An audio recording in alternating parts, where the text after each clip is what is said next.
Welcome back. Yeah, this is the true beginning of the RGB Club. Welcome in. Oh my everybody. God, the stream just started. Yo, how's if you everyone started doing? live, then you got like the false start, which means you're like actually like a super fan. Oh, yeah. This we did like a pre-hook tail opening. Yeah, pre-hook tail opening indeed. But yes, in case you didn't hear it, that's Paper Twy, that's Paper Zeno, that's Paper Lena, that's Paper Alive, aka Alive Hello. Gamer. Hi. Why? Okay. Okay, am I the only one who's gonna say my name so they actually know who's gonna talk about who? Come on now. Yeah. Come on. Zeno. I have social anxiety. You think I'm gonna introduce myself? You're out of your mind. Introduce yourself or I'm gonna introduce you. The person who just spoke is Zeno Penumbra. Zeno's a nerd, and you should go follow him because he's a good bean. We'll You get to should that follow at the end. David because he's cool though. Yeah, follow David. Yeah, now we Like, start real. look at this production work though, chat. Like, look at this shit. Shit's Yeah. legit. I wish I could put something like this together. This shit's so clean. I wish there were more Thousand Year Door memes so I could submit some for David. I wish David would be paid a lot of money for their hard work and effort. I wish you were Okay. paid a lot of money, and I wish I was also paid a lot of money. Same. Damn. Oh, you guys really making me feel like a Greg Gonzalez right now. Okay, let's calm it down. Double O, double O, double O, double O. I'm Double- pointing at the screen, but you're the great Gonzales. Oh, thank you. Aiden, there's 2 zeros. Hey, you are struggling. The Alive Gamer. Honestly, if that's available, snap Where do you right think now, the- girl. Where do you think the ooh comes from in a live gamer? Ali Vega Maru. Exactly. Like, one of my finest moments, my defining. Oh man. She is still called that in my server. I'm called that in You should Minecraft be. now. Good. All right. Let's actually properly start things off with a fun little icebreaker. Everyone's gonna go around, and we're gonna be like, basically talking about like our past experiences with the game. You know, whether that's we started from the classic or we started. This was your first time ever playing Thousand Year Door Remake, along with a special little thing I ask everyone to prepare. Speaking of which, y'all should be, if you guys can submit that in the little group chat that we had. I asked everyone to make a sketch of their Paper Mario OC. Do you want to go in order so we go one at a time? Sure, that sounds great. Huh? Yeah. Ooh, okay. Yeah, Who so wants that- to go first? I'll go first. Yeah, I was gonna be My like, name- gonna be Twy. My name is Twilight King 432, otherwise known as Twy, and I have been playing Paper Mario: The Thousand Year Door for 20 years. It is my favorite game of all time. Yay! Nice to meet you all. Incredible. Hi, Twy. Hi, Twy. Did you have an OC, Twy? I mean, I do, but like I don't know. I did, the paper thing was not given to me and like was not expressed to me in any capacity, so I don't know what to do. I mean, did you make it like clip art or something? Like, I mean, I can, but it would take me like 10 minutes. okay. Oh, I thought we had these prepared before. I wasn't aware. so- I'm I'm gonna own up as well. I was like, oh, I thought we were gonna make these on stream, and that'd just be part of the charm. Oh, Was I the only one who made something before the stream? Clearly, something as the stream started. I apologize. The good news is, like, I'm easily doodling to the best arts and craft that I've hold on, got. I search professional. PAINT paint. All right, let's. You know get what? this going. You know what? Fine. We'll roll with the punches. You know what? We'll save this icebreaker for later, shall we? Okay. Let's make it a little bit easier. For now, we'll just go with the experiences on the game. Thank you, Twy, for sharing your stuff. Zeno, you're next. Yeah, no, Thousand Year Door was. It's funny because I didn't really realize that this was probably my favorite game of all time. And then I was at a very, very bad point in my life and ran into a fellow Let's Player called Lukajid. And she went through this entire game in the first game when I was going through that hard time. and they were just both there when I definitely need the laughs because my life. To give context, basically, I had fallen out of college, moved in with someone that was not healthy for me, and then moved home. So I felt very much like a failure. I was 20, so clearly life had not fallen out beneath me, but boy, did it feel like it. If I may interrupt for a Yeah. second, because you mentioned Luca Ginzelpi, it's just crazy to think that anybody was older than I was when that game came out, and I was a solid like 15 years old. God. Yeah. That LP was what we would say in this age, formative, or for the Ciderverse fans, a canon event.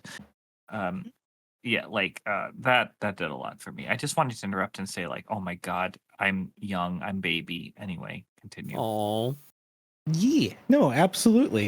It's wild, and when I hear that, I'm just kind of like, I am the old of the group, which I don't really give a shit about. But then it's more of the contrast of like my friends are like usually 2 or 3 years younger than me. I'm like, bejeebers.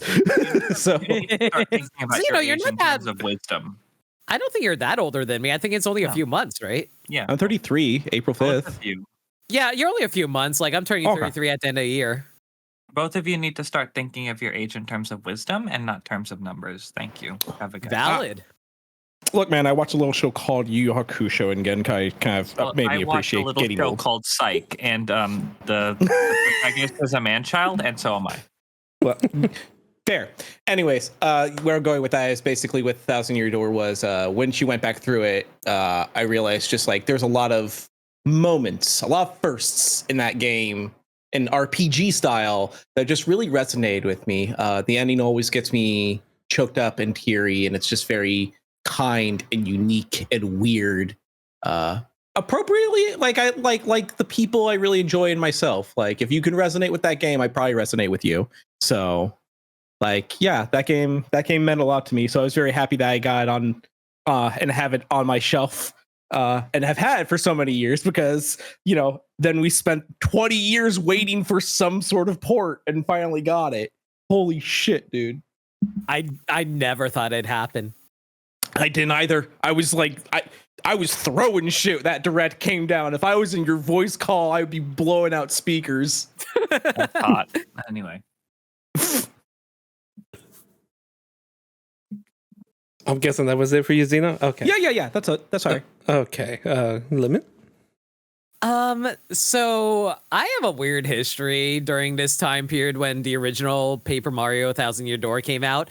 I didn't really play games during that era. That was like the one gaming generation I skipped out on, and I felt so bad about it because like every time I hear about the GameCube era, I always hear how there were so many fantastic games that came out during this time, and how there was just like so many games that really resonated with people and how unique the games were.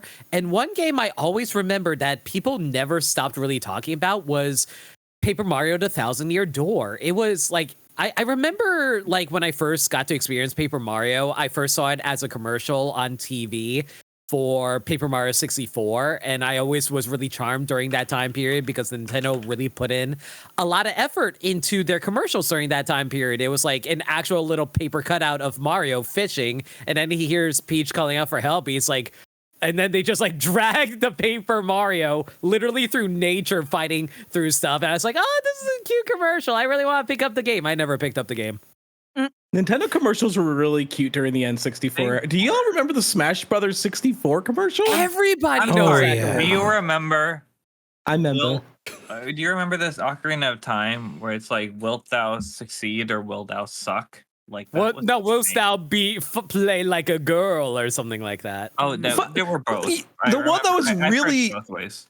The one that was really rough to see was when they were doing like marketing for Majora's Mask, and they're just like, everything depends on that child. It's just this kid playing Majora's Mask in like the tallest tower in New York, watching the moon fall down. I'm like, this got fucked up. It's a long commercial Oh, too. yeah. It's like a 3-4 minute commercial. Yeah. Absolutely. And that was insane, dude. Yeah, I see that honestly as a miss kid. those commercials. But yeah, I was going to say, like, I did finally eventually play it in like I want to say like 2001 or 2002 when I was visiting a hotel and they had like rental video games. I was like, you know what? I really want to finally play Paper Mario. I was like, what do you mean it's an RPG? And like, I just found the combat system super charming, if basic. And it's like, I really enjoyed it a lot. And then like, way later in life, like maybe 2008 or 2009, I finally got to play Paper Mario 64, and I really enjoyed it a lot. I really enjoyed going through it, talking to all the characters. I fell in love with Bo. She's the best character ever. I adore her. Wonderful. And then, but Thousand Year Door eluded me for the longest time.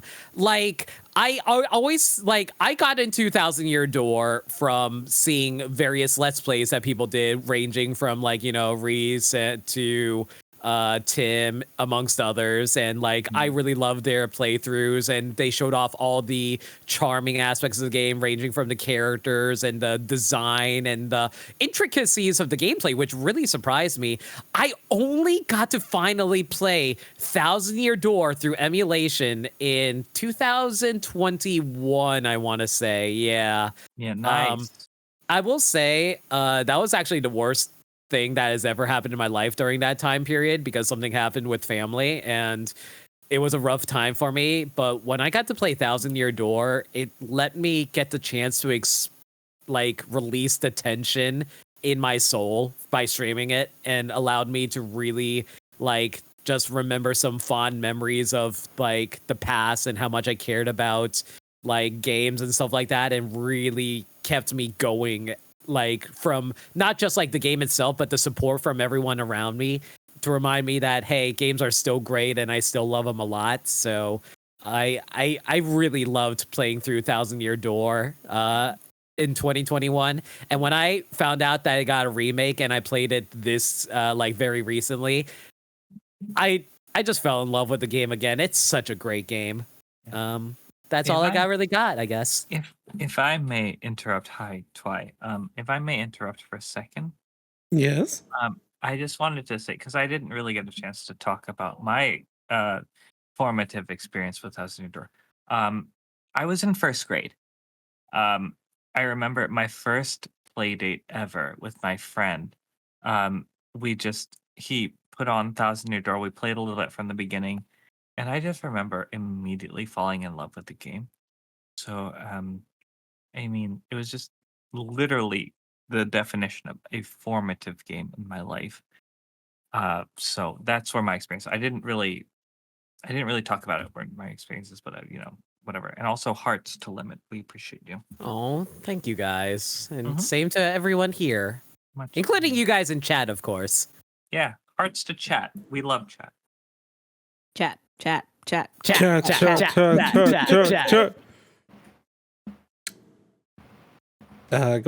Sounds. Yeah, go ahead, Liz. Yeah, I don't remember shit. Beautiful. Let's go. No notes, Your Honor. Simple, straight to the point. I like it. All right.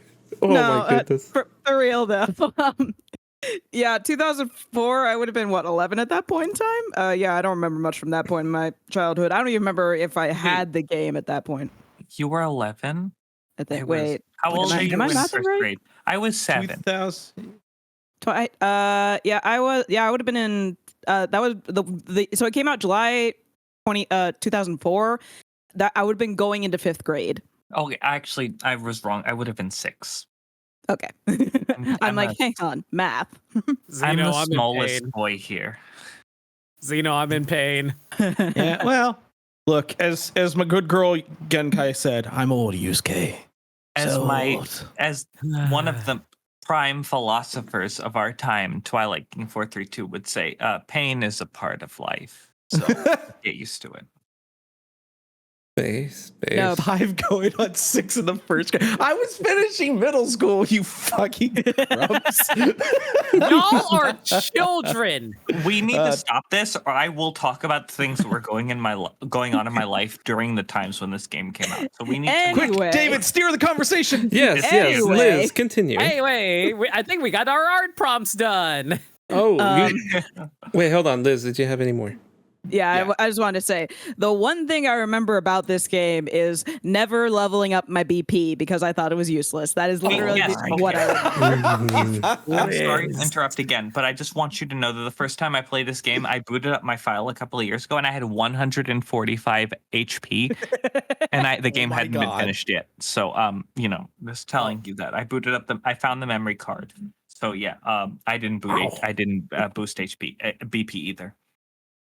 Yeah, That- but like, I'm getting flashbacks to struggle. my friend who was playing he played Kingdom Hearts 2 and I came over and he was halfway through the game. He was in Tron's level and I opened the menu. I'm like, what's all these new icons? He's like, I don't know. I haven't really been checking it out. I've been fighting everything. And I go in and I'm like, boy, you don't have any abilities equipped. How what?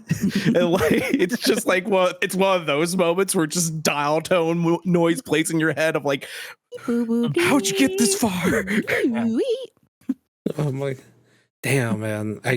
I can only recall that kind of experience with Pokemon. Like that was the What, only time where like I did the math wrong. What, did you forget you can catch Pokemon? No, I just liked my starters so much. I said, forget all these other ones. They're too weak to fight the gym battles. So I went into the Elite Four with probably like a level 90 Blastoise. Yeah. You know what? That's fair. That's fair. I mean, The worst thing. it was the way to play. And then you have like a Pidgey and a Rattata, so you can revive. Yeah. No, sorry, can I finish my thought real quick? Yes, go ahead. So yeah, that's the big thing. But like the other thing I always remember about this game is just the characters and just enjoying listening to them talk and just playing the game and just unfolding the story every time. And that's the thing that stuck with me always. And obviously I learned how to play the game as I continued. So after probably like the 10th playthrough, I finally started doing badge points, but You made it work. Hell yeah. That is wonderful experiences from all of you. My experience, when I rented Thousand Year Door for the first time, I popped it into my GameCube. I was right in the beginning. Like, I think it just got past, like, I was about to get to the cutscene where Grubba puts down like all the minions on you. And then the laser disc read error. And I was wondering if it was something going on with the game. So, I looked through it, I double checked. Laser disc read error. The GameCube was like, that laser disc was off. And for those who don't know, apparently that was a thing with the GameCube. Like that laser disc was kind of the first thing to go when it got too old. So I didn't get the chance to play Thousand Year Door. You still have that GameCube, or was it I'm sorry, was that a rental, or is that still one you have? It was a rental. Gotcha. Yeah. That sucks. Yeah, so that was a 5-day rental that went to waste, and I just had to send it back. And that GameCube was not working anymore, and I never bothered to pick it up until what year was it? Was it 2020? 2021? That I finally decided to stream it because I think I noticed, what was it? Twy was streaming it at the time, and I think that was when Twy was doing like a lot of the pre-Hooktail stuff, and I kind of just got intrigued. If I may add to that, because I remember what happened. I tweeted my ass getting absolutely destroyed in the Pit of 100 Trials, and you were like, "This makes me want to play the game." And I was like, you should play it. Because let me tell you, my ass got destroyed in the Pit of 100 Trials. Yeah, you got comboed. And I was like, it was absolutely ridiculous. And I was like, how intricate is this game that you're able to make it this far? And then I was like, okay, I finally picked it up. That was a stream. I think the funniest thing about it is that when I watched that clip and I think back to how I was perceiving what was going around me in that time, I knew I was about to get my ass completely destroyed. Just because of, we'll get into this later, but the fact that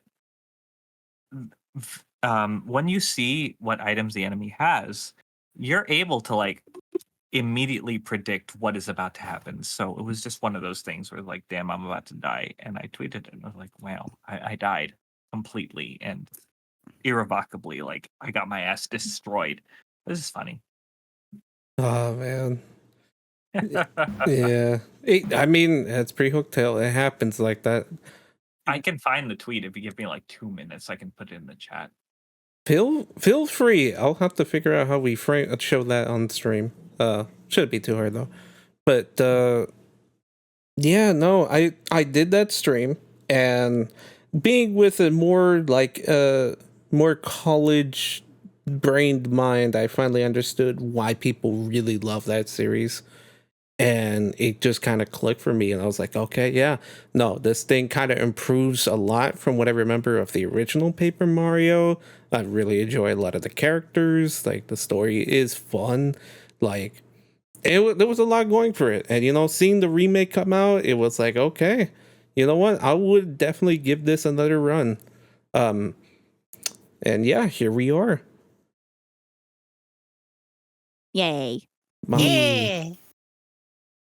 Miles Toadsworth, excuse me. Well, Okay, give me like 2 seconds. I'll find the tweets. I don't remember how it came to being. I think it was like a slip of the tongue.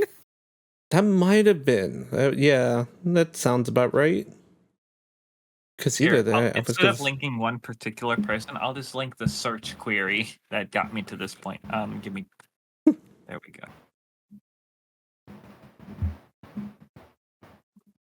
Okay, and then, well, seeing as everyone has properly submitted these wonderful OCs, we're gonna go one by one with them, as I see it on this graph here, or at least on this page here. Give me a moment though, because Twice has some transparency going on, and I need to figure out how we're going to show that. Do you want me to try and put it on the white background? Oh, I'm for you real sorry. quick? I can like screenshot it instead because I didn't really think about. I literally just drew this in Paint like 2 seconds ago. It is not that hard. I just flashbang everyone and have a white screen here. Nice. And I then got you. I put it in. no, it's too late. I already have it. So this. Oh, it's too late. Okay, well that's fine. Yeah, it's fine. It's fine. Now we see your wonderful creation. That's a selfie, by the way, in case anybody. Oh, Beautiful. okay. So your OC is yourself. Okay. And, Putting yourself in Paper Mario. It's ignore easy. the fact that the glasses don't connect by a piece across the nose. Otherwise, it's a selfie. Except for the overalls. I would never wear overalls. I'm a fashion conscious. Oh, I see the overalls. Oh, that's nice. Oh. I like it. You put a lot of thought into this. I did. I totally didn't forget that was the thing that you asked us to do and draw it in the last 2 minutes. That sounded like a backhanded, but no, I mean it, because like, why would you think about the overalls with this quick of a drawing? Like, that's pretty good. I think it's even funnier because the fact that like I clearly did not get the memo, so I just had to draw something together in the past. That's really funny. Thank God the overall nips were included. All right, let's look at yours. Look at this cutie. Wow, I can't wait to get blown out of the park. Wow, that is what they call upstaged. I literally did this as soon as I joined the call before prep. Wow, I literally You made this in 30 minutes? What do you mean you made this in 30 minutes? Wait a minute. That's baller. I did mine. I hope as you're soon dabbing as- right now. I need you to dab as hard as you Yeah, can. 'Cause literally you earned dab it. because you literally flexed on all of us. I did the one that was just showed. I did in the exact same amount of time that Alive did hers. So like that's insane, right? Like, in fact, I'm pretty sure mine was posted before hers, so she had more time. That's insane. Oh. Upset. What was the name of this OC, by the way? Oh,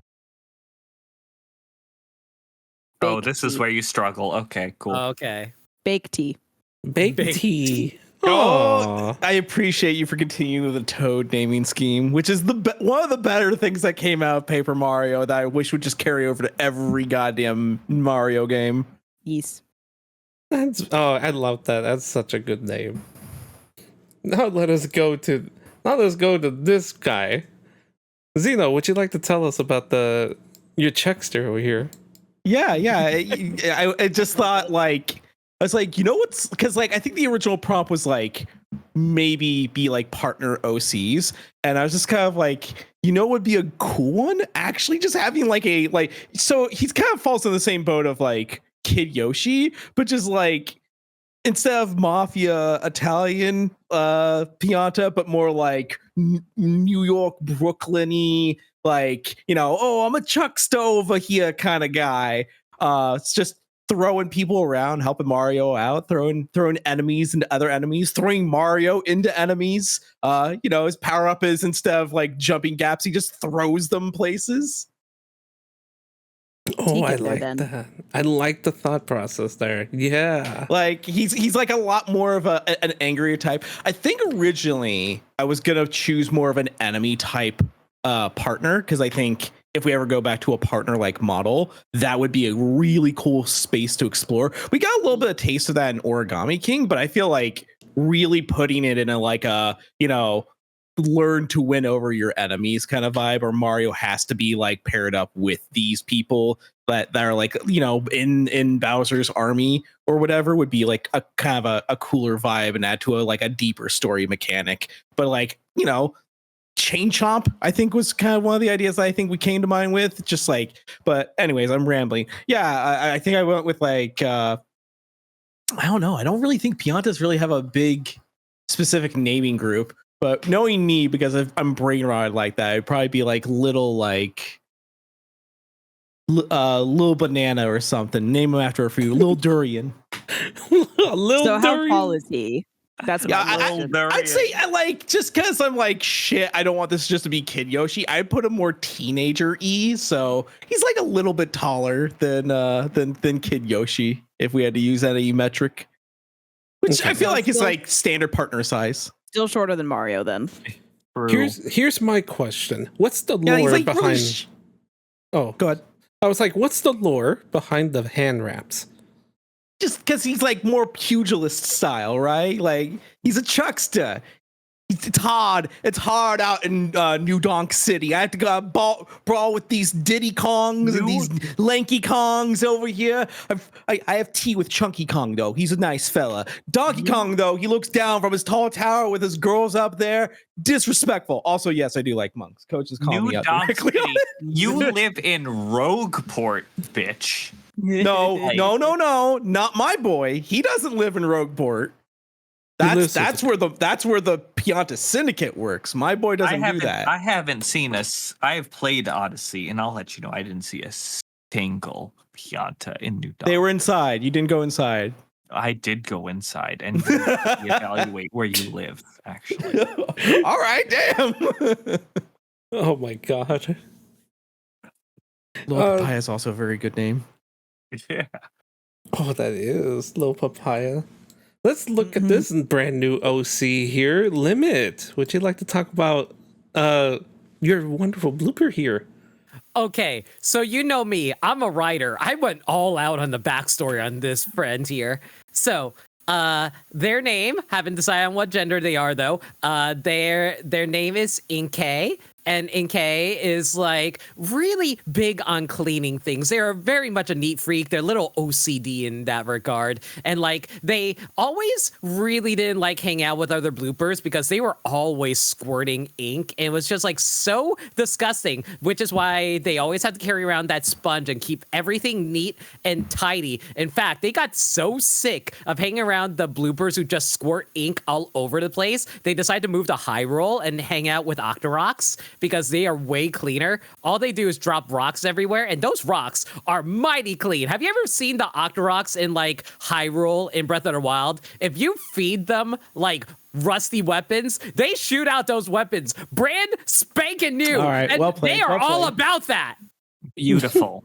In fact, I should actually throw my apartment at you, and then you can return it to me like way more beautiful. See, they would do that even. They will happily clean any mess that you make. And you know what? I also thought about it from a gameplay perspective.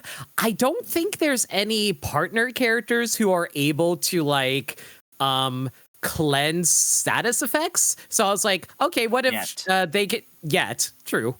What if like their special thing is, oh, I can cleanse any status effects that get inflicted on you. So I thought it'd be cool to have a unique aspect there. I love it. I love That's a good that. idea. I also love the fact that I just saw you resizing my beautiful image in underneath my avatar. That's beautiful, David. Thank you. Oh yeah, of course. I gotta make sure everyone knows like who's like this is your paper D&D character, so we gotta make sure this is all established, you know. Where Aiden is right. Where's yours? I'm glad you asked. Let me pull him up real quick. Ooh. So this is Bullet why the Bugsy. Oh my god. Oh my god! I love That's him. amazing. I love him, but why the feet? Because you know what, he gets tired of floating. He needs to walk. And listen, this Fair. is a grounded individual. Bullet Bugsy works for the RDM newsletter, so he's the guy that's going around doing all the interviews, getting all the scoops and information. So he's basically like your extra tattle character. He's the guy that's got the information, and he'll beat it out of you. Why does he look like a Pikmin enemy, like a Beady Longlegs offshoot or something? That is a great question. I don't know. I guess it's the color. Like I was trying to go for a bronze bullet. I guess he ended up looking tan. Like he's gonna stomp on a bunch of yellow Pikmin and eat them. Yeah.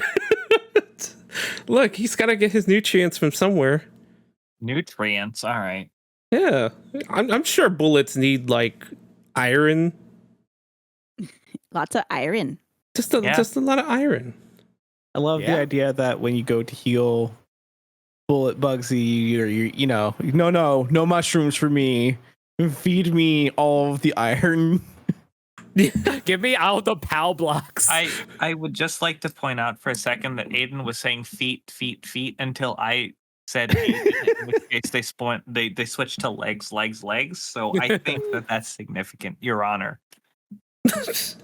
Noted. We're adding sure, to the court noted. record. Yeah, we'll put it in. Boo-doo-doo.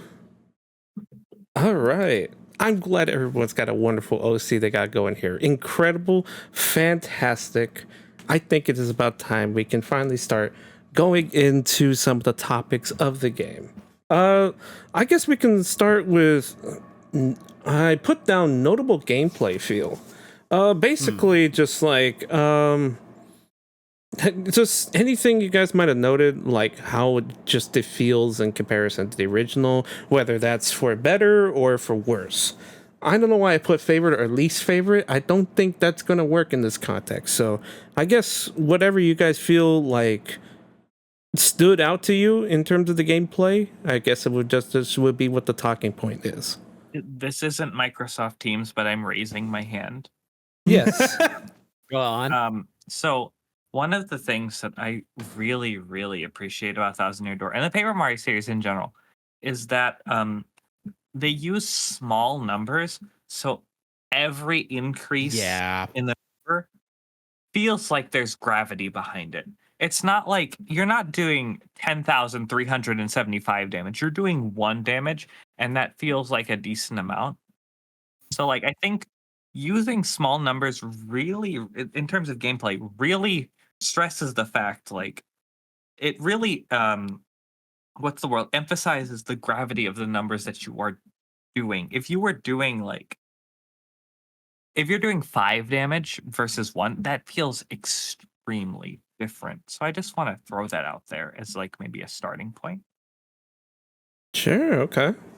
Mm-hmm. So in this context, you mainly because I was double checking something. So you prefer smaller numbers over the bigger numbers? Right. I feel small. I prefer smaller numbers because I feel like they have what It just there's more gravity to it. Okay, When sorry, the screen buffered for a second, so I got worried.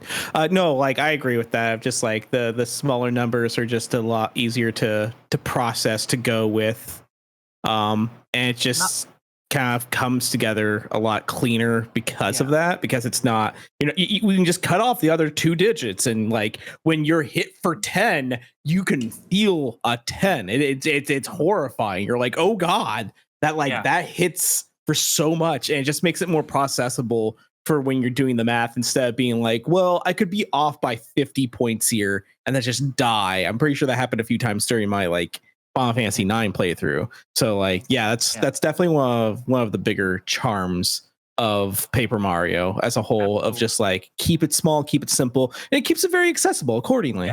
I'm a computer science major. KISS, keep it simple, stupid, is like the epitome of my philosophy.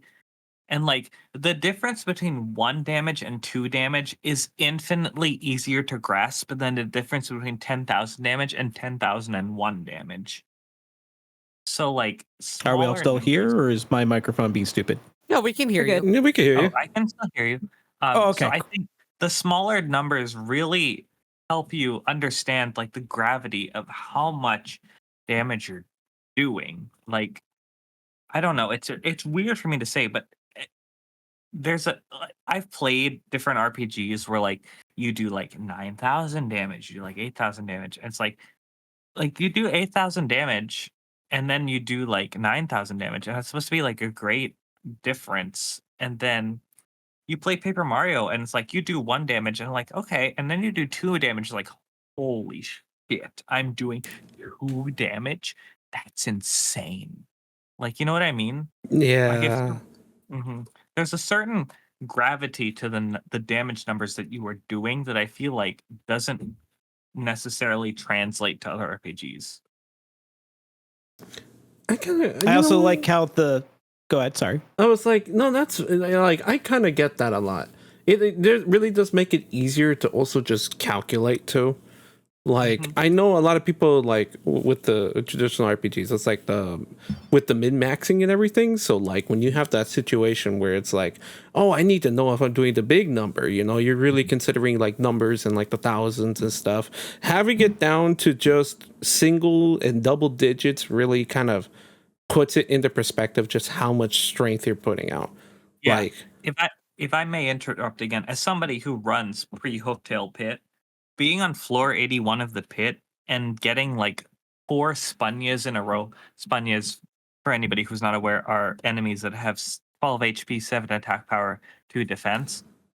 Being able to just calculate how much damage you are about to take in a turn really helps in terms of strategizing. Like, you know what's going to happen, so you know what you need to do to minimize that.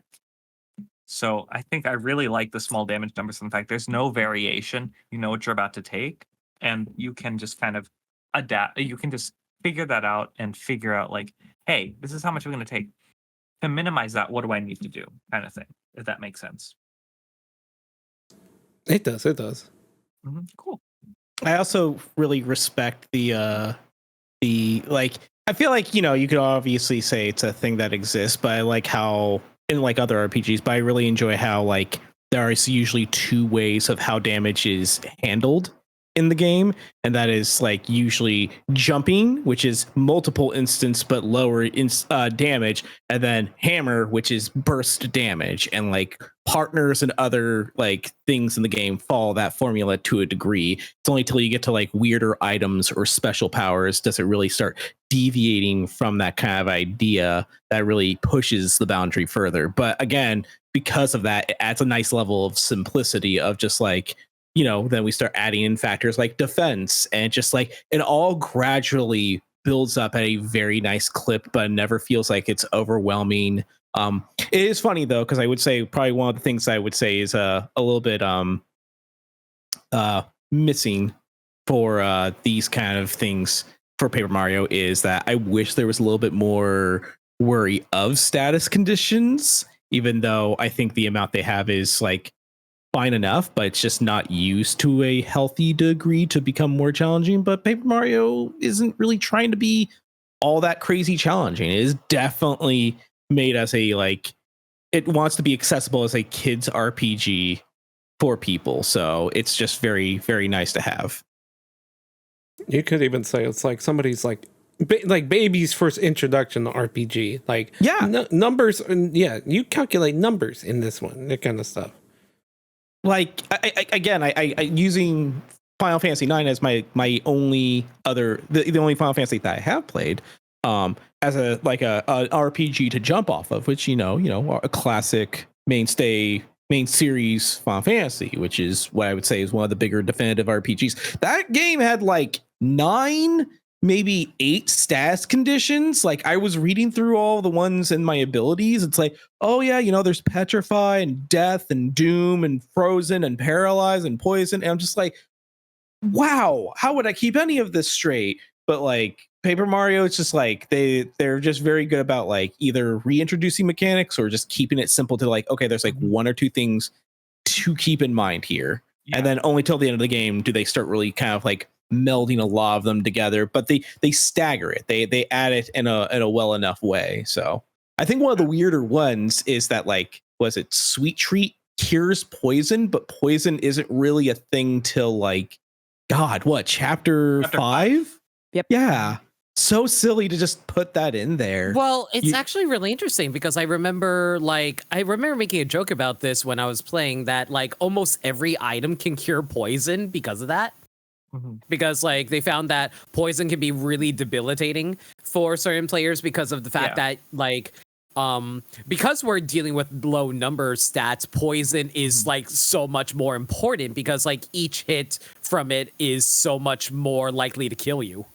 Yeah, if I may add to that, that philosophy of poison being debilitating is way more prevalent in Super Paper Mario because every enemy that can inflict poison on you is almost 100% guaranteed to drop a healing item. Every healing item in that game cures poison. Like, but yeah, I mean, poison's a big deal. It's a debilitating status effect in Thousand Year Door.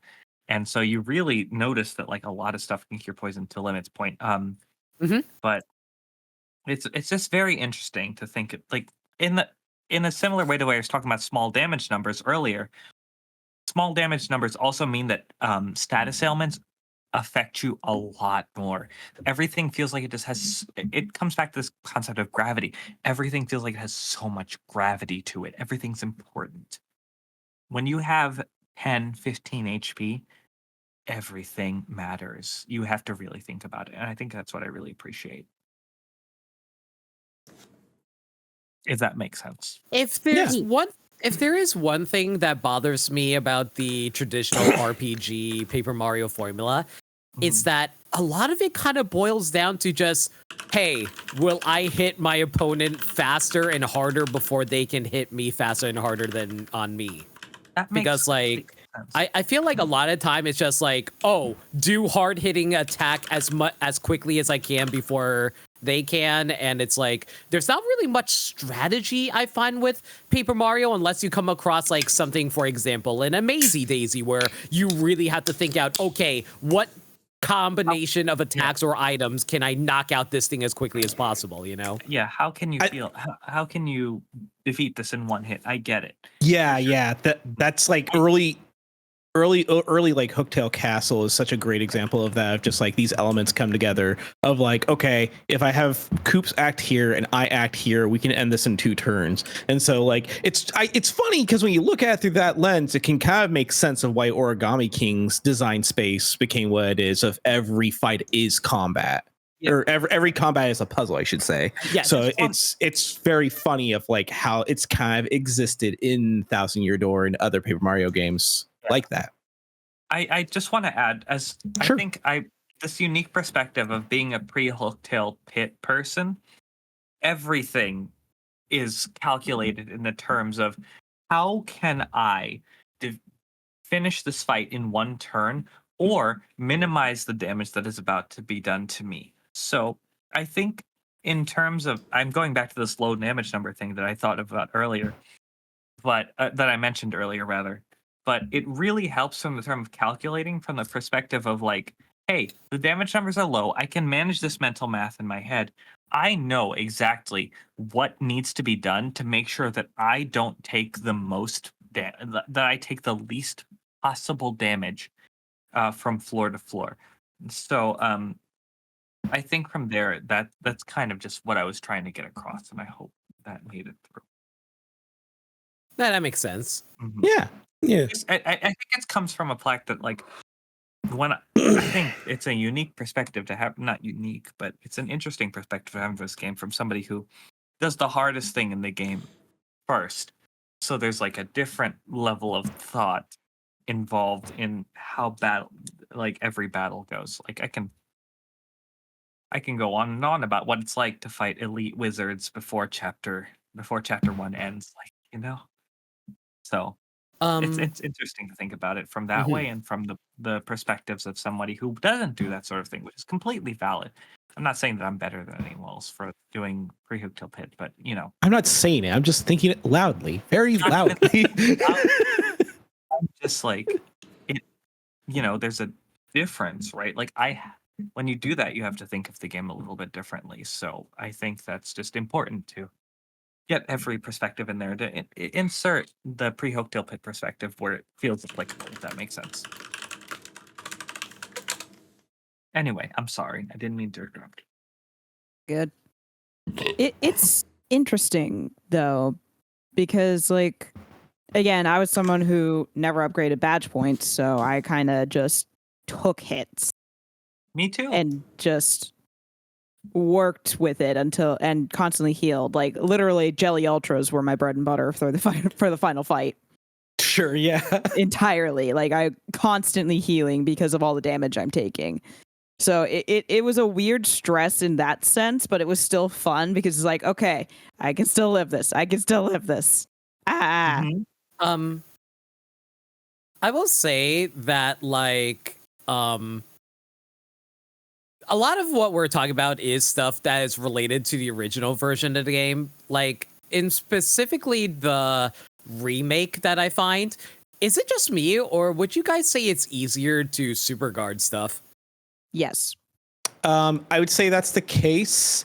I attribute it to potentially the frame rate change, but I don't know. Just like, but like, you know, I don't want to say I have the math or how rhythm game shenanigans like that works, but mainly like you have less frames because this game does run at 30 frames. So once you start feeling the rhythm for it, it feels a little bit cleaner to do it. That said, like I also would be surprised if they increase the amount of frames you get to land super guards, because it felt like super guards were a lot rougher to get to, even though it was definitely like, you know, hard to master, but when you do, you're very, very strong. But like there's been like, was it we'll get to it, but like one of the secret bosses even demands you to super guard, and it's very, very difficult to get you there.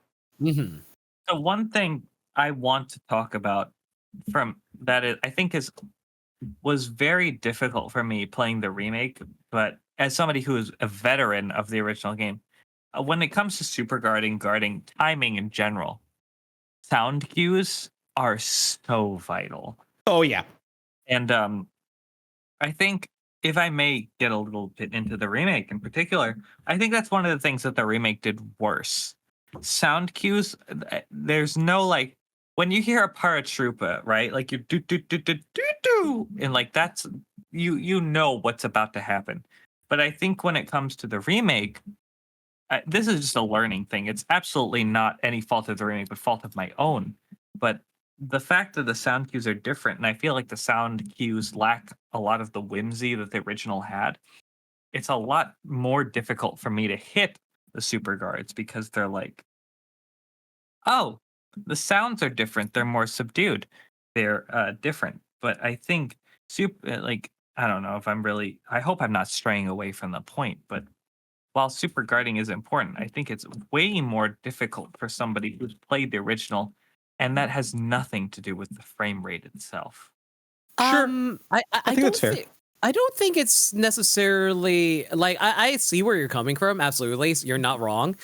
I think why I found it easier, aside from the fact I've only played the original like one time on stream, I'm more of a visual cue person. I do definitely listen to audio cues specifically in Smash Brothers, but for Paper Mario, I look at like visual cues, and I actually learned about this recently because I was watching a video talking about the changes between the remake and the original, they added a lot of new frames, character animation frames showcasing their attack animations. Like before, like for example, the Robos. I think that's their name, right? Robos. Or The crawls Spear- essentially, like the Gus, the Dark Crawl, like that kind of thing. Oh no, I meant the robber guys. The bandits. No, they're the bandits. bandits. Oh, Yeah. I'm an idiot. Bandits. Bandits. Okay, I'm yeah. done. It's the bandits. I misread. No, No, you're you not know what I was thinking? I was thinking of the group of bandits that you fight at the glitz pit. Yeah. Oh, the bandit overs. Yeah. Yeah, I was thinking of them. Anyway, but the point is, the bandits, they got a new animation added to them that showcases that they're going to do a charging maneuver before they attack. And that makes it like so much easier, in a good way, to be clear, to read when they're going to attack you. So I always super guard them super easily due to that. Yeah. So I think the visual cues helped out a ton for me. I think one of the things I completely agree with what you're saying, but I just, from somebody who played the original so much, as somebody who played the game under the constraint that, you know, certain thing, like I was blindfolded, so I had to rely on that.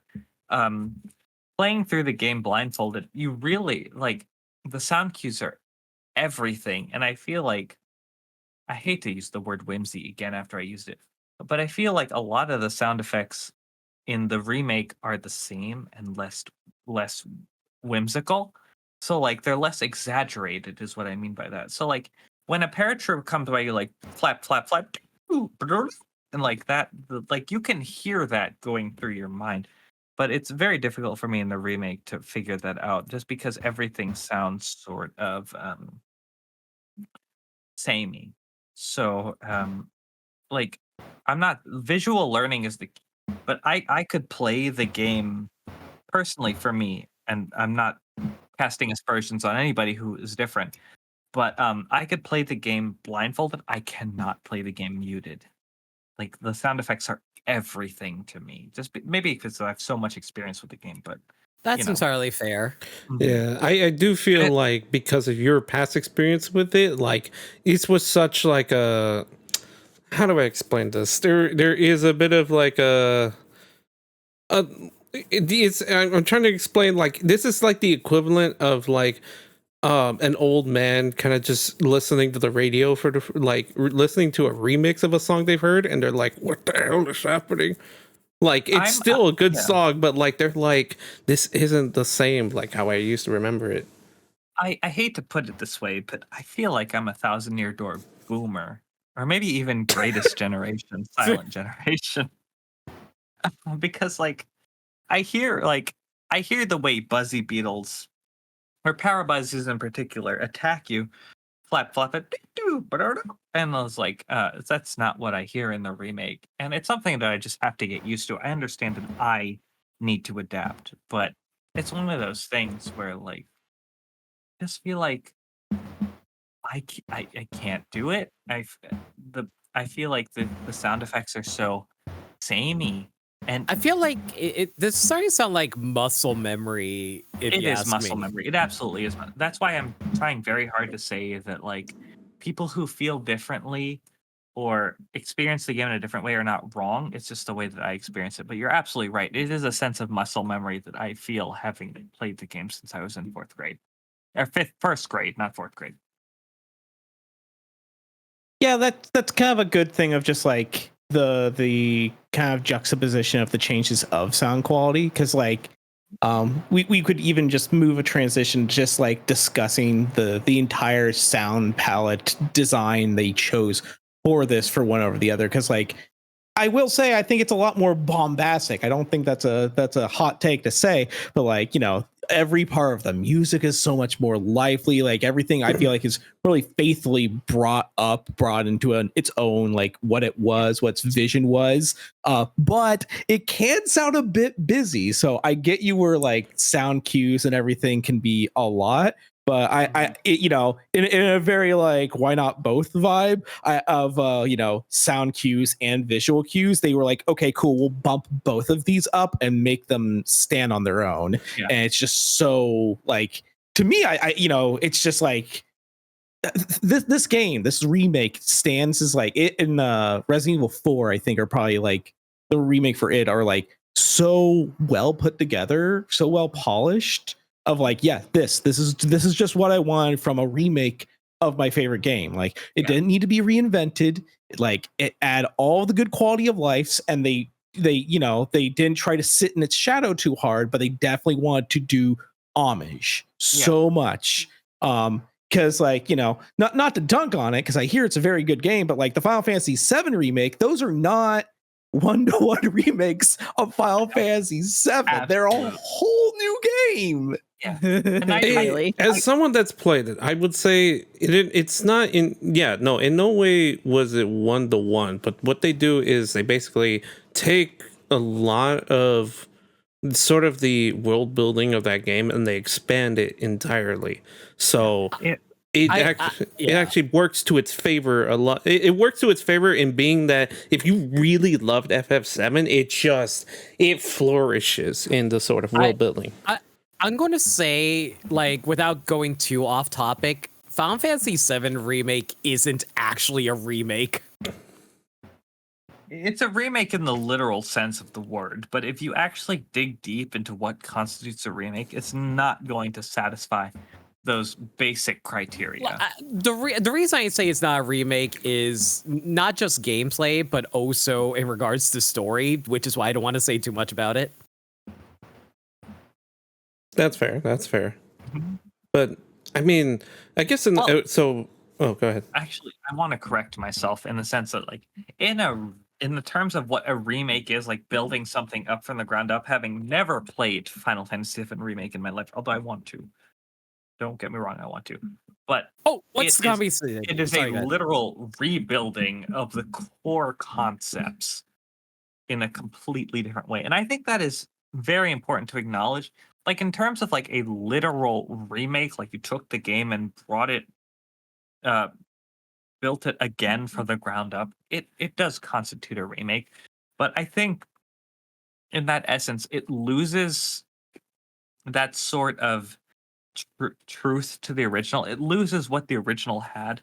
In a way that the Thousand Year Door remake, despite being a remake built from the ground up, keeps, if that makes sense. It's tricky because, like, I get where you're coming from and I get it, but like, because of the fact you haven't played remake, there's a reason for that. No, absolutely. And I hate to talk about things that I don't know a lot about, so I'm just gonna let you guys. Like, I'm sorry if it seems like I'm like ignoring your point. It's just that it's complicated because it'd be like if I said, oh, like Sticker Star is exactly the same as Thousand Year Door if I never played Sticker Star, for example. Absolutely. I don't want you to think that I'm disregarding your point in any ways. I think I fully acknowledge that I don't have a lot of experience in the Final Fantasy world, so I'm happy to, get my points corrected or anything like that, because that's just how things go, right? When you don't know something and you just kind of have the most basic understanding of what the differences are, there's going to be some discrepancies that people who have played the game can elucidate upon, and that's what I'm hoping to get out of even talking about the game. So, yeah.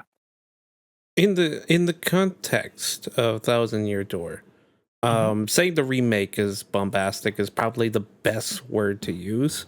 And hearing the discussion about like how you couldn't hear the audio cues, I feel like a part of that is just sort of because the music itself is just that incredibly bombastic that it just sort of like it eats up any sort of the sound effects that go through.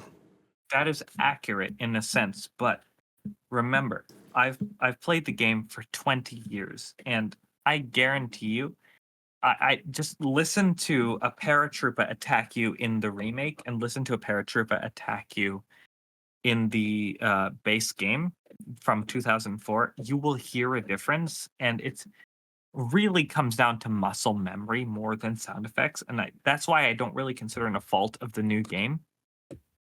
Although I do consider the lack of whimsy to be a fault of the new game. But I feel like when you go back and forth and you actively compare them, the original game's going to stand out a lot more in your mind. Flap, flap, flap. Like that's the kind of thing that you're going to hear a lot clearer in the original. Oh You know yeah, what I mean? I mean the original did benefit off a lot of like more cartoony sounds. I know for a fact I'd probably used a couple stock footage like noises in there here and there. Like I know there was a lot of that, but yeah, a lot of it was a lot more those sound effects were definitely a lot more prominent because of that. Yeah.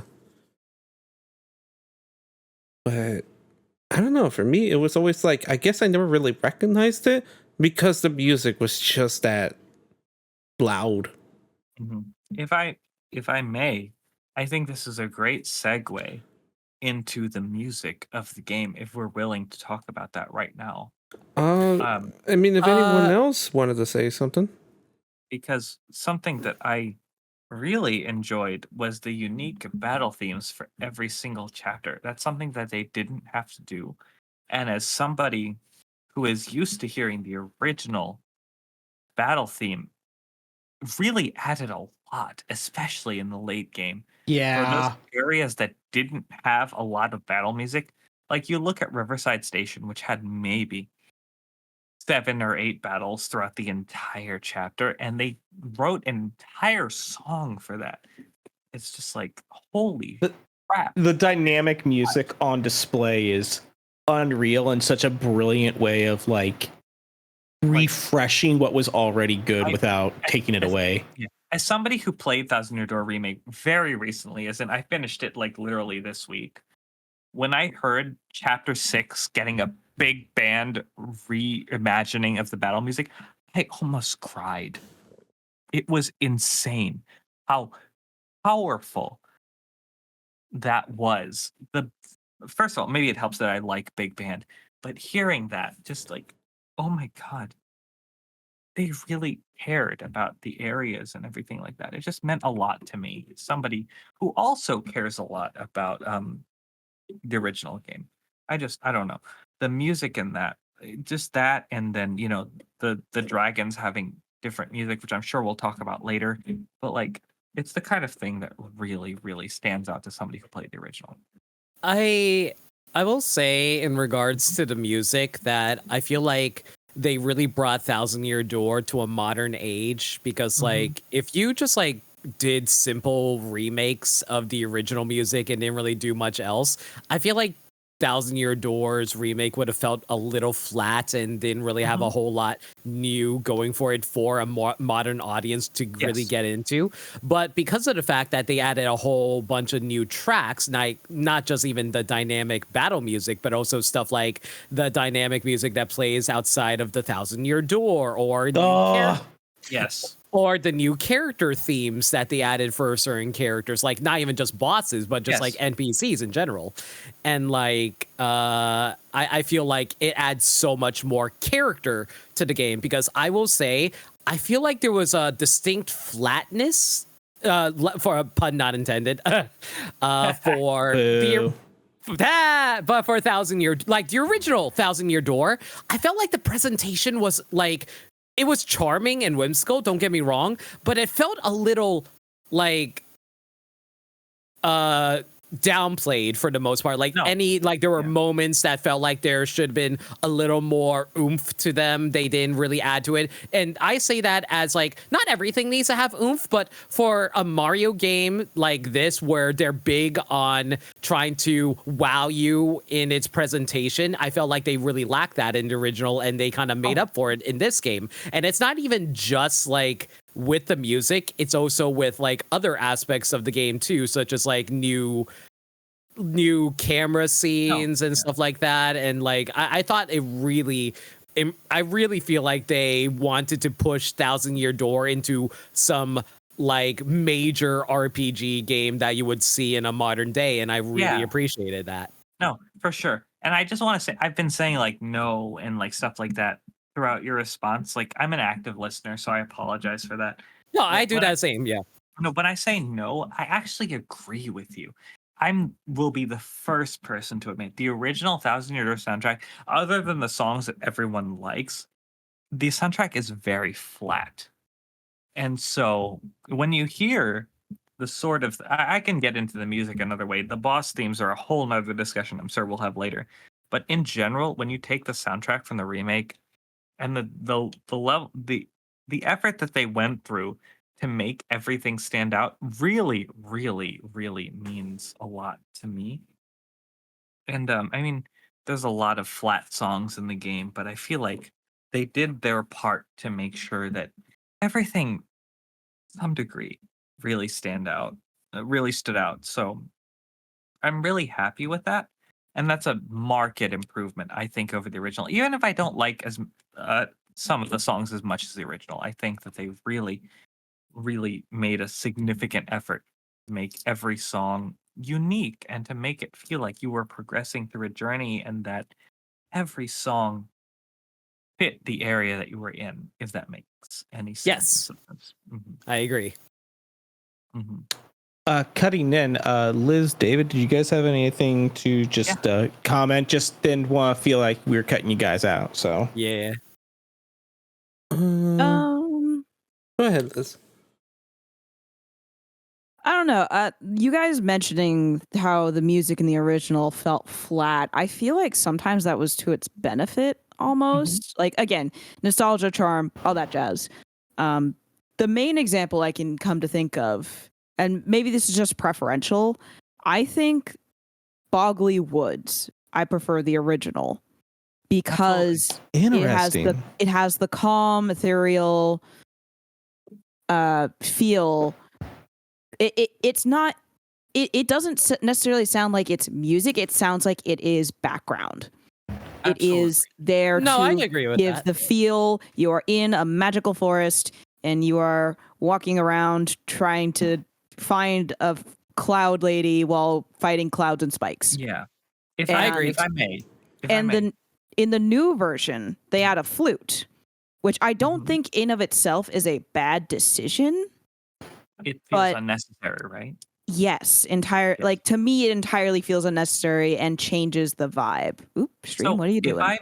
If I may, one of the things about the Thousand Year Door remake that I disagree with is that they try to add a lot to the music to make it feel more impactful.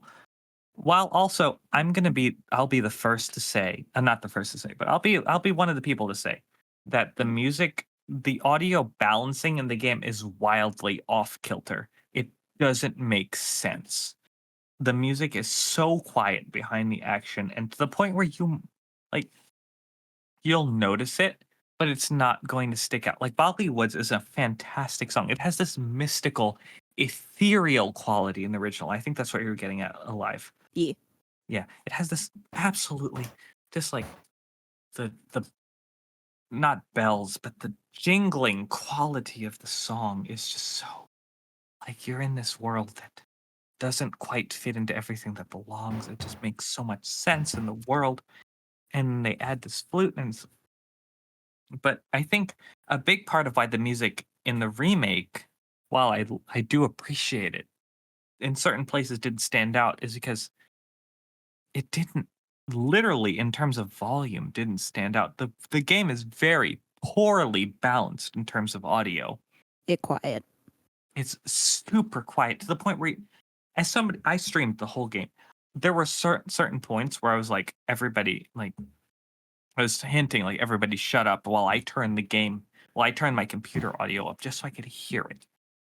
And I think that's to the game. I think that's to the remake's detriment because there are so many beautiful songs. They're just not properly balanced. And I think if given the same level of audio balance that the original received, where maybe it's because there are no co-coms, there's nobody in the background. You just hear the music as it's meant to be.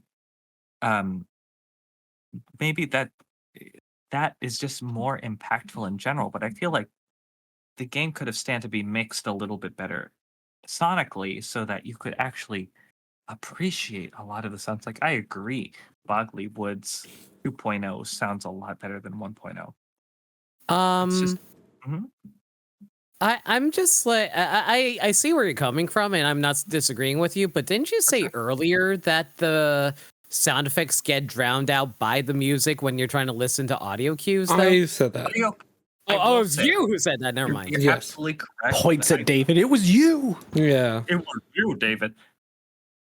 When I talk about audio cues, I'm for me personally, I'm specifically talking about enemies' sound effects as opposed to the music. But yeah, I just wanted to throw that out there to clarify anything. But, Well, yeah, enemy effects is what I mean, though. Like, part of the time I partially didn't notice because a lot of the music likes to use this sort of like Mario aesthetic. Like, the modern Mario aesthetic is this sort of like, it's, I guess the best way to describe it is they just use a big band sort of feel. Like, it's always, you have some jazz, you have like saxophones, you have this really nice drum beat. They now implement the use of like electric guitars and stuff into it. Love the guitars. And like bombastic trumpet. This is bombastic trumpet sometimes.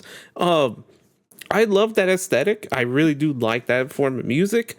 There was a lot of moments in that game where I felt like, you know what, we didn't need the electric guitars. Actually, we could benefit more from like, I don't know, a bit of strings, a bit of like winds. Like, we needed a little bit more variance than just its big band aesthetic. That's why I feel like it's kind of strange to hear that everyone feels like it's been flat, because I'm guessing, I want to assume that maybe it's just because they compressed it immensely that there's not enough like dynamics going on with the music. Like, it's a weird perspective for me to take, because like original Thousand Euro had the same battle music throughout the entire game, and somehow it felt like it belonged throughout the entire thing. Meanwhile, I don't necessarily agree with that. that's fair. Absolutely. Go ahead. I feel like the original battle music is iconic and I love it a lot. It's great. For sure. It's just that I feel like sometimes hearing it like the music just cut into like moments that I'm just taking the atmosphere of a location. It doesn't really blend as well compared to the dynamic change of the battle music in this game. Sure. Yeah. Because like one big example, sorry, like one really big example of that I realized because like I was messing around with the nostalgic tunes badge. In the original final dungeon of Thousand Year Door, it did not play the dungeon theme the entire time. When you went to battles, it would suddenly start playing the original battle music. Whereas in the remake, they made it so that it will always play the dungeon theme, even if you go into the final dungeon there. And I feel like that's actually, I can't tell if that's a great change or not, but I like the idea of it because like what they're trying to do is keep that overall ominous feeling of, oh, you're entering like the end. So you're getting that sense of dread coming in, so they don't let the battle music, don't let the dungeon music get interrupted. And the only reason I realized that is because I want to hear the original version of the music, and I turn on nostalgic tunes, and I realize, wait a second, was there no battle music in this original? And that's how I found out about it. That's how I feel as well. I think that's a great decision. Just in general, when RPGs take the final area music where the stakes are so high and there's a sense of gravity to the music, and exactly they keep it through the battle theme, and it's like, oh my god, this thing, the stakes are so high that I don't even get unique battle music to it. That meant a lot, and I think that's one thing that the original did a lot better than the originals. Chapter 8 notwithstanding, I do think that in chapters 1 prologue through 7 that the normal battle music was able to somehow fit the scope of the game and the stakes of the game, and it felt natural throughout the entire thing, probably because you've been hearing it for 7 chapters. But I think that's one thing that the remake did extremely well, was like, I don't need a unique battle music to this chapter. We're just gonna keep the music the same, and I think that is absolutely to the benefit of the game. It really highlights like, oh my god, things are so serious, like everything is just so, the gravity of the situation is so intense that we don't need a unique battle music. The normal theme will do do the talking for us. Exactly. And that's basically how I felt in regards to the music when I said it was flat, because like it felt like they were trying to do something serious and then they interrupted with a jolly tune and I was like, eh. Yes. Now, I will say that I feel like unique battle themes for each area or lack thereof is a fairly unique or a fairly modern phenomenon. Like, I think if you looked back towards games of that era, you might not get the unique battle theme when things are getting serious. I think that's something that, while it was certainly probably pretty present at the time, it wasn't nearly to the level of like unique battle theme, like no battle theme to signify high stakes is a more modern phenomenon, is what I'm getting at. If I can cut in. Yeah. Yeah, my big feelings on the soundtrack changes is like, because I just actually re-listened to Boggly Woods in remake and original. And it's like, oh no, I really enjoyed the Boggly Woods in the remake. And like, while I don't think it's necessarily bad, it adds a lot more of an atmosphere.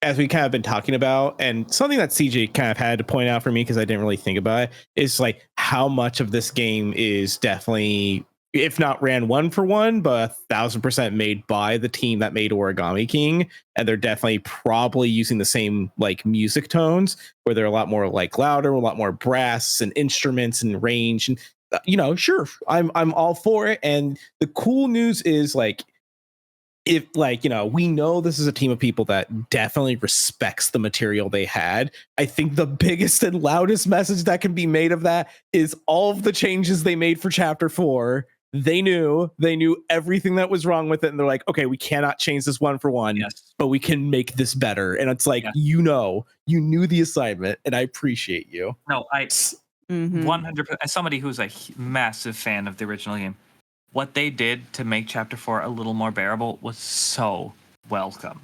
It's a rare thing to see in modern day of game devs being like, hey, we've made this change because we respect the player's time. No, because most people in modern days would just be like, no, that's just how it is. It will pad length time, and it's gonna feel good because people will be like, oh, it took me this many hours to beat it. It's like, no, you respected the player's time, and I will always be grateful for that. The respect of a player's time is so important.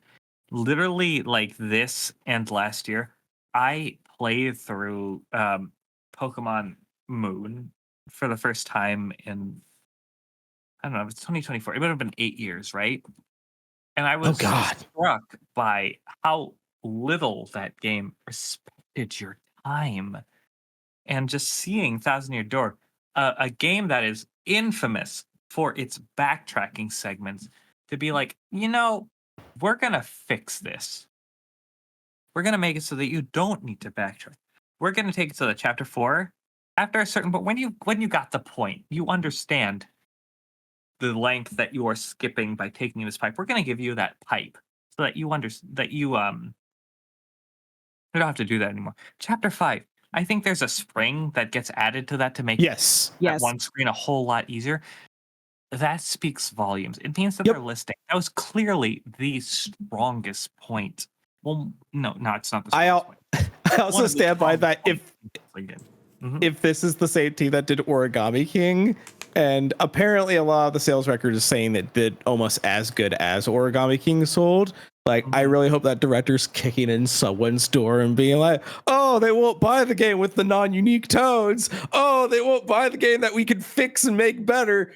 Just if we're gonna talk take about a piss on that guy's desk. If we're gonna talk about Origami King in a game that I haven't played but I know enough about, I've read enough comments to understand that we're going back to soundtrack when I say this, but yeah, it's interesting that a lot of the things that people recognize from the remake in terms of soundtrack are like, this is a quote from Origami King, and I think that they would be absolutely foolish to ignore the beauty of Origami King's soundtrack and writing.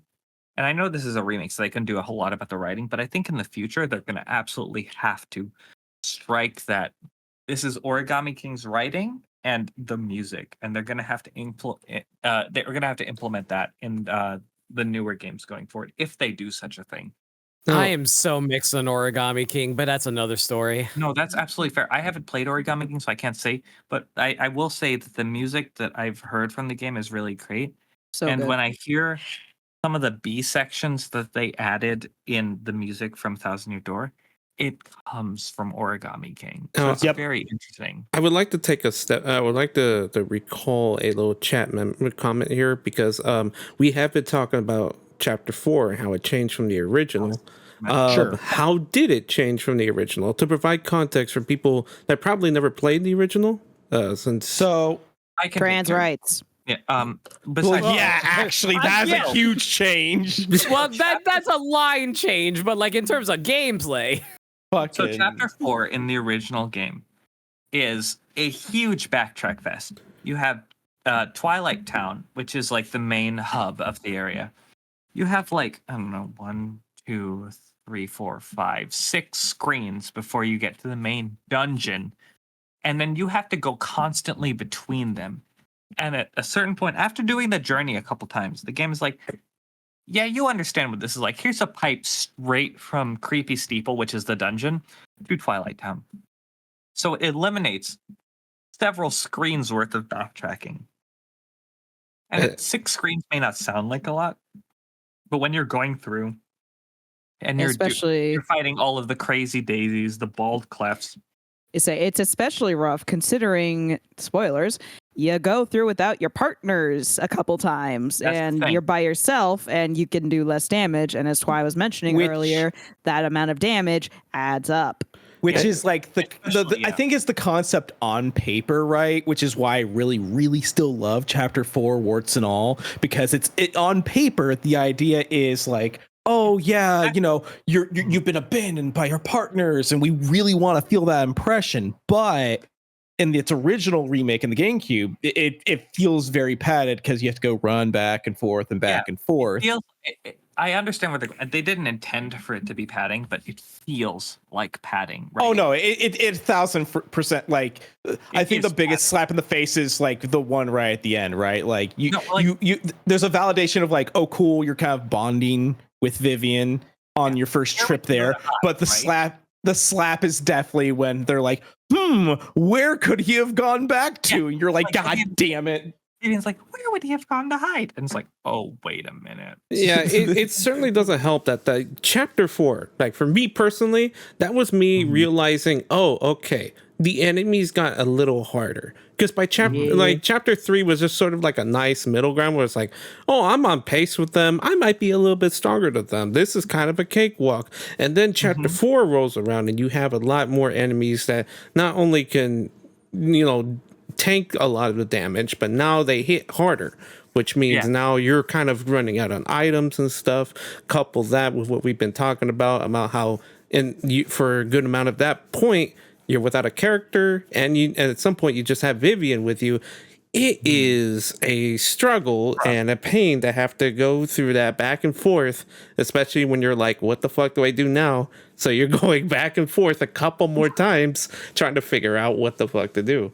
I feel like also they were gonna make Vivian's hide ability a little bit more flexible, because the amount of ideas where you run in and you see see a daisy and you're like, oh, me and Vivian can hide for a moment, and then like they just stand on top of you of like, all right, I guess we're not avoiding this fight, we'll just pop out.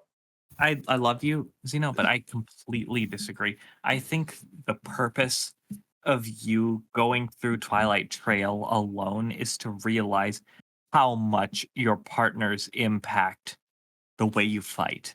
No, I agree. When you're by yourself and you're like, shit, I don't have multi-bonk, I don't have lip lock, I don't have gale force. It's like, oh my god, I'm useless by myself. And it's one of those things where it's really kind of like, oh my god, it's like an area that wasn't that difficult when I had my partner is suddenly like, holy shit, I'm going to die. What is that? An Amazing Daisy? I better run or I'm going to take 20 damage. That's the kind of thing where it's like, whew. I think Twilight Trails, despite all of the criticisms that I agree with about the backtracking, one thing that's really good at is making you appreciate your partners. Speak for yourself. I just used Quake Hammer. Yeah. Quake Hammer's not going to kill an Amazing Daisy. Yeah, you did Well, what, not- 3 damage and what, you're about to take 20? Like, come on, they miss me with that. Not with that attitude. Art And then- attack, baby. Unless you, art attack. This art attack you don't get until the end of the chapter. So what are you about to do?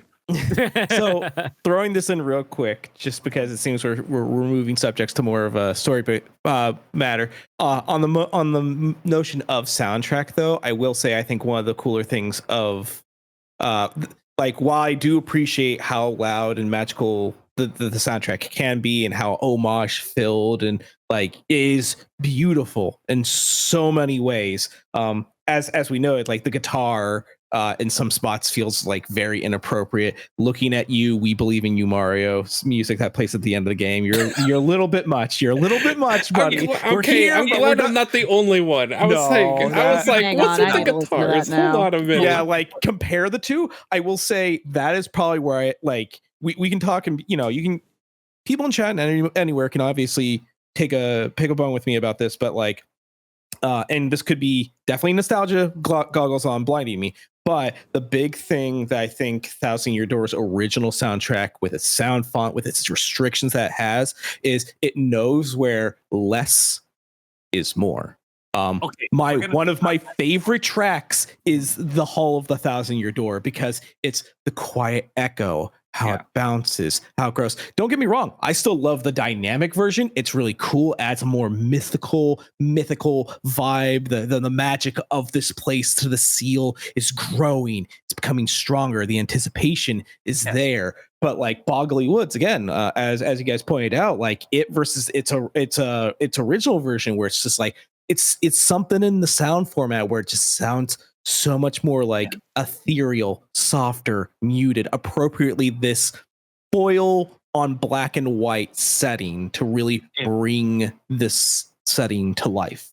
If we're going to talk about less is more, then I would be remiss if I don't bring up the fact that Riverside Station didn't need extra music besides the platform. Like, it didn't need a separate song when you're going through it that plays throughout the second half of the dungeon. Silence was golden. And I feel like if we're going to talk about less is more, then I have to bring that up.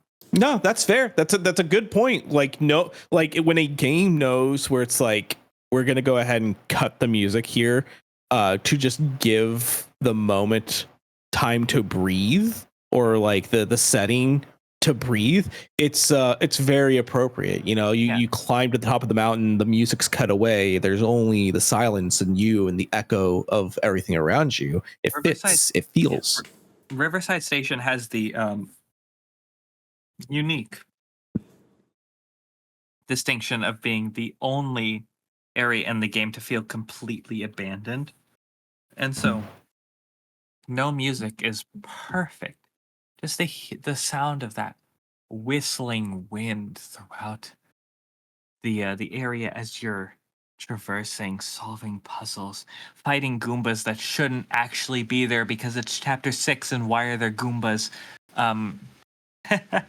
But just that nothingness, I think it really adds to it in a way that when you listen to, despite the fact that it's a well-written song, that kind of country twang that exists when you're going through Riverside Station, the remake, I think it's just like, why is this here? What's the point of this? I think one of the things that the remake doesn't remember is that silence can be golden. So I'm actually that's going to a disagree with you on that one. sure. Riverside Station, one of my least favorite areas in the game, specifically because it didn't have music, and it just unsettled me because of that. And I'm just like, I usually ended up being bored going through that specific section, and also not to mention all the poison. For sure. But I appreciated music being added to that area because it made it more bearable to go through for me No. at least. Absolutely. And I think that's something that really has to be considered. Again, my perspective is not the only perspective. A lot of people like you are going to really appreciate the music that they added. And that's notwithstanding the absolutely banger battle music they added to the area. First of all, let me tell you, big band, my weakness. Like, absolutely insane how hard that song goes. But I think one of the, and that's not to disregard what you said, but again, what I'm saying is the sort of like abandonedness. The fact this is an abandoned rail station, train station that nobody really goes into anymore. All they need to do is make sure that the bridge is down and there's like no one here. I think it really adds to that. Like you're going through somewhere that no one has been in a long time. And I think necessarily this is I'm sure everybody in the world has heard Charmin's advertising, less is more. And I'm not saying that Riverside Station is toilet paper, but less can be more in the terms of like, wow, no one's been here. No one like really understands how to get through this. I feel like I'm the first person to get through this in a long time. I And feel again, oh. not to disregard your point of life, because I think your point is No. extremely valid. I feel like there could have been. I think what they could have done is just have a better middle ground with that. Like keep the ambience, but it was definitely not the blues tone that they were going for. Yeah. Riverside Station. Maybe like whistling wind with like an acoustic guitar. That was how I was thinking about it. I was like, if they had done something like that, where it still feels isolated, but they decided to put like this just guitar in the background, just sort of like making a medley, that would have worked just as well and hit a nice middle ground. I will say, when I went through Riverside Station, when I heard that music that they put, I was like, wow. If any of you are familiar, Phineas and Ferb, I felt that EVILBOYS, like that kind Oh of my song. god. I know what I song. Yeah. felt like going through it. It's like I went through the station and I hit the switch. Like that's what I felt. I don't think that was necessary, but I think they could have done a better job to bridge the big band battle theme with the actual music for the area. I think that's what makes it so jarring, that they're completely different genres. You have big band and then you have blues, like at least kind of mesh the two together, which is absolutely possible. Right? Yeah, it was just Maybe basically making the battle theme specifically for Riverside. Yeah, the battle theme for Riverside is fine. I love the battle theme for Riverside, but I think they could have taken more cues from that to make the theme for Riverside going through the main area. yeah, that's what I mean. Make a theme exclusively that was Riverside, so it has those ambience. Mm-hmm. Oh, sorry, I love the guitars. You guys can suck it. Sorry. That was just funny. What was that, Liz? I love the guitars they add. You guys can suck it. Sure. I mean, it's a good song. I just don't know if it fits. That's all. I think I'm kind of on the side with David there, where I feel like it's a little bit much, but at the same time, I feel like having no music whatsoever can like be exhausting, for lack of a better term, if you like stay there for a long time, and you will stay at the Riverside Station for a good while. So, like, if you're just listening to silence for like 10 minutes, I feel like that's a bit much. No, that's fair. I mean, to be fair, I was absolutely in Riverside Station for a long time, trying to actually cross the gear platforms where it's like those 4 gears and they're all on different times. You have to wait for them. I, for the life of me, could not get that timing. And so I was sat there listening to that no music for a long time. But I think, again, using the platform music for the outdoor segments and then having this whistling wind. Sometimes I think things like whistling wind and a lack of music, I think a lack of music can be music in the right circumstance. I think Riverside Station fits that, the ambiance that the original was going for. Speaking of that, that made me think of like timing. So like, how do you guys feel about the gameplay changes that nerfed your abilities? Specifically, I mean, like there's the obvious one with power bounce, but the second one I'm thinking of, when you're spinning your hammer, you can't do a partial charge anymore. You have to do a full charge in order to get the full spin hammer attack. That is, I'll if I may, I'm sorry to cut you off, David. Yeah. I think that is interesting. I understand why they did it, because trust me, as somebody who like took advantage of the fact that a full the literal minimum effort somehow translates into an ultra hammer. Like I understand why they changed it. It can be a bit of a problem, but I don't have a huge problem with it. And there wasn't the power bounce change. I understand why they did it. I'm gonna complain about it the whole way just because I can't do frame perfect timing. I can count the number of times I've actually made it past 4 power bounces on one hand, literally with 2 fingers. It's tough, but I understand why they did it. What were you gonna say, David? The spin never really mattered to me because I never really knew that was a thing. Like you could just Same. do it halfway in. So that didn't really matter to me much. But I will say that I was kind of hoping that they'd find a way to change the way super jump works. Because even now, I do find that one of the clunkiest ways to execute that move. Having to jump first so that you can hold the button, then you rotate it like you would with the hammer in order to get that super jump out. That I always felt was a little extra. There literally has to be some other button input I can put so that I can just do a super jump easier than that. That was the original way they did it too, right? I believe so, yeah. Yes. Yeah. I feel like that was them being true to the game though, because like, correct me if I'm wrong, I think they used every single button in the remake, right? I would Yeah. say so. I mean, they didn't really Like the same buttons? Yeah. Well, no. I mean, like how David said they wish there was a new like binding for it that wasn't just spinning the stick for it. And I'm just thinking to myself, was there any free buttons that you can get away with doing that for? And I couldn't really think of any. Left I will say- trigger because they took spin away from 64. No, left trigger is like Goombella talking about the area. Oh, it is Hold on. now. I will say, using a different trigger using a different button command as opposed to spinning the stick for the ultra hammer and super hammer would feel wrong. You are twisting the stick and Mario's twisting with you, and I think that works fine. Oh yeah, there's no problem with the hammer. It's just the jump. The I have a jump gripe is with. weird. The jump is Yeah. weird. But like I don't really get it, but I kind of get it. It's like I kind of get what they were going for, but I don't actually get what they were going for. But like I don't know, the jump is weird, but they could have probably done something else with it. I mean, I think what's the weirdest thing about the whole thing is I don't think it's possible to get a first strike with the ultra jump, the spring jump. Like I don't think you can do that. I've never done. No, I haven't at least. I mean, I guess it would be kind of overpowered if you could do it, but like. Oh, okay. Also, I feel like I'm a crazy person, but I need some verification here.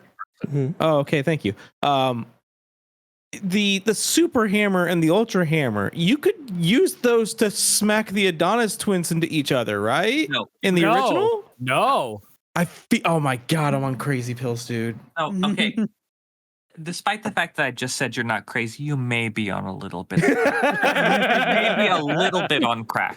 I swear, like one of the cute things was like, oh, they give you the super hammer when they show back, between their first fight and the second fight. They're like, oh yeah, you can just go ahead and throw that into them, and it was like, oh okay, like it's basically Yoshi, but it's not Yoshi. And it's just one of the interesting things about the super hammer, to my knowledge, I could be completely wrong, is that when an enemy is not going to take damage from your initial hammer, like in the case where the Adonis twins would apply, they just won't get knocked back.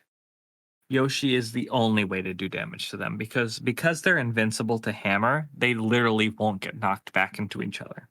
Gotcha. Because like it always just bothers me of just like I'll hit other enemies and they'll throw them into other enemies. So I'm like, got it. It would This maths. It would make sense because the game makes you fight the armored harriers twice, and one time is after you get the super hammer. It would be absolutely poetic to know that your hammer is able to do that, but it doesn't. It's a pain in the ass. I hate it.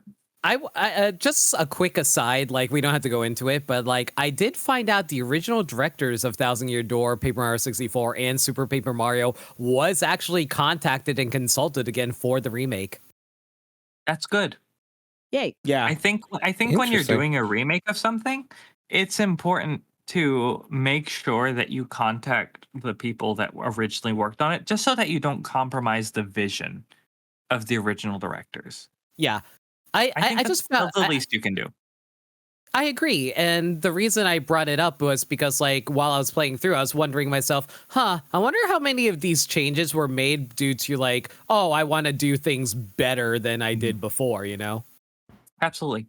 And I will say, by the way, as despite, my attachment to the first game, I think that the remake and the things that it does are genuinely for the best, the changes that it makes. And I think that what you said, just the fact that they reached out to the original and made sure not to compromise the vision, just justifies the fact that they may have made some small changes here and there. They may have done this or done that. But at the end of the day, the vision that the director of the original Thousand Year Door had, that's not compromised in any way. I feel like it's just it tells the same story in the same way, and that it makes me very happy, so to speak. But I just wanted to say that. I hope that isn't just completely out of the blue. That's fine. No. I mean, I think maybe that's a good segue to just kind of vibe about like general feel story of the game, because like for me, this was for my first time experience with it, at least. It was so wholly unique. Of like the first Paper Mario is such a storybook picturesque, like Mario in a magical setting, but like it feels very like beat for beat something to go over, right? Like, oh, there's go to this, like it's cool because like that's why I love so much of the Paper Mario, I guess, is probably where I'm going with this giant segment covering a lot of bases, I know. And David, by all means, shut me down if you want to take this somewhere else. But like Paper Mario is so unique because it takes what is assumingly a very understandable character and IP and then says, oh yeah, Toads live in this town. Koopas, they're out there. They're not just all under Bowser. Oh yeah, there's a desert, the desert area you go to all the time. Yeah, there's mouse people that live out there. It's such a cute way of adding like very simple, like yes, that would make sense in a Mario themed universe. And then we got done with like a very establishing kind of game for that model, which added its nice brand of humor to it and characters that were a little bit more unique. And they're like, all right, cool. Let's get weird with it. And they're like, yeah. Go ahead. No, I was gonna say, I think one of the things that I really appreciated about Thousand Year Door, as somebody who played Thousand Year Door before the original, is that they don't really, besides Chapter 1, they don't really ascribe to this stereotypical biomes that traditional Mario goes towards. Like, sure, you have this plain, idyllic, like flowery, beautiful place for Chapter 1. But after that, it's like, hey, you are in this black and white forest that really isn't scary like the Forever Forest. It's just kind of a forest that you can deal with. You have a wrestling ring. You have this, I guess Chapter 4 could be considered kind of generic because it's like kind of what Forever Forest was, but not really. I see more Chapter 4 as a horror aesthetic. Yeah, but that's kind of why I'm invoking Chapter 3 from the original game, because I feel like at least the first part, Forever Forest, tried to be horror. If that makes, like, even before the booze came in, Chapter 3 in the original game was like oh, this forest that you could get lost in if you're not careful. So you better be careful, like kind of thing. Um, but I mean, chapter 5 is jungle, which I guess, I mean, I don't know. Chapter Like- 6, chapter 6 gets you because like there's not, you don't expect any battles until there are. Chapter 7 is like ice until it's actually the moon, and then chapter 8 is also kind of generic, but like it's final dungeon. Final dungeon by in and of itself is generic, right? I mean, at least Sure. it wasn't a lava dungeon. True. Like, I mean, with the first chapter and the 8th chapter, they're clearly like pseudo homages. Yeah. Thousand Year Door is like Thousand Year Door is so cool because it's like cool. We aren't has- trying to do Yeah. the same beats. We're It trying has to literally set make the it. expectations before it can break them, right? Yeah. And so like 1-1 or like chapter 1 is meant to be an homage to 1-1, but like they're like, you know, you start playing through it, the music's like, oh wow, it's just like 1-1, haha, you know, wow, I'm going on a journey kind of vibe. Like, cool. So there's dragons in Mario Yeah. now. You're like, Yeah. I'm sorry, think it- fucking what? I think it's really interesting because if you listen to the music of chapter 1 in Petal Meadows, you hear that classic Mario leitmotif of Yeah. da da da da da da, and then it's like, wait, there's a dragon? I didn't sign up for this. Like Excuse there's me? skeletons within and everything, seconds. and like because dry bones exist, you feel more comfortable of I like, think yeah, it's, sure, but if you take 2 seconds to think about that, you go, oh, right. Those are I'm just a dead dad. Koopas. I think it's kind of one of those things where, like, if you play through the game the way the developers intended to, you will waste enough time before seeing the hooktail fly over to be like, oh, it's the Mario theme. Like, because I guess the game intends for you to, like, hear Goombella speak a little bit, and then, like, but da da da da da da, and then, like, all of a sudden you see this dragon, it's like, oh my god. That's not what this game is at all. Am I gonna die? It's kind of one of those things. I think it's really cool. Subversion of expectations and just kind of like going out of its way to not use in a meaningful capacity the biomes from the original 64.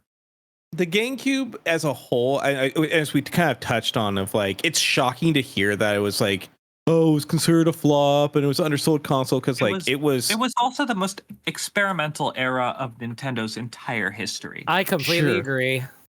like it's just wild to hear that, but like, God, it's crushing also because like there's so many weird and cool new things that they were like, cool, we're gonna go really out there with some of these concepts. We're gonna do odd stuff, and then you compare it to like Nintendo nowadays, and it's like, not to say there's nothing as good, but they definitely play it a lot more safe for a lot of their IP and how things are handled and how they want to innovate and push stuff. Because like, I mean, I think it goes without saying, one of the funnier things that I saw when this game was announced was the amount of people scrubbing through the trailer and going, guys, they kept the noose. And you're They- just kind of like, it's like, that's funny, you know, when you see it out loud. But in honesty, you'd think It's they insane. would. No, it's insane. You didn't think they would. And I mean, I think it is a God, I'm going to sound weird. I'm going to sound like really incorrect when I say this, but it's the fact that some of the things that were acceptable then are not necessarily acceptable now, and they kept them. No, they changed They still changed a kept- lot. They Like, changed a still, lot. like they still The- got rid of the Toad death outline, for example. Okay, but that was okay. Maybe it's because I grew up with it. It was kind of funny. I wish they didn't. They But I also mean, changed The like idea that I think it's just again, I have to be really careful with how I say this, but I feel like the modern era would have like assumed that a lot of the stuff about Rogueport would have changed, and they kept a lot of it the same, and I just have to appreciate that. Hey, I'll hold be on. real. Liz, what were you going to say first? Yeah, sorry. I was just to say, like, they did change a lot of the dialogue with, like, specifically the ones that come to mind are the Luigi in dress and then also the fat shaming they got rid of, which I think honestly were good changes. Like, they were silly, but Yeah. The fat shaming, I think, is an actually good change. That being said, Luigi looking absolutely hideous in a dress, I think, could have stood the test of time. I disagree mostly. Okay, I'm of two minds because like I agree with Liz that I think it's a good change, but there's another change that I wasn't too crazy about. So like the reason I'm okay with them getting rid of the Luigi one is because that felt like it was more mean-spirited because it was mean-spirited towards those who do actually cross-dress. And I'm like, no, I don't think that's the intent they want to go for. For sure. That being said, though, like I'm looking at original intent here, so that's what I'm like judging right now.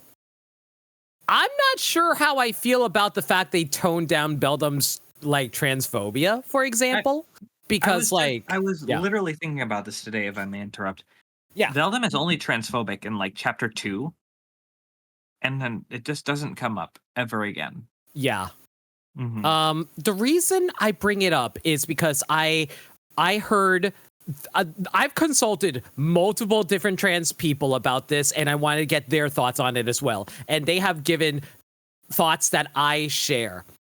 Basically, like some people are happy about it, are not happy about it because like it kind of not whitewashes, but like cleans up like Beldam's like transphobia to make it more like acceptable that she can behave the way she behaves, and like we should be able to call out people for their transphobia, and like it's not that we approve that, not that we want to see transphobia, we want to see transphobia depicted in a way that like is shaming it, basically, you know? Whereas other people, however, other trans folk that I've talked to have said that they are okay with it because like they want to, because they see Thousand Year Door as a fairy tale where everything will turn out well in the end, which is also partially why Vivian does go back to her sisters at the end of the game, because she is that much of a kind and forgiving person, and just like and basically they want to believe that you can like change people's minds on stuff like this, and that people will end up being better at the end of the day. And like it's a beautiful thought. I'm just of two minds on whether or not it's like, one, is it being like not realistic, but like giving a message that is good. Happen? Yeah, what is going, not even being like it's a reflective of reality, not even that. It's more so of like, what is this message trying to give to people right now? Mm-hmm. And like that's why I am of two minds on whether or not I think it's a good or bad change.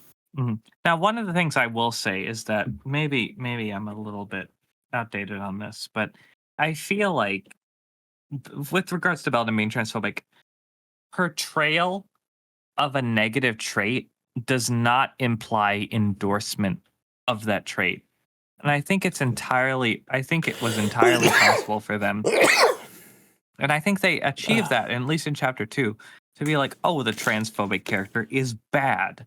That's the kind of thing that like I don't know, but I think I don't want them to just go out and be like, oh my god, a transphobic character, oh my god, real. But like, I think they did a good job in like making sure that everybody who played the game knew that this is the villain, this is a bad thing.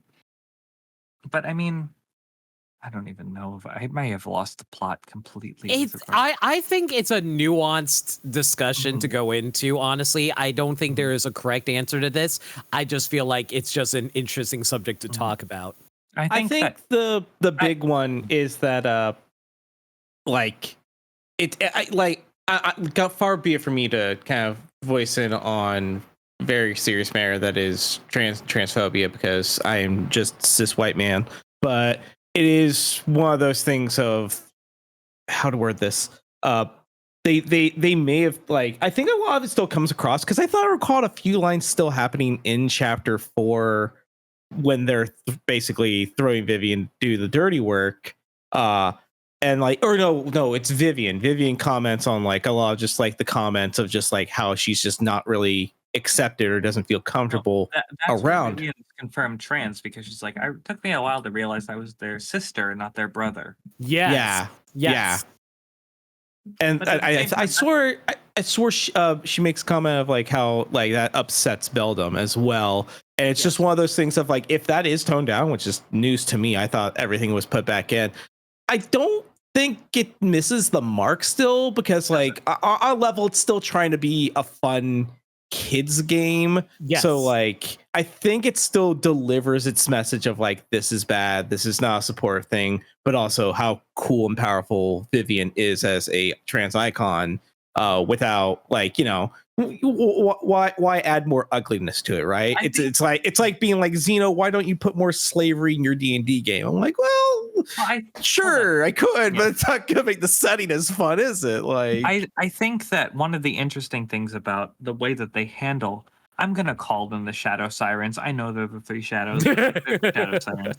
I think one of the interesting things is that chapter 2 leaves you enough breadcrumbs to be like, is Vivian? And then by chapter 4, it's like, oh my God, she's trans. And it's like one of those things where they are building to something. I mean, like the way that Beldam handles it.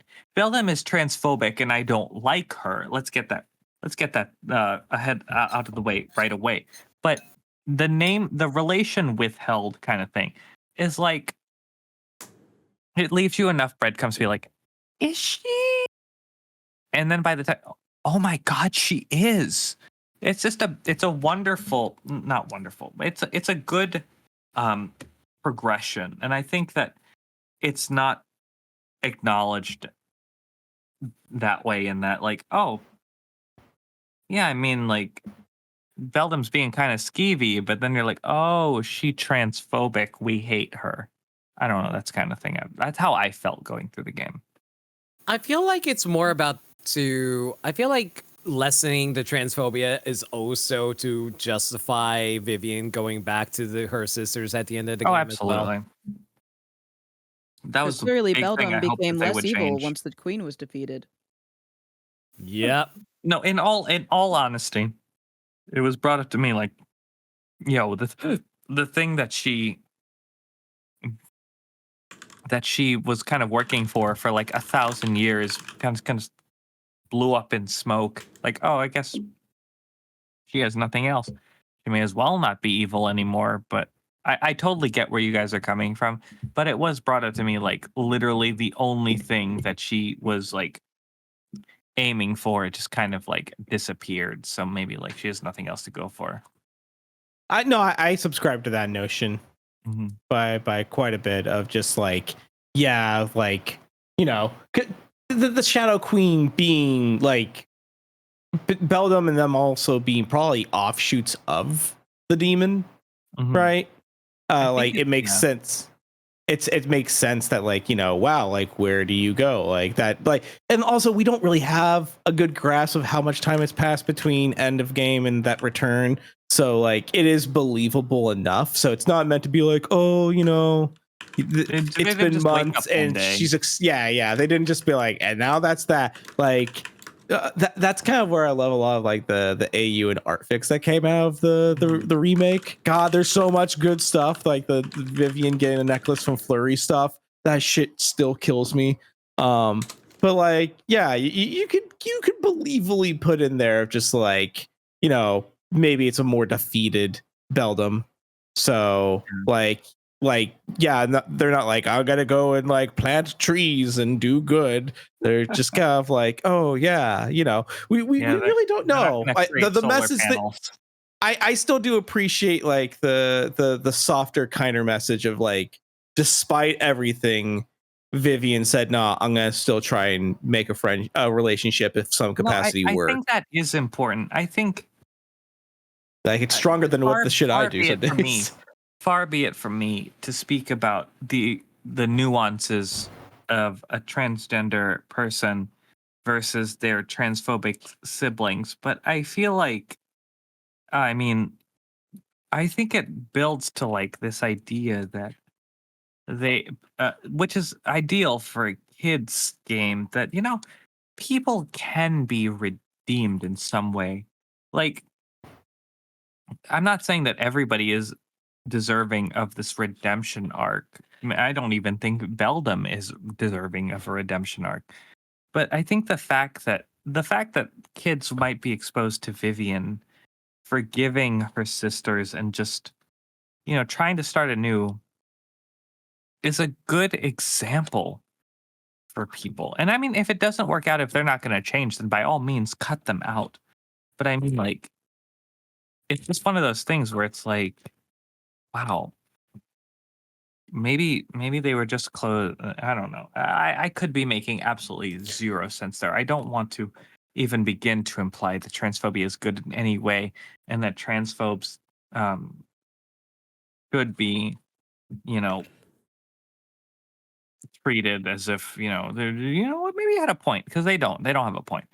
No. But I mean, I think it's more or less the general salient point Mhm. that's like it's not more or less what are they thinking, like whether they're saying, you know, diluting a bit of the original text and making it be like, oh, transphobia is okay. It's more or less the context of we have a character that has kind of been through a bit of turmoil from close people. Like there's like this Mhm. is Vivian's sisters.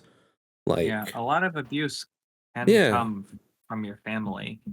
I think Yeah. that's it. The game really does a good job of illustrating that. And in the end, Vivian just chooses to forgive and go forward with it. I think Yeah. that's sort of what they were going for. They wanted Yeah. the character. The way the game changed the dialogue to be like, well, family's family after all, to be like, Vivian decided to give them another chance.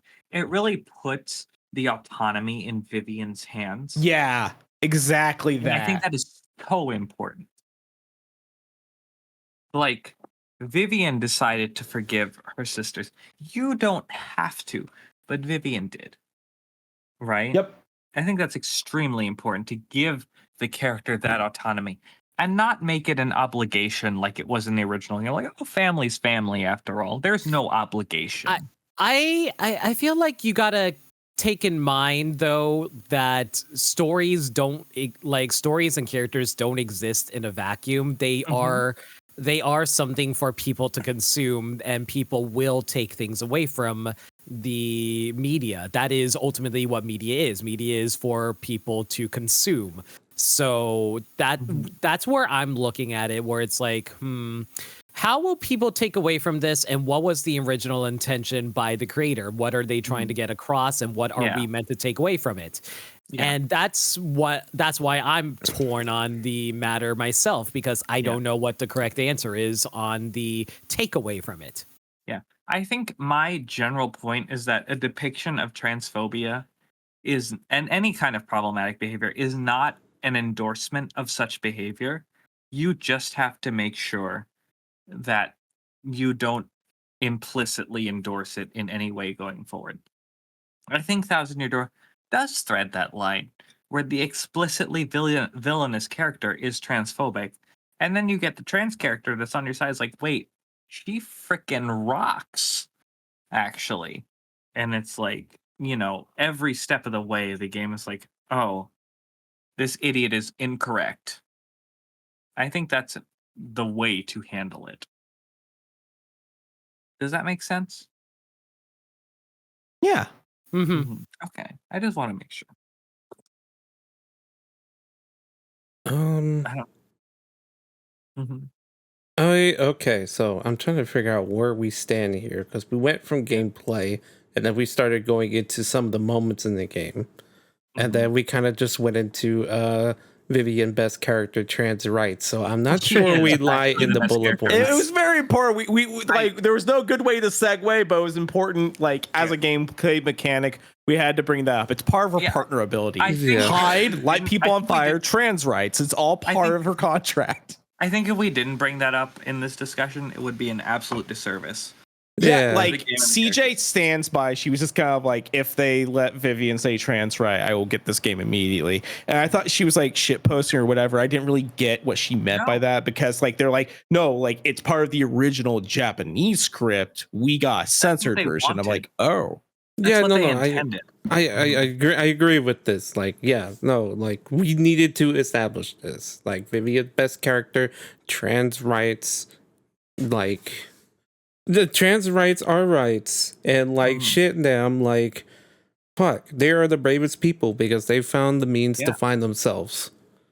So I good on admire them. a lot of trans people just because they're able to live their unadulterated lives, Hmm. and even I can't do that. But I guess what But- I'm trying to go for here is I don't know where we are in the bullet points right now because we kind of been glossing over everything. Sorry. With yeah, all due- like with all I due guess hon- we could. Yeah, with all due Yeah. respect, I mean the bullet points are like a suggestion. I think where we go from here could Pirate be. guidelines. I mean, yeah, there's whatever. What do we think about original versus remake? I think that maybe we talked about that a little bit, but I think it's time that we really discuss what the strengths of the remake are versus the original, and vice versa. Yeah, I think a lot of the big, like, you know, I think the universal paddled one is the glossy floors. Like, Oh, yeah. it's Yeah, not having deal your- breaker, but it's very Having the floor noticeable. having your reflection is kind of weird. Because like, is this carpet? Is it tile? Like, that's how I Yeah. That was I yeah. think it's cool. I do find it really cool as well. It was just like, oh my god, everything's Yeah, it was glossy in this just jarring to establishment. yeah, it was just jarring to see like everywhere, like the sewers being as clean as it was, but they're like, but it's the sewers, it's dirty, sewers and makes everything's sense. falling apart. You're like, huh? I think that's just the storybook aesthetic. The Oh sewers yeah, make no, sense. 1000% is. Especially because they decided to rename Rogueport sewers to Rogueport Underground or whatever. Mm-hmm. But like, I think it really becomes a weird thing when it's like, I don't know about y'all. There are certain areas like the Excess Express and even maybe Hooktail Castle where it's like, that's tile? I thought it was carpet. And then suddenly it's reflective. It's like, wait a minute. Am I having a breakdown? Am I stupid? Is this tile? I was like, oh wait. But I don't know. See, that's I hilarious think they to could me have been because a little bit more selective about that. That's all I'm saying. That's hilarious to me because that never occurred to me. It was just like, oh, cool, floor shiny. Mhm. That's just, I guess that's just how I think about things, to be honest with you. I think like the only times they really do carpet is like, for example, the champions room in the Glitz Pit example Yeah. and other places. That's the thing, right? Like carpet is explicitly carpet in the remake, and I appreciate that because one of the things about the remake is like, yeah, I mean, Grodus's room, the champions room, explicitly carpet because it has that carpet texture. But I guess it was just kind of jarring for somebody who's like played the original game. It was like, oh, this must be carpet. So, I mean, it's something that I'll get used to, but you know, it's whatever. If it adds to this topic here, since we're talking about some of the best things that the remake has been doing, can anyone recall any like favorite moments in the game that have been otherwise have been improved with the remake, or maybe perhaps like it was not your favorite moment, but somehow the remake kind of turned this back around and turned it into a better. What? Very broad. Okay. Cinematography. Sorry, I'm gonna go right into So this. all cutscenes. Yeah, all of the cutscenes I thought just had so much more of an impact in the remake. The different angles, the lighting, the everything. It didn't feel like in the Thousand Year Door original. It felt like everything was just in the gameplay, and maybe that's a good thing to an extent. But it wasn't. The Thousand Year Door original wasn't willing to take these different cinematographic angles and just build upon that and really create like a movie out of everything. Like even the biggest example I can think of is the final boss when Peach gets possessed and the game shows her the game shows the Shadow Queen possessing Peach from a front facing angle, which really just drives home that this is a cutscene, this is impactful, as opposed to the original, where everything happens within the same angles as the game. Everything is in that like, I don't even know, like everything is in that angle where The same perspective. Side the profile. sideways angle. You know, Peach gets possessed in the sideways angle and nothing like that. There's no such thing as emphasis in the original game because the game can't use cinematography to emphasize certain things. And I think that's one of the things that the remake really does well. Adding to that, I think a huge improvement for the remake is the amount of like, as Twice kind of going at, like the various sprites My God, I still see in my mind's eye Kid Yoshi looking at Rockhawk's belt and having that smug ass face. It's so good. Yeah, It's so good. And I will love the never in my expression. life be able to unsee happy Grubba. Yeah, like Grubba was what- so happy. he was so happy. And it's my hope that you will, introduce that into the stream layout to let people know what I am talking about. But he was so just, I don't know, like the extra sprites really do a lot to Yeah. add to the storytelling. Yeah. It was something that we always knew was there with like the limited amount we had, and then they just took it a little bit further because Mario was usually the reactionary. Like the frame you've probably paused on here is like such a great example of just like giving your partner. It really brings them in as like another person that is with you that's reacting instead of waiting for the speech bubble to pop up of like, whoa, Gonzalez, that person's a pig. It's like, yes, I know, I saw them turn into a pig. Yeah, that Instead, is with this spec- reaction, you immediately know how Kid Yoshi's feeling of like, holy shit, that man's a pig. Yeah, that's specifically why I threw that up because for those that don't know, like your party members never emoted for anything. This particular scene here, a lot of them didn't actually have this sort of stunned look to them either. They like a lot of this is just That brand scene. new. Oh my Yeah, God, this scene. They so good. didn't move at all. They didn't react at all. And now there's emotion. You can see exactly what they're thinking, and I love it. Well, Yeah. it's interesting in the way that between 64 and Thousand Year Door, the partners feel like people, but Thousand Year Door did not go far enough. And I think the remake finally bridges that gap between 64. You are here, but you're not actually here. And the Thousand Year Door remake is like, you are a character involved in the situation that we currently find ourselves in. And I think that is just a wonderful thing. There are these, you see them emote, you see them react in a way that felt unthinkable in 2004. And it's a beautiful thing. Koops' theme in this moment here hits real good. Oh yeah, partner Yep. theme songs. Don't even. And then like Koopy Koo having like her own theme that is like the more softer jingle of like, hey, don't do this, and he's like, I gotta, and then like obviously throws a fit. I don't know, it hits a little bit more harder than in the original. I have two things to talk about this because I'm curious about your guys' thoughts. Well, Yeah. The first one I think is pretty obvious. I'm sure everybody likes the fact that all the characters have their own unique voices now.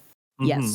Yeah. Oh yeah, I really love that they adapted the sort of Undertale like quirk where it's just like you get a little taste of their voice. Yeah, I could get into the issues that I have with their dialogue, but them having unique sound effects is not one of them. I love that so much.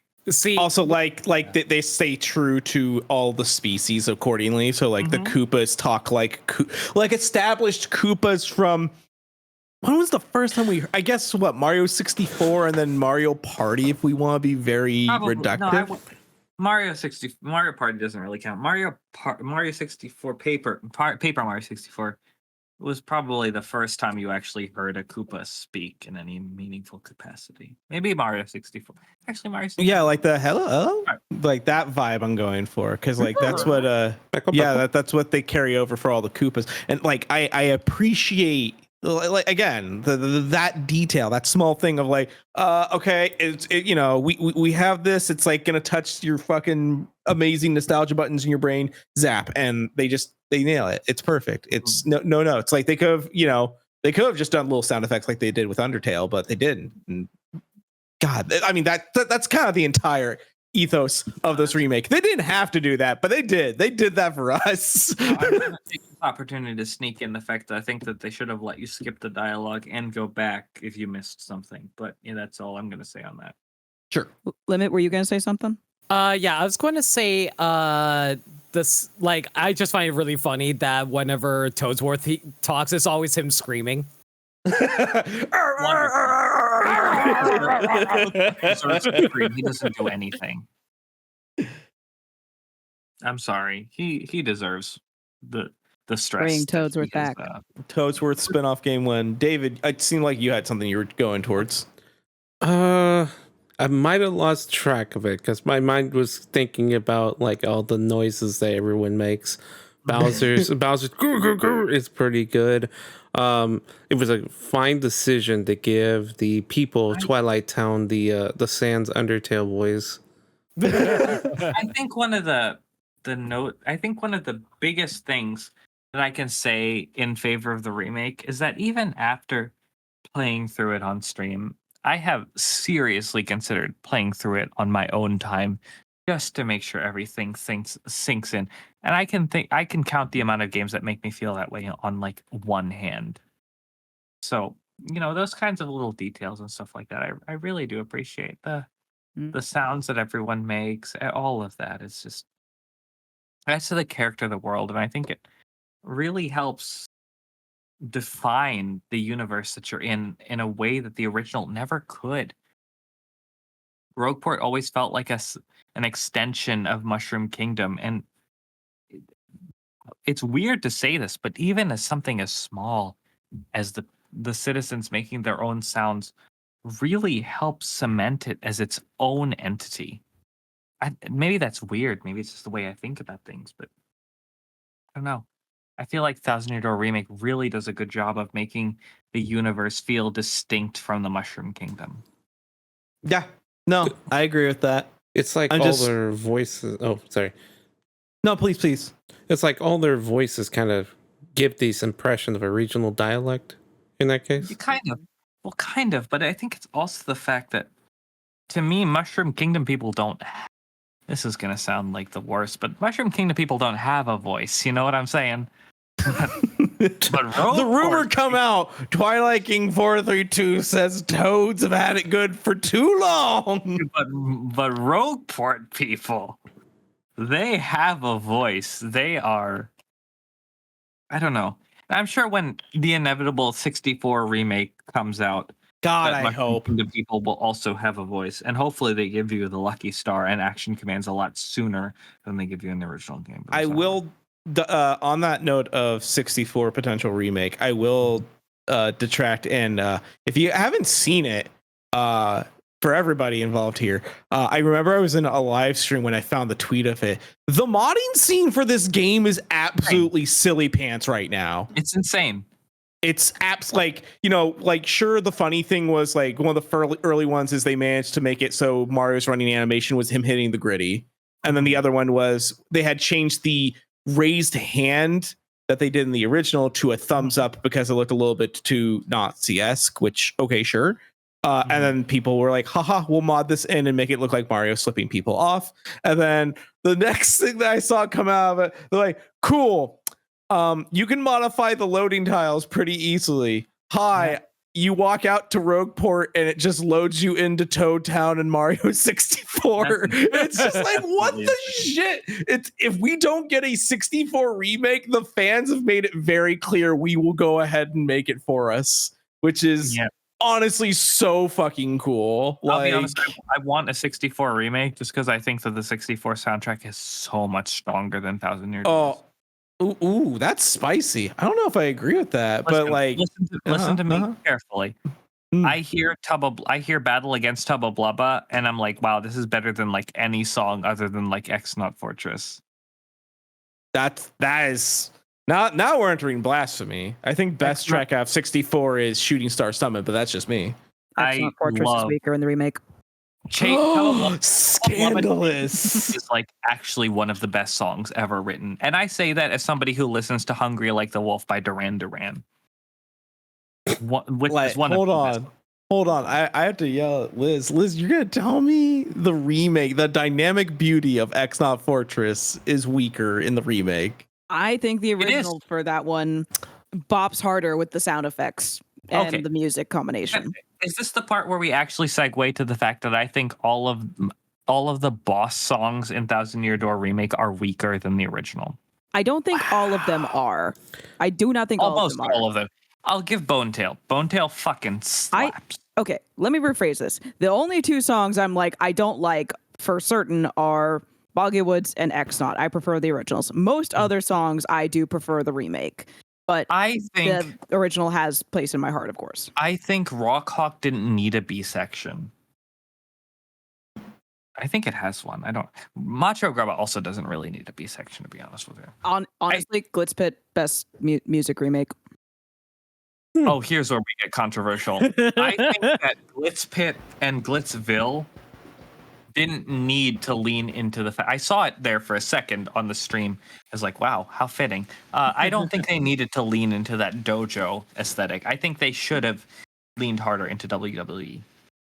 I can agree with that. However, the guitars, I love them. The guitars are good. Don't get me wrong. One of the things that I really like about Macho Grubba's theme in the original game, just as an example, is that it felt so underground house kind of thing. And maybe this is me being stupid and weird, but I feel like adding guitars to that makes it feel more mainstream, more like I feel like Grubba's theme was initially supposed to be like, oh my god, this is not above board. This is not a legitimate match kind of thing. And I feel like it was so dirty and gritty, and it's like I don't feel that from a remake. Just as an example. Maybe I'm wrong. No, No. I feel like the guitars add to the grit a little bit. Like I know, like this might be just coming from me because of the era of music I grew up with. Like that kind of guitar sound had grit to it. Yeah. And I think to me at least it adds it. But that also might just be my preference. I do prefer rock as a genre. No, that's And- completely fair. I just think that Grubba's theme could have stood in the remake, could have stood to take a little bit more of that undergroundness, that dirt, that grit, that I don't know. Guitars to me feel like an inherently mainstream instrument. And that may be just the era that I grew up on. Good night, Donut Dog. That might just be the area that I grew up in. But I feel like maybe the lack of guitars in the original, that like that deep, like grungy, crunchy kind of thing, just fit a lot better. And I don't think it needed the guitar. Fair. Hmm. And that's, of course, never to imply that anybody is wrong. We all have our opinions. If I may, Just because we've probably talked about a lot of the music for a lot of the stream, I don't know really how to word that. Just besides, like, maybe we should just kind of bounce through them a little bit more rapid fire. But I will say, like, I think one of the greatest qualities of the remake is really off the rip. You can immediately get the badge to change the music back and forth if you're like, yeah, I'm not feeling this, or I don't like the music of this area. What a great, like, 0 BP, costs you basically nothing, great addition to immediately off the rip give you. Like, I love the amount of, like, you can go ahead and keep playing this like the original, but the remake options are here, like the fast warp pipes. I agree with the music, the nostalgic tunes. I love nostalgic tunes. I'm glad that they added that into the game. It feels, maybe this is just my antiquated philosophy on game design, it almost feels like something that should have included in an NG Plus, so that you had the opportunity to really take in what the remake was offering, if that makes sense. You mean from the beginning, you mean? You can get nostalgic tunes from the beginning, and I think it's important, maybe not to force you, makes it sound weird, but to make sure that you give the remake music a chance. It might have been something that I added on a little bit later into the game. Despite the fact that I don't necessarily, I love the music in the remake, and I even love the boss music, even though I think the boss music is generally better in the original. I think maybe making it available a little later, and then Well, if it the was problem like if they included a new game plus in the game, that would have been nice. I was gonna say, because the problem would be like then you don't get to listen to the old stuff of the early game stuff if you add that badge in later. I realized that as I was saying it, but I think A New Game like Plus the game could fix I feel that, like the obviously, game but could stand from a new game plus. To be completely honest with you, I felt that way from the beginning. To be completely honest. I do agree with that philosophy. I do feel like it would be a good incentive to want people to play the game again, especially since it seems to be, maybe it's me, but the demographic for this game seems to be a lot of the people that grew up with Thousand Year Door and was just probably, wanting their game back kind of thing. Yeah, of course. I mean, just accessible, because like the thing that I always bang my drum about, I'd be like, yeah, man, you should play Thousand Year Door. And if you're a person that's like, well, I'm against piracy, you know, this game was going for like $300, $250 on Amazon. One of the greatest things that the remake did is lower the prices. Yeah. of And the accessibility.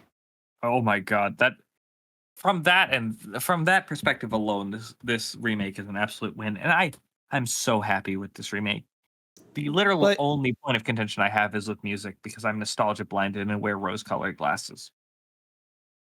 So Right. Like I think that's the important thing is like you acknowledge there's potentially some nostalgic blindness, but also like you aren't out the rip being like, dude, all the music is doo-doo ass, the original's better. It's like, Let me no, tell you like Chapter 7 in particular made me like, oh my god, like this slaps. Chapter 6 and 7 battle music felt like I was Yeah. eating at a 5-star restaurant. Oh yeah. Real You know quick, real quick. Go. If there is, let me see if there is a way for us to actually just show this off on stream, because we do have access to this, and I do believe. I'm not sure if you guys would be able to hear the music from here, or. Okay, you know, unmute. David, like, do you If know play how it, you to? might hear it. Oh, yeah. So, like, you know, yeah, we can hear it though. Okay, good. Then that works, because I'm pretty sure everyone on stream would be able to hear this too. So if you guys want to target a specific song, and since we're kind of focused on that, we can actually just go through some of these. Well, okay. So my general, and this is extremely general, is that the boss music is worse in the original. However, almost every other song is better. David, real quick, I don't think a stream gets the game audio right now. I just No, I listened to hear it. it. I didn't hear it. On stream. Oh. Is it there? On stream. Okay. Okay, Let's so see. what you want to do is set it to output and monitor and output. That being said, though, you got to make sure you don't have desktop audio turned on in your mixer. Actually, Alive is completely correct. I just unmuted the stream and I could only hear voices. I couldn't hear music. Yeah. Got it. Okay, hold on one moment.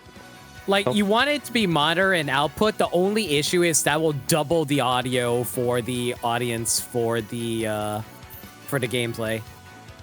It would. But that's only if you have desktop audio also outputting in the mixer. I believe so. It's kind of complicated the way I've structured it. Oh, okay. Basically, I could find a way so that it doesn't duplicate, but now I won't be able to listen to it. So, that's fine. But I'm not sure if it's working now or if the audio is playing on the stream end. No, we can't It's hear not. anything. Okay, cool. And you know what? I hear And we- Road Course theme, but that's Okay, about it's playing on stream now. Oh, okay. Oh, then I guess I did get it to work then. Okay. Hang on, let me yeah. double check. Yeah, make sure Okay. it's not echoing Alive. It's hard to do that, so silence for 1 second.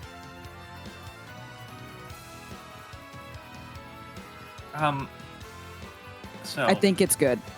Okay, good. So then I did have this restructured correctly.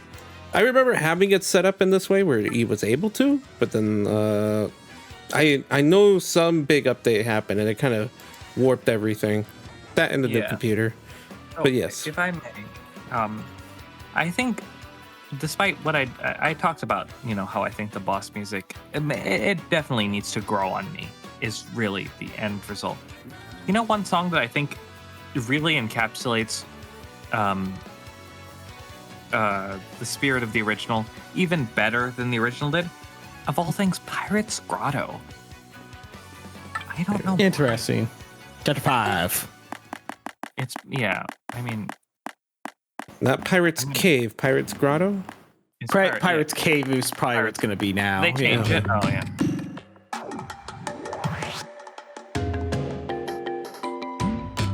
I don't know why. I could listen to this. I could dissociate to it as somebody with mental illness. Dissociate to it for a long Which is- time. interesting because like also after this, like yeah, no, I agree. Like this is pretty one-to-one faithful. Like I don't think there's anything that's like really. I think what they did added to the song rather than change the initial, what the initial song was trying to project. Yeah, I was gonna say play Cortez real quick. Well, wait, is this his bow music or is this just his intro? This might. I think that this is intro. Yeah, that was accidental, by the way. Okay, but like I stand by. Like I think Cortez is incredibly great music. Yes. It's funny because I was talking to my brother on a plane, and he told me Cortez was like the first example of music where he was like, "This isn't as good as the original." It just goes to show you how everybody's different, right? That being said, I don't think this is bad. I think this is pretty good. I really appreciate being able to show off that in the second phase of Cortez, if you hit the bone pile a couple times, his rib cage opens up and the gem inside of his rib cage becomes attackable, and it has -1 defense. I just think that's cool. The game is full of little details like that. It's so much. Like apparently, like staying at an inn like a bazillion times gets you some stuff. It's really clever. I like just comment on this real quick. I'm like guitars here in the song works great. I think they're fucking fantastic. The things that I do miss from the original is like the more weirder, like I can't even describe what the fucking tone is. Yeah. It's just like the more warbled, distorted guitar to add that eerier ambiance pull out. You just mentioned that, and I think that's exactly how I feel. The original songs, like Cortez's theme, you couldn't describe it in any way except Cortez. Yeah, that's synth. It's synthy, it's rough, it's Cortez, right? Because like here, it's flatter. It is flat. Not- it's more, but it's not by more much. three-dimensional in the remake, Yeah. but at the cost of what I feel like is the song's identity. I stand by that. Like the YouTube mashers who like mash these, like the original and this are gonna do some real some. They're gonna cook. They're gonna cook real good. Here, the biggest example I can think of is Dupless, because in original, Dupless's the solo in the Dupless song is the organ, and it's not that in the remake.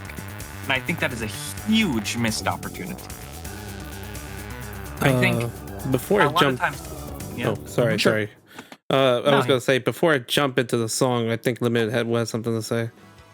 I was just going to say, like, as someone who doesn't have the nostalgia that you guys have, I don't know, like, I just rocked it out with the music in this game because, like, I didn't I remember a lot of songs from the original, but, like, for the most part, like, I didn't really notice that many changes except for really obvious changes, I guess. Yeah. So, If I may, yeah. If I may, I remember when you played the original Thousand Year Door on stream. And I remember you saying that the game had a pretty flat soundtrack. And despite my nostalgia for the game, I couldn't help but agree with you. Yeah. So, I mean, I think that this game accomplishes having a more dynamic soundtrack than the original. But in this, I think what it loses is the original identity. I think it kind of loses the plot on some of the songs, if that makes sense. Like, it doesn't carry this.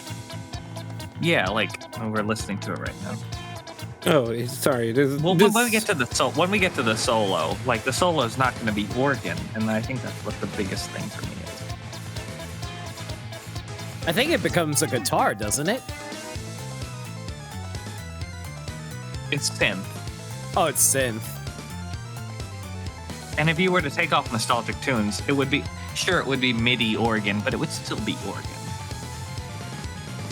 And I think a lot of times, despite the fact that I don't think the songs are anything to write home about in a lot of instances, the sound font does a lot to carry the songs.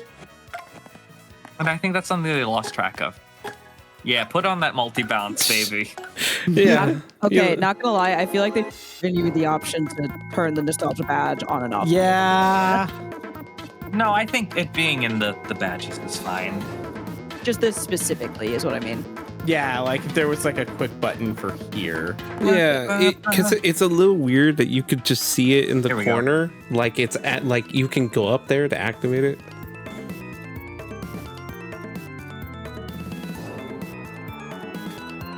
Maybe, I think part of it is internal biases, because I'll be completely honest. The church organ, the organ in general, is like one of my favorite instruments to ever exist. So I am inherently biased. The bell, bell- is a nice touch too. The it Bell exists in exists the I think the bell exists in the remake. it does, but I think the big thing that makes it stand out is like after that entire organ bit is again it's the less is more. Mhm. When the bell echoes, it leaves a lot of empty space to bounce in, and it fits the eerie, creepy nature of Creepy Steeple and everything. And the remake's version not bad. I still very much enjoy it, but it does sound just a touch busy. Is there a chance you'd be willing to go to Rock Hawk and his battles? Oh, that's another one Sure. that I could talk ages about. All right, let's get onto it. Let's double check that. Oh, I see you haven't fought the The person champion. yet. You haven't Yeah. fought him. Yeah, no, I've already made Oh, it it's called, clear. it's the champ, in case you're wondering. Yeah, look This for the one? champ. The No, champ, the one that's champ. called the champ. Yeah. Okay. Yes, it's so good. This is another song that, despite the fact that it's going to be the exact opposite of what I think, the fact that electric guitar was reserved for this song in the original really added something.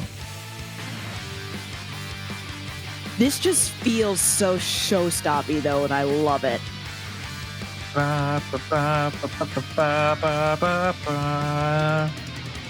Whereas the original, like,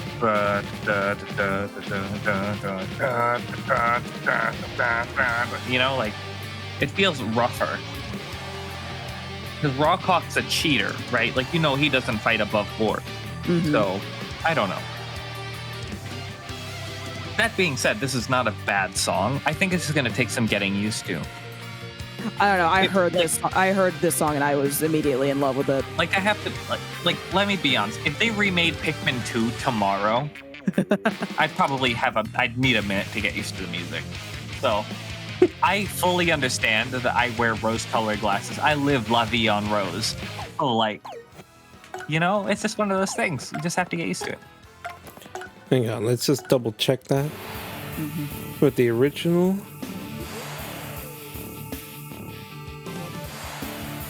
It feels more pro wrestling in this one, right?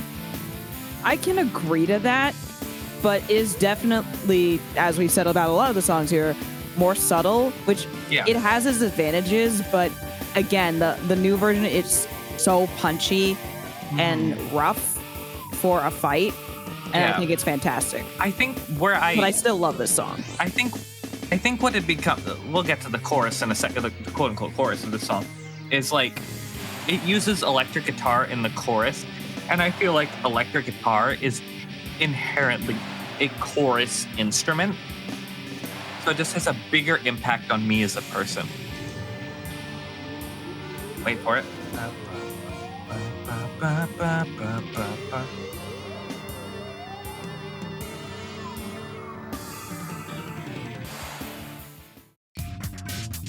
Oh God, Macho Brahma. All right, let's go. Let's go, baby. I love this song. It's a good one. I I will love say. Brahma. I honestly wish he came back.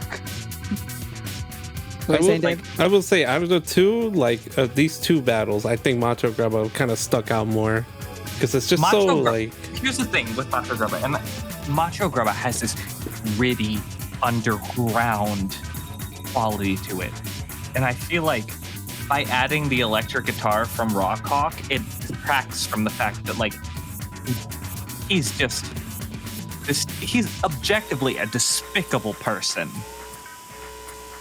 And you know, I don't know how to describe it. He's like, it just has this underground, like I said, gritty quality to it. Like, you know, it uses sort of like kind of more club instruments, like the kind of thing that you would find if you went to like an under the radar club or something like that. I appreciate that about the song. Time to turn on nostalgic tunes and go right back, huh? Yeah. Oh, back at the fuck. You have 883 coins. Nice job. Ah, thank you. It was hard. It was hard earned. Mm-hmm. But yeah, I think Macho Grub. I think it was probably one of the few where I feel like the remake, like it changes it a good amount, but I still think it does it justice. It does. Thinking about it, it does do it justice. However, I'm just nostalgia blinded. Any other song But you hear the recommendations? presence of the electric guitar, right? Oh yeah. So I think that was unnecessary. I'd say it being a backbeat is pretty nice. So I will say, I think you know how I would have changed Macho Grubba's theme? This is gonna be such a weird way to put it. I would have made it an early Billie Eilish song. What? Heavy on the bass. Heavy on all of those aspects. Those like grungy aspects. I don't think I would have added the electric guitar. I would have gone heavy on the aspects that were already there. And I think that's what makes me conflicted on this song, because I think they could have gone in a different direction. You know, that's fair. That's fair. I think I get what you mean. Like, imagine this song, but the bass was like in your ears all the way through. Yeah, the bass is was really really- promising at the start, and then just It peers out. And I Hot think gets bass hidden. adds something to a song, right? No, I get it. Okay, yeah, no, I can feel it. Because then I don't know how to explain it, but it's like the aughts. It's like the 2000 action music where it's like Yeah, dun, dun, dun.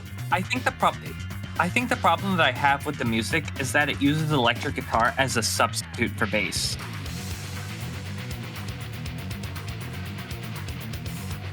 Yeah, yeah. I That's feel what I like they hear. do that a good amount of times with a lot of these songs too, which And I is think like a good old-fashioned garage band Liverpool bass would go so hard in some of these songs. Smorg is another one I feel like. Well, it's chapter 6. Smorg is another one I feel like they could have, maybe done a little bit differently. sure. I'll go to Smorg. Did anyone else have any like recommendations too? Like, feel free to throw them out. You got one limit? Here's the thing. I don't really have a compare and contrast between the two because I don't really remember the originals versus the new ones. Entirely fair. Valid. Oh, okay. Like, the only things that really stick to mind is the new tracks that they added into this game, specifically the Super Boss music. Okay. Well, I mean, it could just be a favorite of yours too, because if it's one of the few that like actually had a nostalgic thing, we can probably look back on that as well. I don't really have one, unfortunately, sorry to say. That's all good. It's all good. Like I said, I never grew up with the game, so I don't really have anything to really stand out in my mind. So I will be completely, I'm biased towards the game because when I went on my first play date ever, this was the game that we played. So I have a long-standing history. And the song, the Smork theme in particular, is quite good, but I feel like it misses a lot of what the original song was going for. And I think I love a lot of the B sections they add in the game. I think some of the B sections are just outright unnecessary. When you say B sections, are you saying like It's the this thing? part right here. Oh, okay. They added a second part to the song that sometimes was valid, but sometimes I feel like didn't need to be there. Like if you turn nostalgic tunes off, that song is like probably 30 seconds shorter.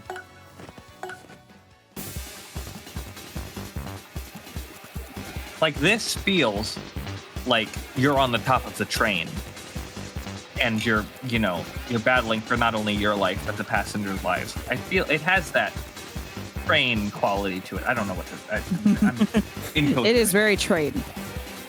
It's so train. Low key, it kind of just made me think of the whole thing. It's like, this really makes you feel like you're Spider-Man. Yeah. I'm wondering if it feels train to you because this is the song you think of when train. For sure. Because it you grew up absolutely with is. this. One thing, if I may take a second to acknowledge something that I thought was really great about how they handled this fight in the remake. When you fight Smorg in the remake, Smorg's entire gimmick is you take out the 3 tentacles, you get like 2 turns of free attacks on Smorg. But in this version, when Smorg regrows its tentacles, it gets a free attack. And that is so important into making this fight like actually somewhat of a challenge. It's kind of crazy. The fact that when it actually stops being vulnerable, it gets a chance to show off. Because you can, in the original game, you can absolutely finish off the fight before even getting a chance to take its pincher attack, which does 10 damage to you and your partner. And in this game, kind of, at least the way I fought it, you have no choice. Oh, no, it's not that one. It's this one. I think. You go right for the... Yeah. No. Wow, you're gonna make me cry on a podcast? Oh, that's fine. Cry. Yeah. Why would you do that? Y'all need to cry. This also reminds me, I think they handled the end of Tech better in the remake. Yeah. Mostly because of the static and the fade out. I think that was absolutely. great. Oh God! I think that's something. Again, the remake's like cinematography really shines in these instances. Like it's just so bombastic, dynamic. It's just, Zeno, do you remember when you rated when it happened during my stream? Oh.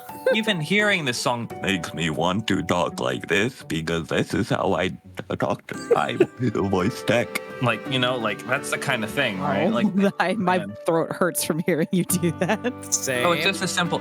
It's just as simple as inhaling when you talk. No, I know what you're doing. It's still painful to my throat. Doesn't even hurt. The one issue that I have with it is that it's really hard to do S sounds. Like thinking about this, like I just do this instead of this. So you're Sylvester. Yeah, I'm like suffering succotash. Man, God, I love Tech. He's a good guy. He's a simp. I'm really glad that they gave Tech the red eye. Mm-hmm. Why did That you was think? something that was absolutely missing from the original game. Oh, did he not have Tech- any sort of colored eye? I thought he had. Tech has a red eye. Tech has a red eye in the Japanese version of the original, but he's a blue eye in the North American release. Yeah, they changed it to red in the remake. Really? Yeah, they kept the Japanese color for the eye. It's wonderful. Huh? Didn't know about that. Behold, I'm watching the screen. I'm seeing Behold 2.0, Magnus von Grapple 2.0. That's an incredible name. Yeah, let's just put that one on for the hell of it. Yeah, that's the kind of aesthetic I got. It's like really going for like a HAL 3000 sort of look. I mean, to be fair, it is just straight up Tech HAL. is based on HAL 3000. Yeah, it's like going for the HAL 3000. No, that thing is literally what HAL looks like in the movie. See, what made me smile is seeing Tech in the end credits at the very end. Of, Yeah, David pointed that out to me. Otherwise, I would not have noticed it. It made me feel so happy. It was like it was such a really cool acknowledgement, and I was just like, oh, that's so quirky. He's just there watching us. Okay, if I may propose a question for the group while we're listening to TTYD music, I feel like this is the best time to ask it. If you were the creative director for a 1,000 Year Door remake, what would you do that is different from what they did? Ooh. Oh, I already have an answer. Go for it. Boom. Make Miss Mouse be able to detect specific things instead of anything. Fair. I would honestly, what I would have done is just make Miss Mouse point left, right, up, and down instead of just left and right. No, let me tell you what the issue is. Every time I throw away an item, she's like, "Oh, there's an item nearby." And I'm like, "No kidding, girl." I get that. The one thing I wish she could not detect was coins. Yep. Oh, That Yep. too. That Entirely. too. If, That if is she valid. didn't detect coins, I think I wouldn't care. But she Yeah. detects coins, and I dislike that. You know what the worst part is? There was one time I was going through like the flower field up to Petalburg, and I was like, and she was like, "Oh, there's an item nearby." I could not figure out what it was for the longest time. I realized what it was. You know that block that you have to there that has a badge on it when you go up Yeah. a long pipe? Yep. She was detecting the one coin in that block, so I had to hit the block in order to get her to With spring not jump, detect that right? one. Yep.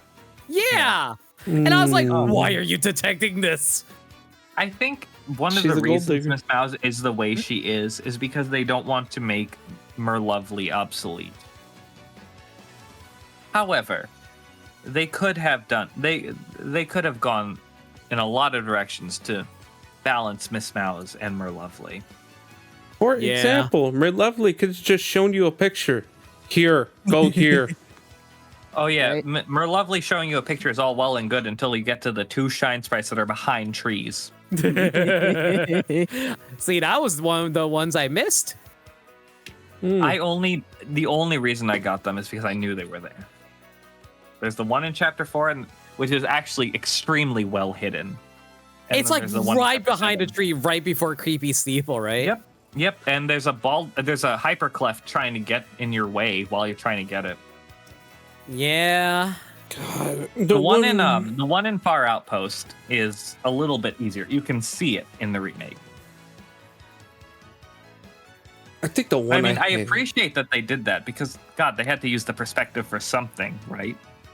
But like, yeah. Exactly. The one I hated the most is still the one on the moon. Mainly because Oh my I God. knew there was one there, and I was just trying to search I was searching every rock, which made me gaslight myself with thinking, oh, maybe it's not there. So I just continued on forward. And then when I came back, I realized that it wasn't the whole idea of you had to crack a rock, you just had to look behind one. And if fucking, I was like, God damn it, I was right there. It's really funny because if you do the hints, like the Goombella hints, where you press like what is it, right trigger, left trigger, she mentions like, hey, there might be a star piece behind, there might be stuff behind one of these, and like, man, it's still hard to find. That moon one is a pain in the ass to find, just because there's so many screens of the moon and there's only one star piece. You know what? I changed my mind. I hate Paper Mario Thousand Year Door. This game sucks. It does suck, actually. You're right. My favorite game of all time is the worst game of all time. Correct. That's how I feel about Xenoblade 2. I think one of the beautiful things about loving a game so much is being able to acknowledge its flaws and be like, Yeah. yeah, I mean, this exists, and I acknowledge it. I still like the damn game.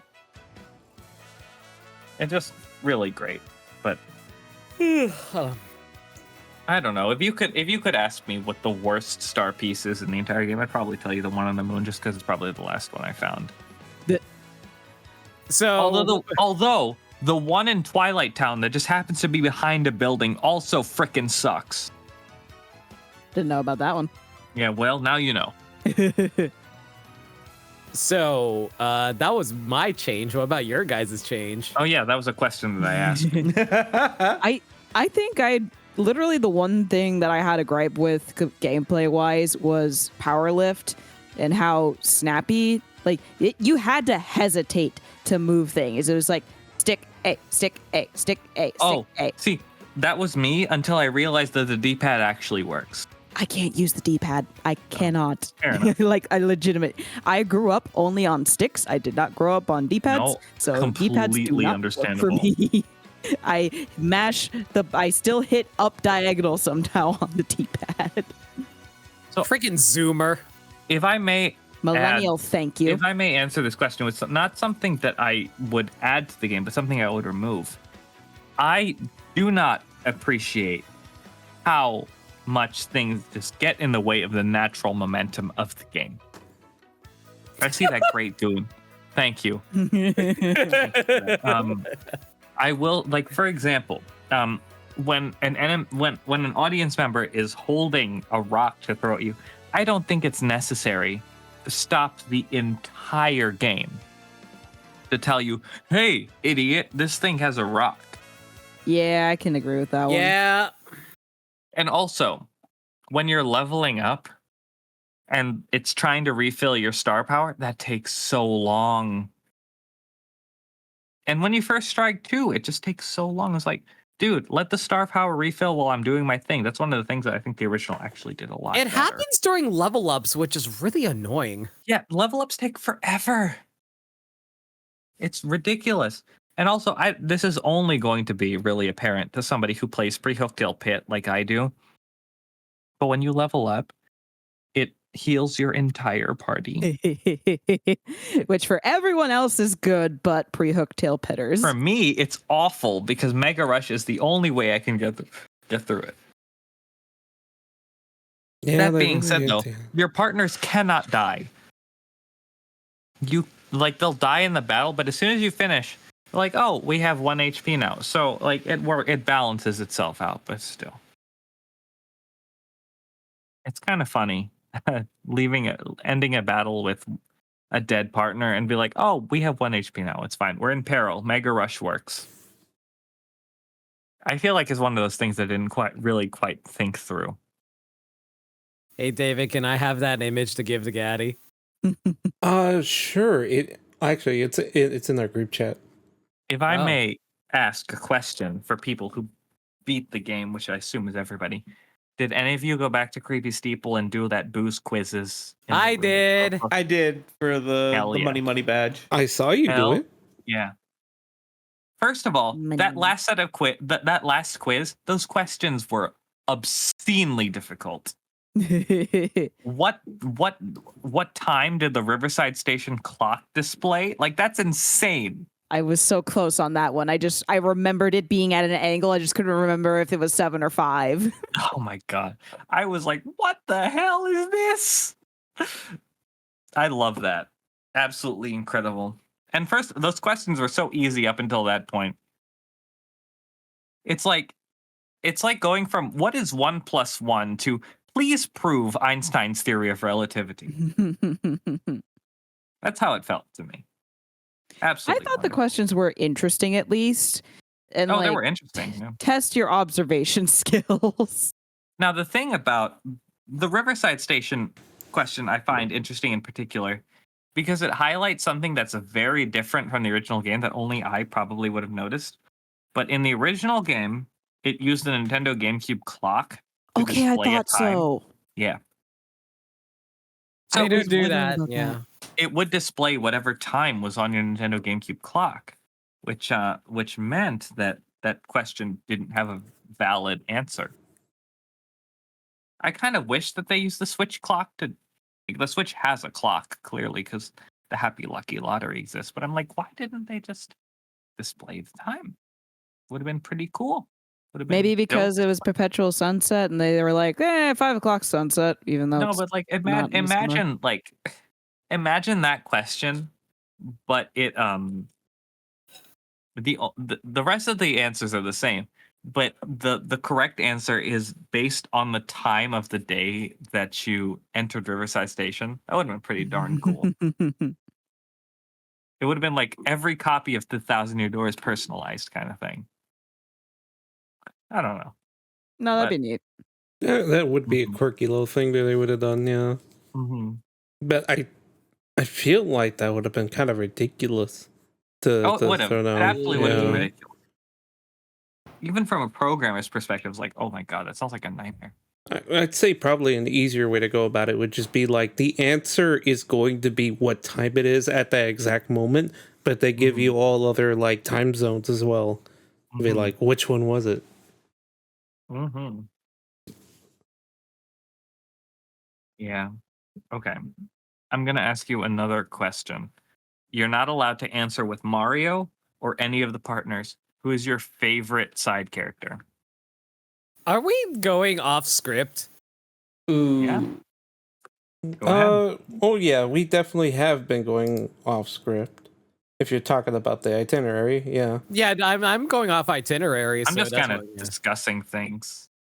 I'm Yeah. curious. I'm Yeah. sorry if that's a problem. No, it No, no, is. I like it. Like I'm just going off of what David wants to do. Yeah, I mean, at this point, it seems like we kind of glossed over a lot of the points already, so it's just kind of like it feel kind of redundant to have to throw you guys back into like, oh, what's your best or worst character, especially when twice throwing down like a subset of that question already. Yeah, I mean, I'm just kind of like thinking about things and saying things as I do. Yeah, but Oh, Grifty, I want to say the I love gentleman on top Grifty. of Yeah. yep, Merlin's house. The God, one that knows everything about everything. God. So I forget it was you or Coach or somebody mentioned it, and they're just kind of like, man, wouldn't it be cool if there was like a D&D campaign, but it's like the pre-Thousand Year Door, and we'll say, yeah, that'd be a cool thing. And then like My- me, 2 a.m. in front of Obsidian with 8 notes with a coffee, and just like, fuck you, whoever did this to me. Thank you for saying that, because I have believed from childhood that everybody's like, I want Paper Luigi. I'm like, I want Paper the Four Heroes. I mean, I want both. both. Yes, both is an option, but like, if you had to pick one, Both. I'd rather the Four Heroes. Luigi. That's fair. I'm not saying you're wrong. I'm just saying that I disagree. Hot take. I don't think I want Paper Luigi ever to exist because the meme is that it's funny to hear about it. I think the moment we go to try and manifest that, make it into an actual like campaign, if they were like cooking on it right now, it's just like I don't think it has enough meat and bones to really hold itself together. So But that's the my thing. They thing with they could Paper imagine Luigi, what the meat right? and bones are. My thing with Paper Luigi is why I don't want them to do it is because it's debatable as to whether or not it actually happened. But he had people talking about what happened. Yeah, but you could be exaggerating. I mean, like, I get it. He has partners telling you what actually happened. But I mean, he was in your audience. But I'm like, I don't know. It's like, I think I would rather hear about the Four Heroes, learn about them. I know who Luigi is.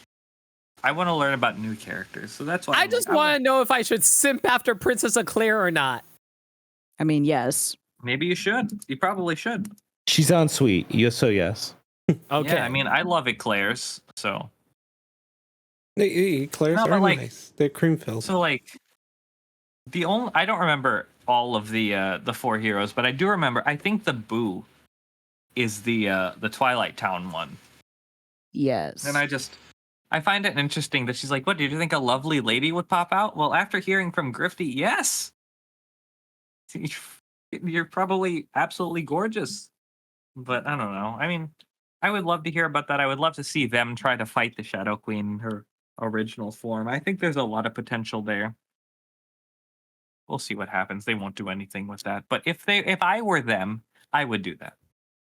Before the question changes again, I think my favorite character would have to be. I've been like thinking about it in my head this entire time. Mhm. It is either between Flavio or Dupless. Nice, good choices. I find Flavio to be such a funny, pretentious little character. Just a funny little.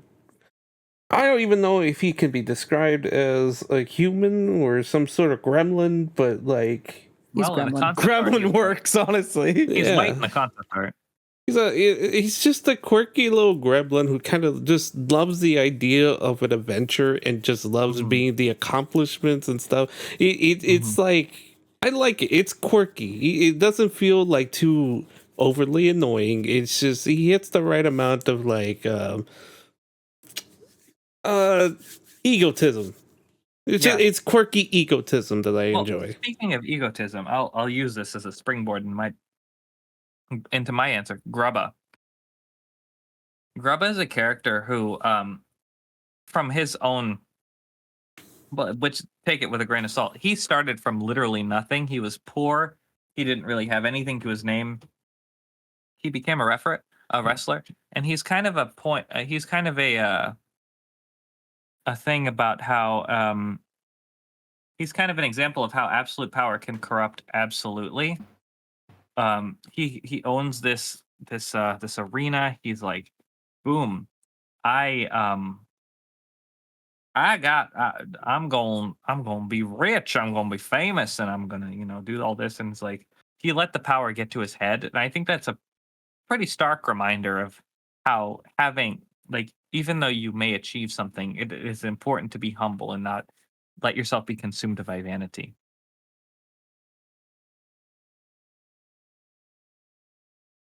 Waitress Toad. Ooh, waitress toast good.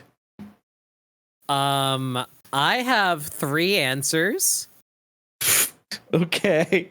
So first up is Jolene. I really like how Mm-hmm. I really like her story. I think she's very pretty, and like how she can like show up in like the bar and you don't even realize it's her at first. I really like how she is like doing all this, trying to figure out the mystery of her brother, and she's like, "Oh, hey, you're like the one person I can talk to help me like figure out what happened to them." I think that's really charming, and I really like her story a lot. After that, I really like Lala because she's telling me about details about herself, and she's a cat / bunny boo, depending on the region. And then I like Game Boy Toad because he talks about Fire Emblem. Bam! One interesting thing about Lala is that something they changed in the remake is that Lala is no longer annoyed by you asking questions about her, and I don't see why that was necessary. They probably don't want to seem like you're harassing her. But you kind of are. Yeah, but she literally says, "Oh, hey, I'm willing to tell you details if you earn enough coins." So, like, you do it. I guess, but it's like, I don't know. I get why they might have changed it, but I'm like, was that overly necessary? I guess it's one of those things where the vision was just different between me. And there's a reason why I'm not a game designer or a localizer or anything like that. Like, the folks who do this know better than I do. But I just kind of get confused on that. I'll be right back. Feel free to continue. I should have said the Traveling Scissor Street. Damn it! Good Ah. answer.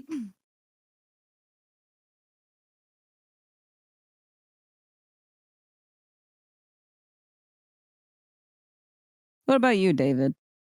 I think David's away at the moment. Uh-oh. Did we all give answers already? I think so, yeah. Dang. Well, it's just us 3 then. I did put down my answer already. It was you did? it was Flavio. Right, it's Duplis. Right. I thought you said it was Duplis. It was between Flavio and Duplis, but I never really explained why it was Duplis. Maybe Like, that's why I thought you didn't answer. Yeah, I explained Flavio, but I didn't explain Duplis. Explain Duplis for us, please. God, I don't know. You just said something really funny about that dude. I think it kind of just comes down to just how much of a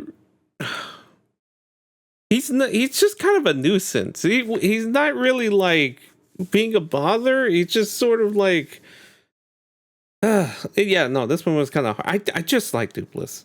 There is really no other logical reason other than I just like how just like his design, or just like his personality, his go get him. Yeah, he's cool. Yeah, sorry, I was taking care of things in the background here. That's why it was muted. You're good. Oh man, if everyone answered, what was the other question that Twy had asked? Because I don't think everyone went out of their way to finish that one. It was like, if there was one thing you could change if you were the creative director, what would it be? I already answered that, but I don't know about the others. Did you answer, Zeno? I think Twy beat me to. I mean, a lot of you guys nailed a lot of the ones that I was gonna go with, which would be like making the audience and the level ups be a little bit smoother. Like anything else would be adding to the game instead of just changing directly what the I don't think this should have been added for the remake's sake. I mean, as the Homelander meme goes, it was perfect down to the last detail. Like they did so much that was right. So, like, I mean, if anything, if that's not going too far from it, is like add maybe a hard mode difficulty or new game plus difficulty to take, like, because there's that cool badge you get at the end once you 100% the game, which was a great add.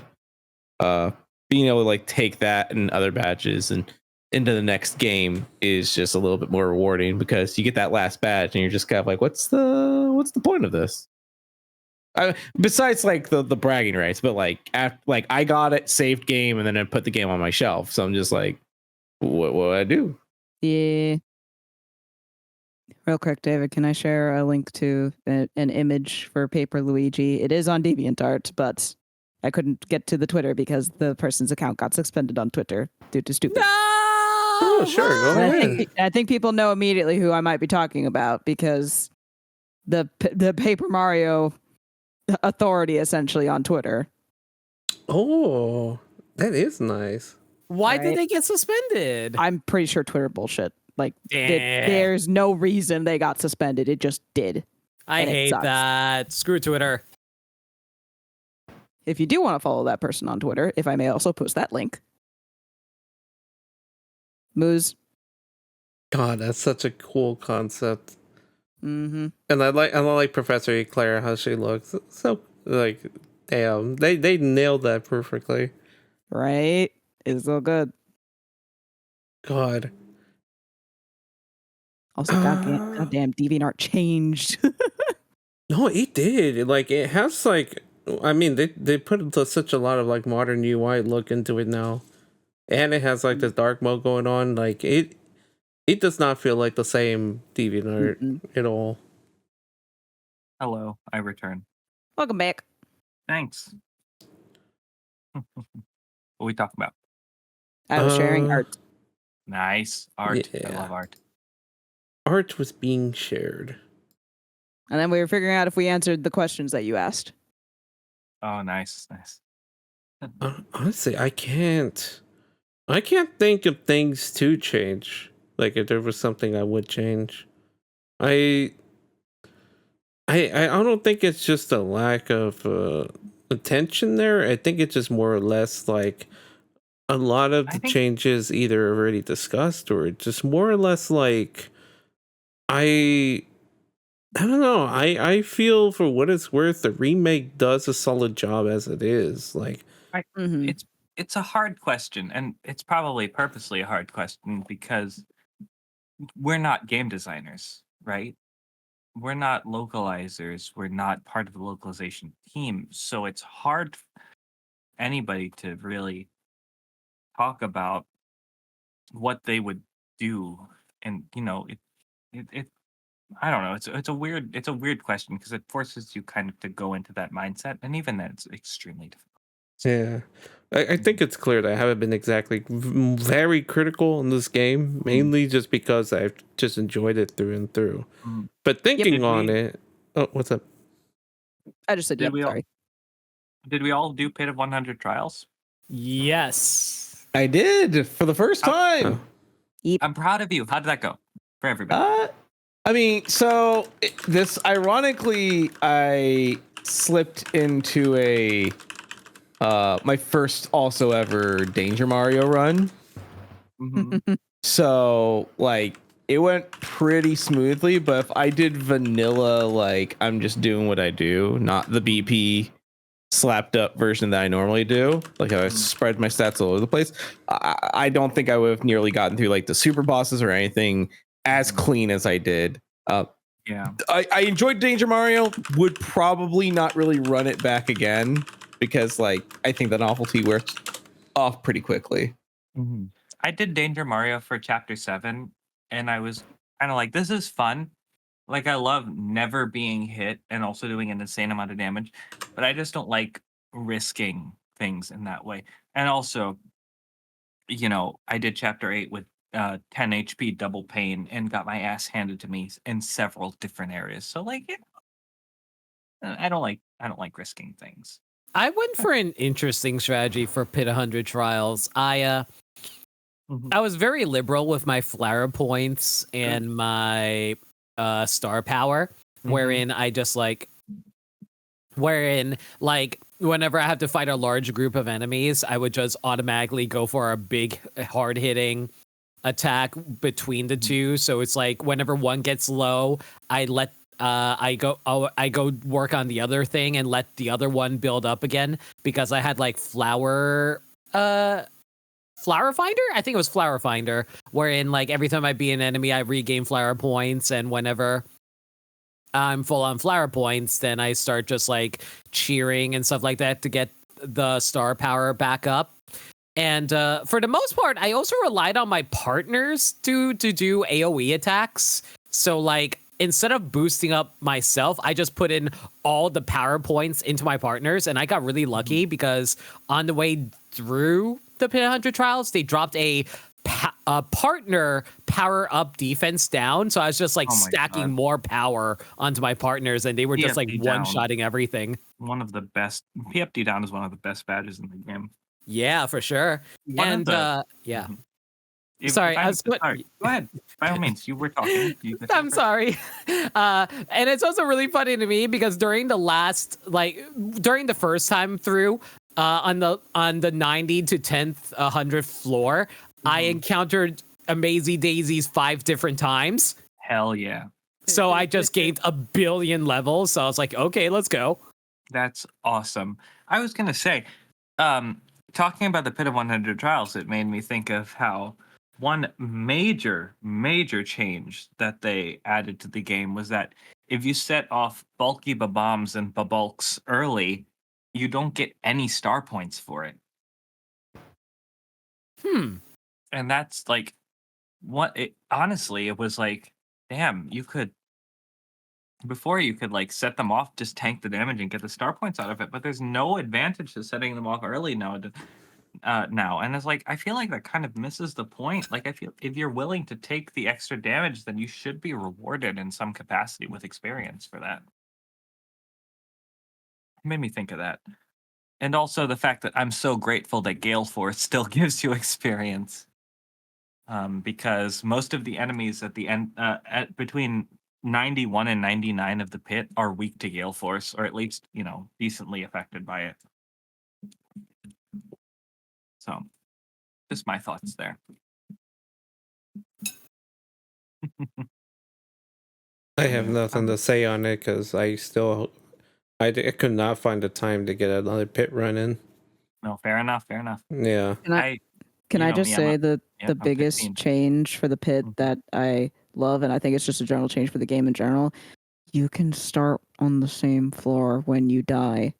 It doesn't automatically send you back if you die anymore. Yep. That's great. And then when you're doing a pre-hooked to a pit run, it's like, well, this doesn't count. No, like for what you do, it absolutely does not count. But for me, when I died on No, level it's fucking completely 82, understandable. But I feel like, despite how wonderful it is and how objectively good of a change it is, it defeats the purpose of the entire pit, right?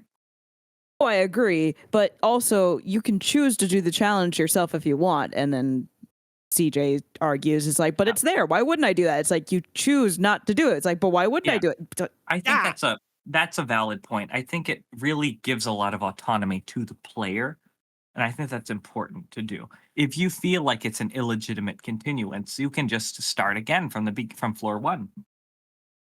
And I think that's wonderful. I think that's important. But for I those who think- don't want to grind it out, they don't have to. Yeah. And I think I can't remember if this is the case, but when you die in the pit, does it, like, if you die against a regular enemy, does it give you the same set of enemies when you try again, or does it give you a completely new squadron to fight? Because I think if it's the the previous same. where it's the same thing, it feels better than getting like a new set of enemies that you have to deal with. I Like think if I it's the die to same. 5 elite wizards, sorry, I don't mean to keep cutting you off. No, you're good. But if I die to 5 elite wizards, I would like to fight 5 elite wizards the second time through. That's all. I'm pretty sure when I died, it was the same set of enemies I had to fight again. Okay. I just had to Okay. redo how I did. That's genuine question because I do not know the answer to that. But I it's one of those things where I'm like, wow, this defeats the purpose, but it's also kind of a really good change. Last again- time suck. Then again, if we're the game telling you like, hey, idiot, this guy has a rock, kind of defeats the purpose of the whole mechanics. So the game's not really. That's nothing new.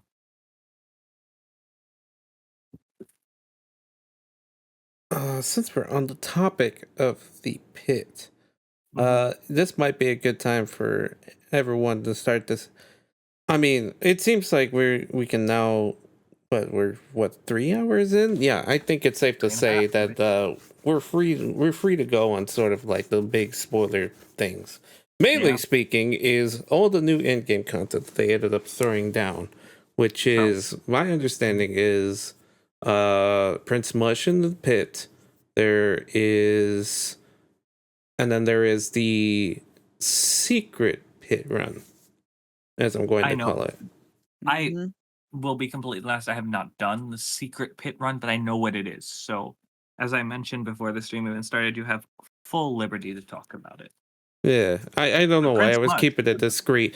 You fight a fucking whacker. You know, it's really funny because like my chat knew I was trying to 100% the game, so they were trying to set me up for it. But like because of the setup being so freaking obvious what it was setting up for, I kind of realized it immediately, and my chat felt bad about it. But I didn't blame them for it. I want to be clear. I don't blame my chat for doing this at all. They were trying to help me, so I don't blame them. Like when they kept on egging me on to keep hitting Waka, I was like, okay, something's weird about this. Yeah, I feel fortunate in that my chat didn't even attempt to direct me to hit Waka because I made a whole point. I was like, I looked at Waka, I was like, I can't do this, guys. This sucks. I literally can't. I hate it. And then nobody said anything. I was like, wait a minute. I'll read understanding what I have to do after. I was like, I have to hit Waka? Yep. What do you mean? I'd rather die. I'd rather hit myself with the hammer than hit Wacko. What do you mean I have to do it? Would it make you feel better if you learn he does not die and you can revisit him? Yeah, he doesn't multiple die times in the Yeah. pit. I know Wacka doesn't die, but it's like abuse, right? Like it feels bad. Like the whole purpose of Wacka is to be like, you get this great item, but you're also abusing an innocent animal. Yeah. So I don't know. It's like I can't. I could not bring myself to do it. I will have to, but In defense of Waka, he can fucking hit hard. So I'm he's sure not he can. completely Makes me defenseless. happy. Okay, he does hit hard, but can we all agree Waka's a pretty easy boss? Yeah. I can't agree because I haven't fought him. But like, Yeah, for who I fought him, yeah. the fact that he's a boss, Yeah, first he's is pretty. just really funny. I was not ready for how his system works. Mhm. I think there was definitely a mode or model they were probably experimenting where he definitely abuses his healing a lot more, Probably. I mean, and they probably turned it down. they only did like he only healed like once or twice during my run, and I didn't mind that. Hmm. Now, I'm going to switch gears from Wacka to a little bit to talk about an enemy that I actually did get to fight, and that's Prince Mush.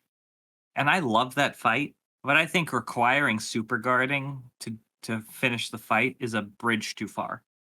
I disagree, actually. I love that. Let's hear it. I actually think Prince Mush is the true super boss of the game.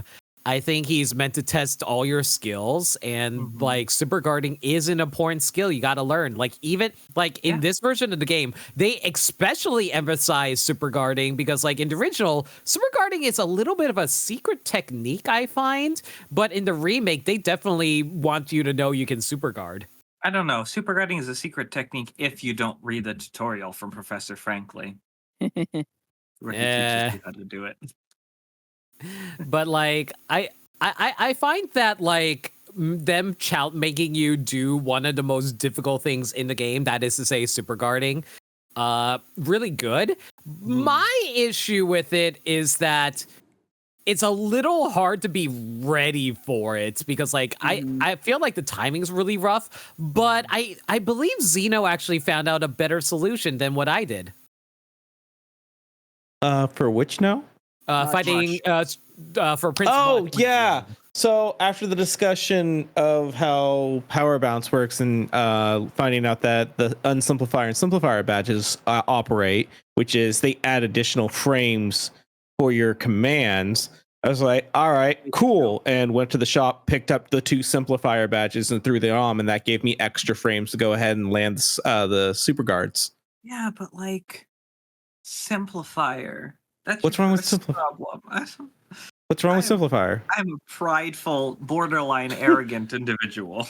We have established That's the multiple problem. times that Twy is just somebody that's just, I need my difficulty. I want I am that. an They need arrogant pain. individual. He was already doing plenty of difficulty. Like the man was beating my cheeks into oblivion. I was like, it wasn't. It's why, Can you elaborate on that so that we don't get the wrong idea? like, because he was just destroying me. He was just killing me. He was breaking my bones and throwing me in the Yeah, dumpster. but can He we fucking elaborate hurt. on that so we don't get the wrong idea? I can't. I don't think I can be more clear about this. Like, Prince What the Mush is a hell? top, okay? I had sex with Prince Mush. There, are you happy? Like, Okay, good. No, like no, but like, yeah. Go ahead. no, you finish your thought first and then I. Yeah, just he's it's a me problem more than anything of like it's why I can't really vibe super hard with Souls games. I enjoy what I've played of say Elden Ring as an example of this weird tangent, but it's one of those things of like I was like I'll do solo and try and take on some of these bosses, and like though I will succeed on the boss, my fucking mushy gamer ADHD brain is just kind of like I appreciate a challenge, but also knowing that like this game specifically is a bazillion hours long, it's like nah dude, like this, like a boss, I could only do a boss fight like every 2 weeks because it just takes so much energy out of me. I need a little bit more of that gratification to get this shit done. So being so close to the end of the game and then being like, yeah man, just go ahead and just rub your face into this cheese grater a few times so you can beat Prince Mosh. I'm like, yeah, I could, but like I got college to go back to soon. Like I get it.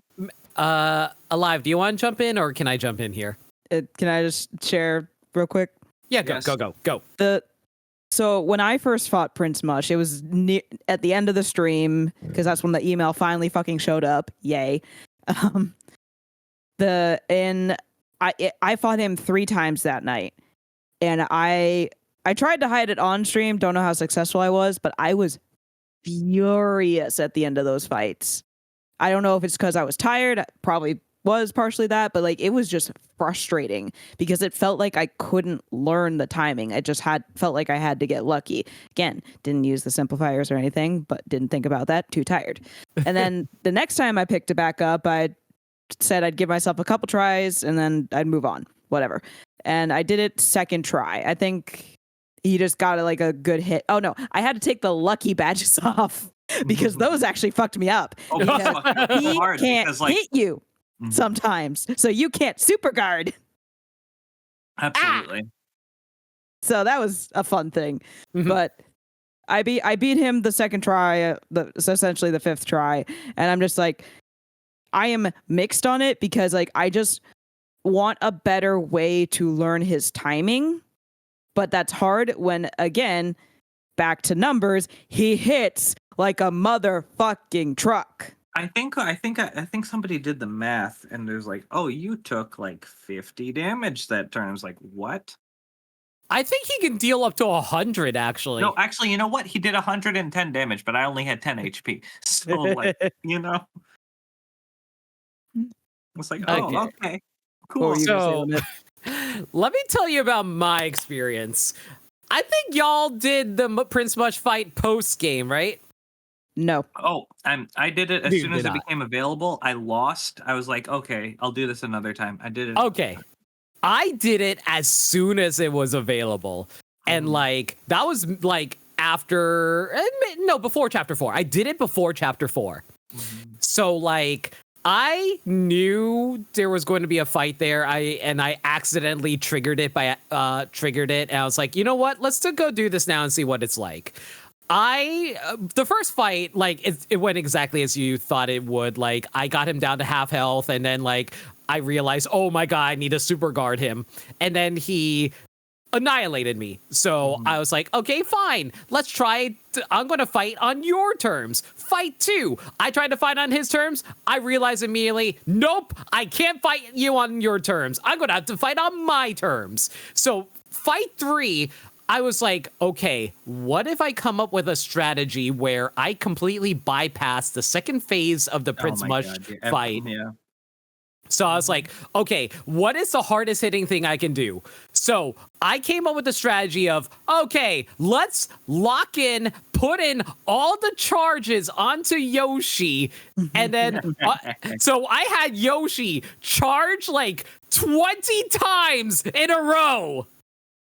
And like every time whenever Prince Mush would attack, I would just like put him I would put Yoshi. I have Yoshi do his turn to charge, use Mario's turn to swap out for a different party member, let that party member either die or tank a few hits, it's fine, whatever. And then once Yoshi was properly strong enough, I just ground pounded the hell out of Prince Mush and I won that way. Wow, not even Stampede. Wow, loser. You know, but in all seriousness, I did see like that. The reason I bring this up is because I was thinking about this while Xeno was talking about his issues with challenges. I don't mind a challenge when it's like something all about strategy and putting that strategy into implementation, like what I did, because like most RPGs, you can solve difficulty through, you know, planning things out and stuff like that. So I don't have much difficulty with RPG fights. Unless it's like RNG. RNG can like eat an ass. Like, I say that to my genie who's right next to me right now. But anyway, but when it comes to like skill-based challenge, I kind of falter a bit. So I do agree with you on like Souls-like games. They can be. I'm kind of afraid to play Souls-like games because I know I don't have a whole lot of skill. I'm more of a thinker than a fighter. So those challenges I have issue with. Like, it's actually why I kind of got a little annoyed with Punch-Out Wii, but I still love that game anyway. Yeah, Punch-Out Wii, Yeah. baby. You want to tell the folks at home what you did when you fought Waka the first time? With Yoshi? Yeah, okay, so this might need an explanation for Twy. So the way Waka works is every time you hit him, he drops a Waka bump that he uses either to heal himself or to attack with, and each Waka bump will like do like 10 something damage or more. So like, okay, good. So I thought, so it's just like one attack and then he'll drop a Waka Bump. That's not too bad. I sent in a Stampede and then a billion Waka Bumps showed up. Oh shit! And I was so upset about that. I remember you goaded me to try and use Yoshi, and I'm like, no, I get the feeling it's each hit, not per attack. And I was right. You were right. I just wanted to see your reaction. That's hilarious. I don't know. With regard, I can't speak to Waka. I will say regarding Souls-like games, I don't know if I would consider myself a Souls-like player, but I am a pretty big Hollow Knight aficionado, and I think that game qualifies as Souls-like. So I'm willing to throw my my head at the wall a million times before I get things right. With regards to Prince Mush, I don't know what convinced me to go in. I had no idea what the fight was going to be. I don't know what convinced me to go into the fight with the Unsimplifier badge on. Yeah, that hurt. That hurt my chances a little bit. What really like shook me to my core was like, holy shit, this guy's immune to Fire Drive. I was like, oh, this is real. Fire Drive is probably my favorite badge in the game. But oh my god. Dude, the fact that he's Um, immune to literally everything is insane. That was How- so funny. How no wonder Rockhawk had to cheat. Rockhawk didn't even cheat. Rockhawk cheats against you, but the only way that he could beat Mush was he couldn't even beat Mush. When Mush disappeared, he just became champion by technicality. Oh yeah, I forgot. No, about no, that. you know what? Like he poisoned Prince Mush. I thought that's what was the implication. No, yeah, it is actually mentioned like Prince Mush in some description somewhere. Yeah, when you tattle him, he has an aversion to cake. He Hmm. does not like cake because he was poisoned by it. Interesting. I didn't know that. I couldn't remember that, but at least in the original, the implication was that not Mush, Rockhawk just became the champion by pure, like, happenstance and by technicality. And I think that's a better implication for Rockhawk, to be completely honest with you. Like, he was always, like, the second best, but he only became the best because the best disappeared. I think See- that's a better... Mhm. I respect that viewpoint. I personally like the idea of continuing the idea of him being a cheater because like he was the one who tried to poison you again. No, I agree with you. Don't get me wrong. I think that's a great development of Rockhawk, but I don't know. I'm just kind of like, man, it's one of those things where I'm like, I don't know what I like better. I'm sure I'll think about it and get back to you on that, but man. But anyway, I lost to Rockhawk, not Rockhawk. I lost to Prince Mush like 5 times. Went back another stream. I was like, oh, okay, let's give this another shot, and I won immediately. So one of It those happens. things, kind of get lucky. See, the thing was like, he's very similar to the Master, where like he does that attack where he just kind of charges you up front versus where he jump attacks you with the blue aura. And the first time I fought him, I was really having trouble supercarding the blue aura. And then, as it turned out, I just managed to get it on the first try. I didn't get hit by Prince Mush at all when I fought him the second time. Well, the 6th time rather. But yeah, I mean, made it through.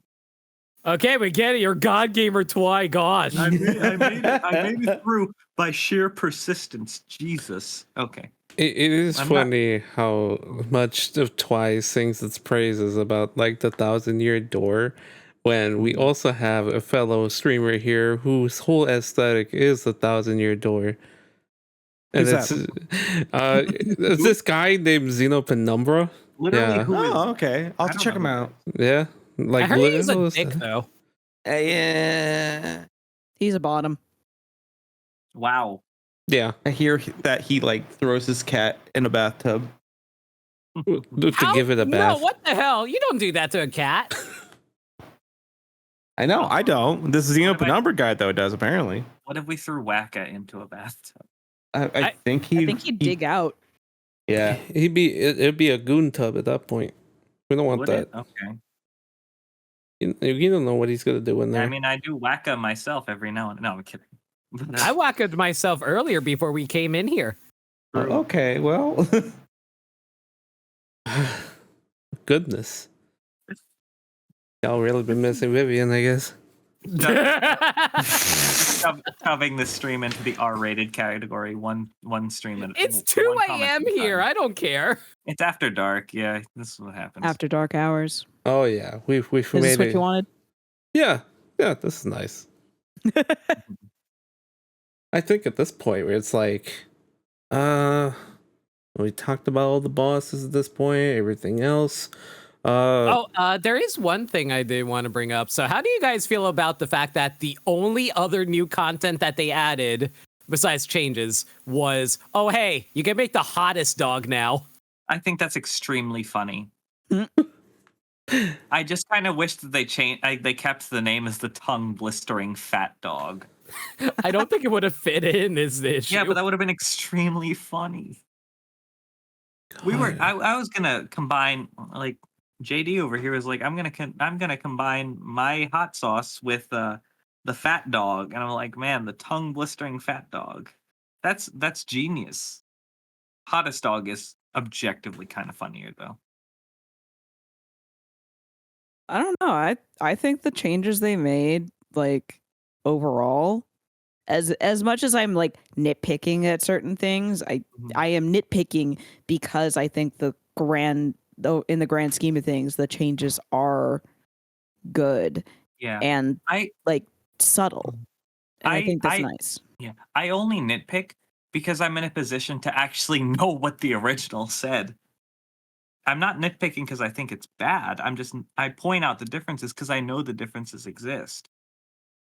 So it's like I think it's one of those things where I personally need to sit on it a little bit, but at the end of the day, I think that I'm going to appreciate the differences, the changes that the remake made. And again, I'm just so happy it exists. Like legitimately, when the trailer first dropped, one of the first differences I noticed was the layout in Mario's house. The fucking Yeah. little chimney smokestack they had in there was angled differently. Yeah. That's how minute the differences are that I can appreciate in this Yeah. game. And I know that when you saw that, you were like, man, Ply is gonna love this. Yep. Yeah. That was funny. And like I love it. the artistic direction, the details, then the facial expressions as we were mentioning earlier, the fact that all the characters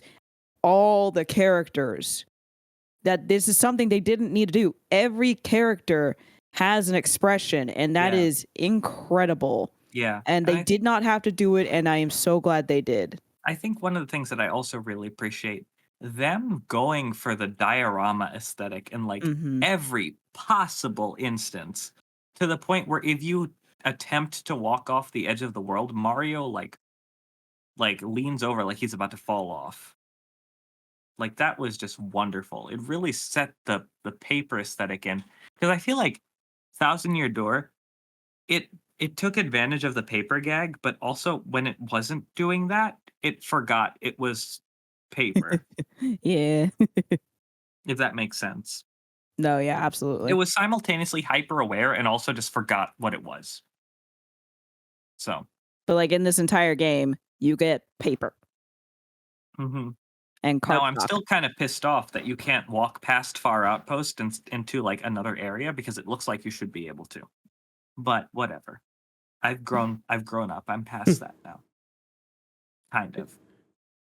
Nintendo, if you're looking for my original idea, such as the wizard frozen in a block of ice called the Blizzard, Mm. let me know. Okay, so the important question I guess I have for everyone then is, and like maybe this is where people have been kind of driving at. My brain is going a little loopy. It is 1:30 here as well, but it is which when you're feeling the itch to revisit Thousand Year Door, which copy you're reaching for? That is a really good question, and it's 'Cause a I hard think- question for me.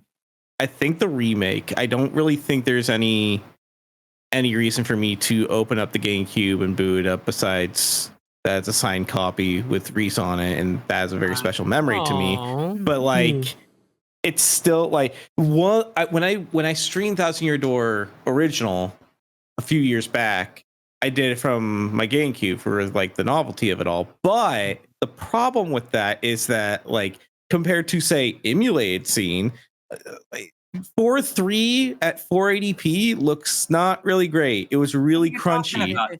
Are you trying to tell me that the lag on Riverside Station is not charming? Well, Are you trying to tell me that when you go to Riverside Station and the I'm game more- sees that giant ass sun and lags, that's not charming? I'm more mad that like I had seen other people stream and play Thousand Year Door online or had footage, and I was just like, why does mine not look like that? And then it was after the fact of like, there's an HD mod. I'm like, there's an HD mod. And to be okay, so I'm gonna criticize the HD mod for a second. Some of the badge sprites just do not do it for me. Mm. They're kind of sloppy, but like whatever. Anyway, continue. No, that's all really I've got. Unless people want to comment on the whole, which game are you reaching for? Ideally, remake. However, I'm impatient and juvenile. So the fact that I cannot skip through the dialogue is kind of a pain in the ass. So I mean remake, but I'm gonna roll my eyes through it, essentially. If that makes sense. Remake for me. I just want to be able to skip through the dialogue. No, that's fair. And I also want to be able to rewind through the dialogue that I accidentally skipped through. I think the only way I'll go back to the original is I'm going to do a challenge run of the original that only can be done there, like pre-hook tail. I mean, pre-hook tail still can be done, but Yeah, like that. Prologue pit is something that can only be done in the original, I'm pretty sure.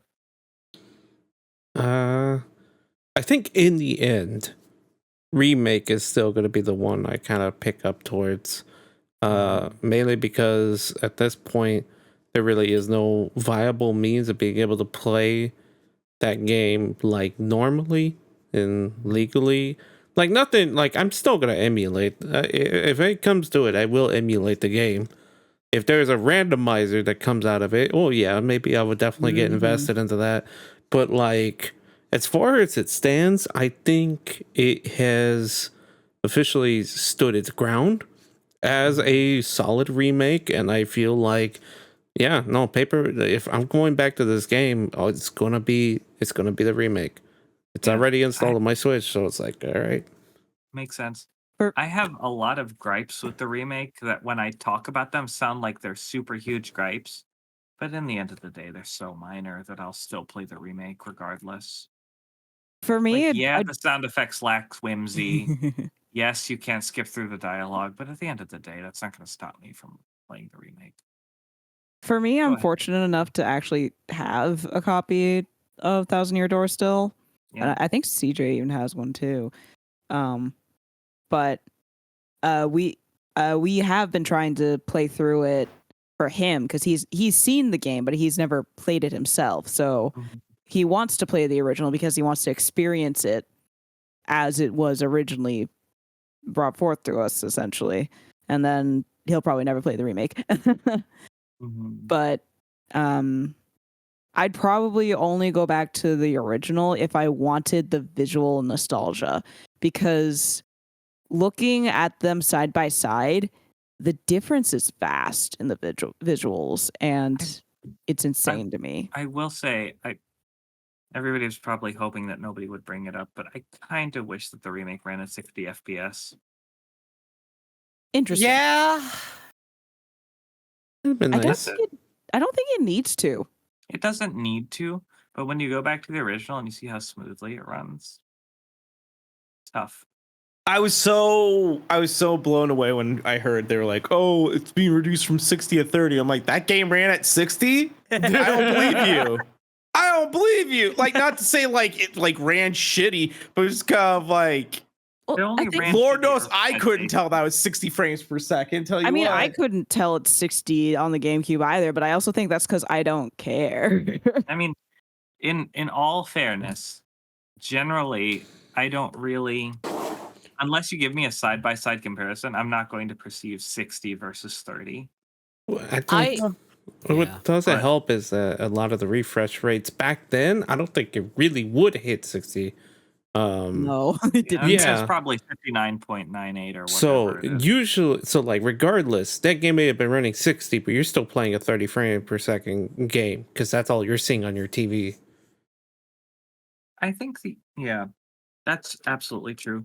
I think what really the only thing that would keep me at playing the original at this point is what I perceive as the original's respect for my time. That's it. It really comes back to my impatience and the skippable dialogue and this and that. Well, I mean, here's the thing. What will save you more time in the long run? The skippable dialogue versus backtracking warp points that you get in the middle of Rogueport. I mean, if you're talking about like say Far Outpost or like what's it freaking called? Twilight Trail. Twilight Trail I can probably adds like 5 minutes to my journey in the long run. So like I'm not going to super think about that. I mean, what's the backtracking that you're specifically referring to? Well, like basically troubles or the the quick pipes in the yeah, middle okay. underneath Rogueport The- Square. The troubles. I think the I think the whole point of the troubles is that you're going out of your way to do them. Like the idea being that, like, hey, doing something nice for another person is great. It might be out of your way to do it, but it's still great. I'm not complaining about the quick the quick travel points that they put under Rogueport. I think that's a wonderful feature. However, I think that, like, at the end of the day, maybe it's just because I grew up in a certain way, but I'm not gonna complain about the having to do a little extra traveling for the troubles. I feel like the older I get, the less time I have. So every time I think about having to like walk distances that I don't need to walk, I'm just like, I don't have time for this. I'm sorry.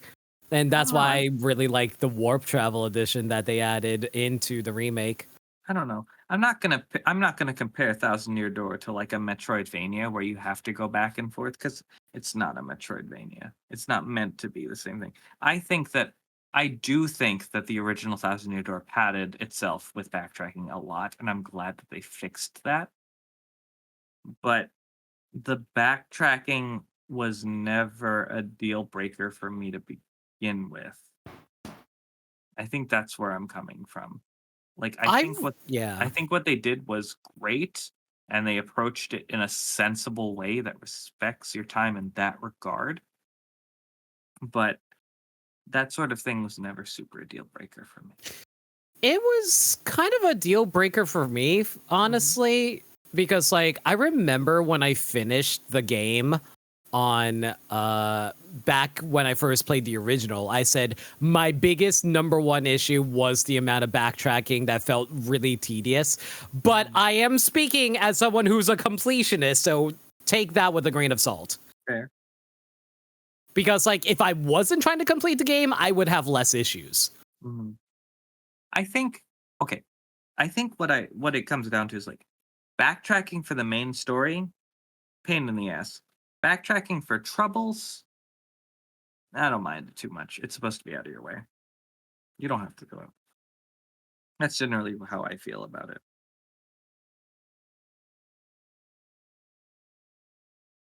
Uh, Could be unreasonable there. okay. How is everyone's energy at the moment?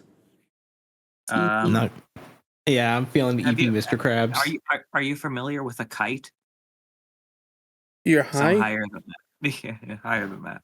Oh my goodness. In terms of energy, not in terms of the marijuana, because I don't do that. Yeah, understandable. Yeah, because I'm trying to think about it. This would be the end. This would be at the point where I'd probably be like, if there's any last points, we should probably put them down and then wrap up. I was gonna try to open this to a couple questions from chat, but considering the energy, I'm like, I'm not sure how long we want to keep going with it. So, Depends on whether or not chat has any questions, I guess. yeah. Go For those crazy. that have stuck around this long, you have earned the opportunity to put down some questions. Can we Thank mention for that your you're cute, patience. chat? Yeah. Yeah, and you're very cute. Thank you, chat. Tell me what you really think. Yeah. Tell me what you want, what you really want. What the What hell you do I tell you will, what in I fact, want. tell you what I want, but I really, really want. I wanna. And as they're doing that, like, oh my god, we already got one. What happens if Vivian wears the super crown? Peak. Fuck, I need to draw that. Oh, If you do draw that, I will retweet that so fast. I'll bookmark it. I'll like it. I'll bookmark it, and then I'll also bookmark it on my browser. Just letting you know. Damn, So have fun. that's like 4 bookmarks. Yeah. That's I'll insane. bookmark it on my browser. I'll send it to myself on Discord. I'll email it to myself, and then I'll bookmark it on Twitter. You're like making sure it's saved everywhere. You're gonna have a port. Yeah. And then when I email it to myself and I get the email, I'll star it. There you go. Take the extra step. Print it out. Yeah. Get a photo printer, and then just. No, I'll print it out. I'll put it on my wall if I can get glossy paper. I don't use standard printer flat paper for my wall. Oh. I guess one of the last points I wanted to make before it disappeared was I know the concept art had put this down, but they went out of their way to not only like make all the to make the designs, the background look very like look very paper mache, very paper-esque, but they went out of their way to model the entire thing so it looks like everything was handcrafted, hand folded, yeah. and it is such a it's so phenomenal. Like from somebody that knows the struggle of like having to do with 3D models for like a small moment, it's like the meticulousness of that, like that's fucking dedication right there. If I may, that's I understand that people a couple of years ago were like, well, they're not really listening to us because we want Thousand Year Door remake. I'm convinced that they were listening and it just took that long. Because oh my god. Some of the things that they had to do. I'll say this. I don't disagree with you, but I think another reason is because of the fact that Nintendo was winding down on the Switch. And I'm not sure if you know, well, not just that, but like, I'm not sure if you noticed, a lot of their recent releases were ports / remakes. Yes. So I think Thousand Year Door happened to fall into the category there. Probably. Yeah, I'm sure they probably told them. I mean, they're the authority at the end of the day. They're probably like, this is the right time for this. It was finishing around the right time. I think that makes sense. Yeah, because like I'm also thinking, oh, Mario RPG also got a remake as well because they were like, oh, we need something to cover ourselves. I know, let's get a remake of that RPG. Why not? And let's throw in Thousand Year Door while we're at it. Mm-hmm. KV has another question. Let's see. While not in all games, Fawful showed up in Line Mario and Luigi. Would you like to have a side character from Thousand Year Door to show up as a character like him? I feel like Toadsworth kind of fits that mold, even though he's obviously not as meme-tastic as Fawful. I kind of want Junior Troopa to be that person. Ooh, that is true. Well, now I feel inferior for saying Papatch. It's travels. a choice. I see Papatch. Yeah. I mean, Pennington as well. Pennington's not bad. Doesn't he show up in Super, or am I crazy? You're crazy. No. You're crazy. Oh, damn. I don't mean that No literally, character but you show did up in give me the Super. option. Wakka's the only character that shows up in Super. True. I mean, technically, all the partners show up as catch cards. Wait, what were we talking about? Merlin and his family. Well, they're not the same Merlin. Kind of. Oh, they're not the same Merlin? They're not. No, they're absolutely not the same. What do you mean they're not the same Merlin? Dude, it's in another dimension. All of the Merlins and Merlovelies and Merlees are different every game. But again, Super- What do you mean they're different from 64 and Thousand Year Door? Listen, I can buy the alternate dimension of Super, but you cannot convince me that the Merlin and Merlovely and Merlee are different from 64 and Thousand Year Door. I literally could if you give me enough time to gather the They have the same exact function. They literally upgrade you and your partners and give you hints and curse you. Merlin does not have the same function. Let's not go crazy. Merlin has a different function in every single game. I thought Merlin upgraded your partners in 64. Am I crazy? No, that's what the super blocks are for. Oh, you're right, actually. Welcome to Merlin's Multiverse of Madness. I am angry. This threw an entire wrench into my Mario timeline. Yeah, no, this upsets me, and as soon as this stream is over, I will delete this information from my memory. Different Merlins. And before Twi comes back, it's like, Zeno, I've come to bargain. I wake up to a DM in the morning. Twi's like, your reminder, and I'm like, I will fucking drive No, here's what I'm to gonna do. your I'm gonna house. change my Discord username to Different Merlins. And that's how I'll get it across to you. We're lovely Earth 616. Hashtag different Merlins. I am so angry right now. You have no idea.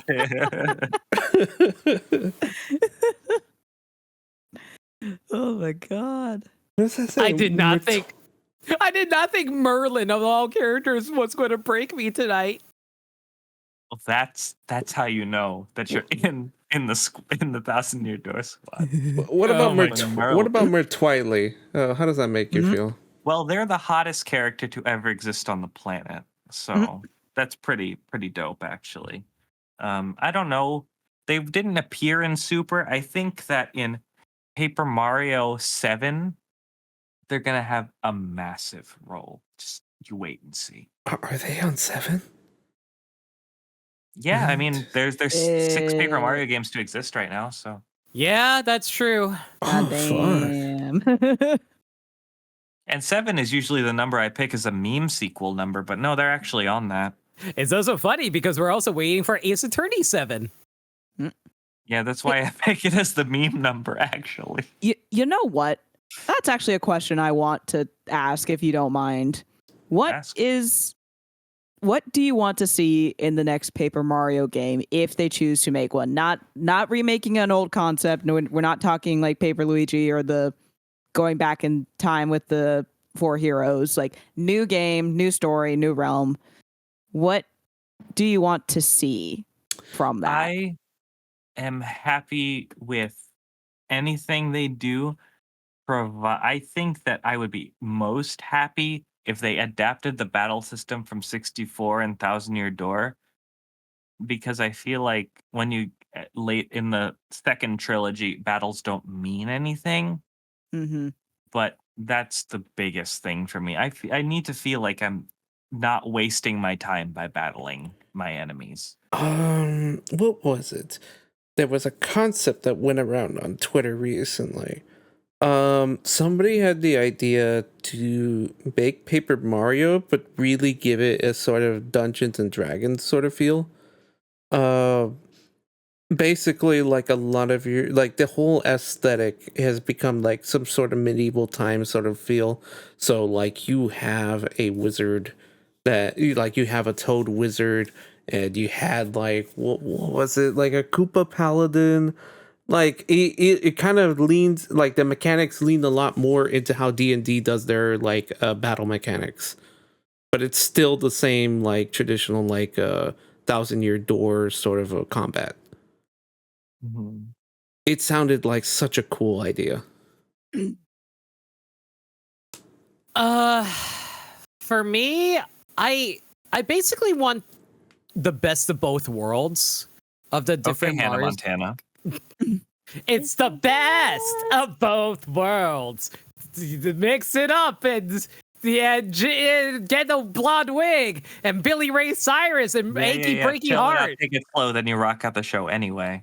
Anyway, basically, I want the combat of Thousand Year Door, maybe refine it a little bit more, and the open worldness, the beauty of Origami King, I guess the writing of Origami King, but I want it more in line with the universe of the original trilogy of Paper Mario storytelling. Mm-hmm. That ideally would make me the most happy. After that, you can do whatever you want. I stand by that. We go back to probably turn-based, but I say the best move would be maybe lean a little harder into RPG mechanics, have a few more stats that can help add more dynamic. Because Kojin brought this up way earlier of like status ailments in Paper Mario usually are resolved into one of two categories of either you skip a turn because you cannot attack or do what you need to, or you are taking a point of damage over time. Excuse me. While what's up? I would like to point out that I got confused in Paper Mario: The Thousand Year Door remake once, and it forced me to run away from the battles. So, Whoa, okay, that's a What? new one. Yeah. I think I remember that happening actually. I Not was not for you, but I furious. think I had that happen one time. I was furious. That's incredible. That's a lot cooler. But if you add a few more stats, I feel like that might give you more range to be able to create more detrimental issues to the system or other mechanics to play around. Writing wise, I stand by that. I think enemy partners would be a very cool mechanic of like Mario maybe is put in a like harder situation than he normally is. Instead, he's like Mario's on a new journey. Instead, it's more like Mario's breaking out of like a Bowser prison in the underworld kind of vibe. Like, yeah, sure, I team up with like this like renegade chain chomp or his owner or something to get out of there. It's kind of like a different vibe. And then like if not that, I would probably lean like that's just kind of my loose idea, just because you don't want to retread the same grounds of like, well, we were in cute Toad Town and everyone was nice there, and then we went to Rogueport and it was weird, but we found kindness in this town. I'm not saying oh the bad guy partners need to stay evil and angry the entire time. No, like, but just like you gotta kind of try and push outside of those boxes. I guess the idea I'm pushing at there. But the other big thing was probably partner quests. I think one of the most criminal parts is Ms. Mouse, for example, feels horribly not developed. Like she's with you through the journey. I was like, oh hey, you're doing a thing, that's cool, bye, and just dips. But like I would have liked if there was like a moment that's like, hey Mario, by the way, there's this place I need to get into. It's this badge that's like heavily guarded. I want to work with you to go and get it because the people there aren't all that great, and also they may have some more information about like the crystal stars or something. Because like you get these like cute moments. Was it Bobbery and Vivian have insanely well written and executed plot lines. They come like they're baked in there. And honestly, I would have gladly taken a second serving if they're just kind of like, hey, I think Beldum mentioned there was like this thing where the X-Nauts were meeting up. Let's go beat them up and like think your Mass Effect partner quest lines, right? Like it doesn't need to be consistent or constantly just hammed in of like, you have a quest available for Vivian. It's like, no, like, but like everyone gets their like one plot line thing to go resolve somewhere else in the world. Hell, like after you've like built up a little bit like maybe friendship or connection, it opens up a section that you've already visited in that world of like, oh yeah, it went deeper into the fuzzy woods, and you're like, what the fuck are the fuzzy woods? It's like, oh, it's on the other side of this house, and you're like, what? There's this area that's like not, it's a cool way of just like getting more access to stuff as well as growing a character and finding more connection with them. To me, the next evolution of Paper Mario, even though Nintendo's going to be like, we're going to do weird stuff and innovate, and this one Mario is now a pachinko machine. Wow. I think they need to just kind of keep pushing to do something further, a lot more RPG styled instead of this safer, kid-friendlier approach. It's just a little bit more bite without, and I'm not saying that's easy, but like balancing it and still making it accessible are like the important things. Or just make it like accessibility, I guess, toggleable feature of like, no, in this game it's the typical 1,000-year door style, or in this one it's like, okay, there's a few more mechanics, weave in maybe that Mario Luigi where like, A and B or A and X do combo attack things. Like it works, but like those would be my big things of just like bring a little bit more story into, because like the stories are simple but they are enjoyable and they have great heart. I'm like, okay, there's clearly somebody that's in that writing room that wants to try and stretch a little bit more. Give them that wiggle room. Go. Yeah. If I may, A. You may absolutely not. A. Play bug fix. B. I think it is extremely interesting, and this is interesting in a disappointing way, that they went out of their way to give the partners more personality and more input into how the story was going, and then proceeded to still do nothing with them. Like, I mean, yeah, they all have a story, they all have a reason for joining you and whatever, but I mean, at the end of the day, they don't really do anything. They don't have any input into anything other. Oh, partner interactions with one another, by the way. Yes. I will. Yes. If there's one thing that I thoroughly loved from the fan art that emerged from Thousand Year Door's resurgence was, like, as I mentioned earlier, there's the flurry getting a necklace for Vivian kind of moment. Like your what are they? Not social links. Limit the thing that happens supports in Yeah, Fire support Emblem. conversation. Yeah. Like you could do something a little bit more akin to support absolutely conversation. could've. I wish Or they did. skits from like Tales games. You know what you want? Mhm. Have you ever played Octopath Traveler? I need to, but Okay, Octopath Traveler has it like you go to some random locations and then a prompt would come up and be like, "Hey, do you want to watch a skit?" And then like you select it, and then like the characters in your party start interacting in a silly little skit. Yeah. Personally, that. I would love to see Vivian talking to Yoshi and about yeah. the struggles of being trans, and then Yoshi being like, "I was born like 2 days ago, but you go, girl." I would absolutely love that. I'm There's- 2 days old. I don't know what gender identity is. There's also like a very good piece of art of like everyone basically passed out in the room on the Access Express, and we kind of got a glimpse of that on Mario sharing the bed with Vivian, right? I mean, I'd hope. It was very cute. I'd have to dig up that art. I hope I have it saved somewhere. It's so good. Like everyone, like you got like some people sleeping on the bench, other people just staying up, and like Mario and I think Baby Yoshi sleeping on the top bunk. It's nice. It's a very nice, like, because like in this art, in this one piece, in this message, and even at the end of the game, that is kind of the vibe they kind of continue to put out there of just kind of like, yeah, you know, these are friends. This is maybe even a found family to a certain degree of just like, you know, people that Mario has really touched in his life right now. And it's just such a, you know, wow, there's a cool moment kind of vibe.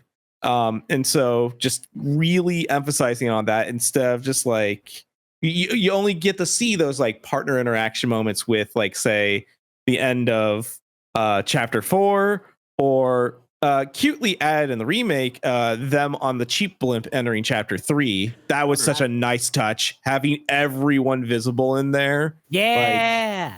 Like if they add dialogue of just like, you know, what do you think about flying to like Goombella? And she's just like, actually, it makes me sick. It's like, oh, it's cute. It's simple. It's there. Like, I feel like you're ignoring having them all out for the 1,000 Year Door segments. Yeah, oh yeah. Yeah, but they That's don't really very good say too. anything. They don't They're just do anything, there. but they're there. Yeah. That makes me think about it real quick. Like that is definitely something I was kind of hoping the remake would have done, which is sort of like they now have the power to just bring all your party members out so that they can interact, so that they can all have a chance to interact during the cutscenes. I do understand like there is a bit of fun in replaying the game and then being like, okay, I'm gonna pull this party member out to see what they say at this particular moment. But I honestly think it would have been a lot more fulfilling to see like all your characters out during those cutscenes, and then they would just bark at it. Yeah, they would just have their like moments of just talking to each other, or it's this specific reaction from this person, and then it will go into like the next one. Like they really could have fleshed out a lot more like connection with the characters like that. Absolutely, they could have. I think I agree with you 100% on that. Give me Xenoblade Heart to Hearts, but with the Paper Mario party members, please. Yes. That's what I want. That's all I want. Nintendo, if you're listening, I'm giving you free ideas. You don't even have to credit me. Although $1 million check would be pretty nice, but it's not necessary. I don't know. Like I absolutely agree. I think that the partners should interact more. And okay, my biggest comparison, and I use this all the time, and I always have to make sure everybody's okay with it. Have any of you guys played the Pokemon Scarlet and Violet DLC? Not me. Well, I Okay. sure. I played the DLC. Mhm. Do you care if it's not a spoiler? Yeah, no, pop off. Okay. At least for promise. me, like I didn't know if everyone else I chimed in don't on that. Okay. All I'm gonna say is that, like, in the epilogue for that, it gave me literally everything I wanted, in that, like, your Paldea squad and your Kitakami squad get to interact with each other. That's literally all I wanted the entire time. So, like, I I eat that stuff up. I'm a sucker for those kinds of interactions with each other. So seeing the idea of having that in Paper Mario, it just feels so, I don't know, it feels so powerful. I might cry. So, that's all I'm saying. I would really love it.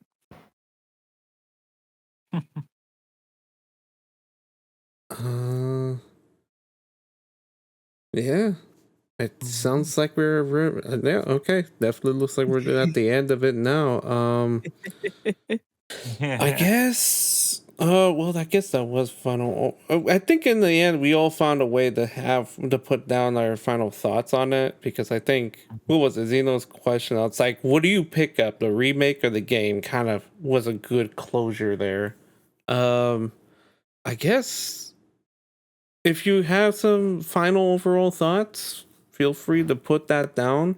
Or like, if you feel like you can rate this game, feel free to put that down as well. Well, I mean, you know how I feel about rating the game. It's my favorite game. So of course it's gonna be a 9 out of 10. Hell yeah.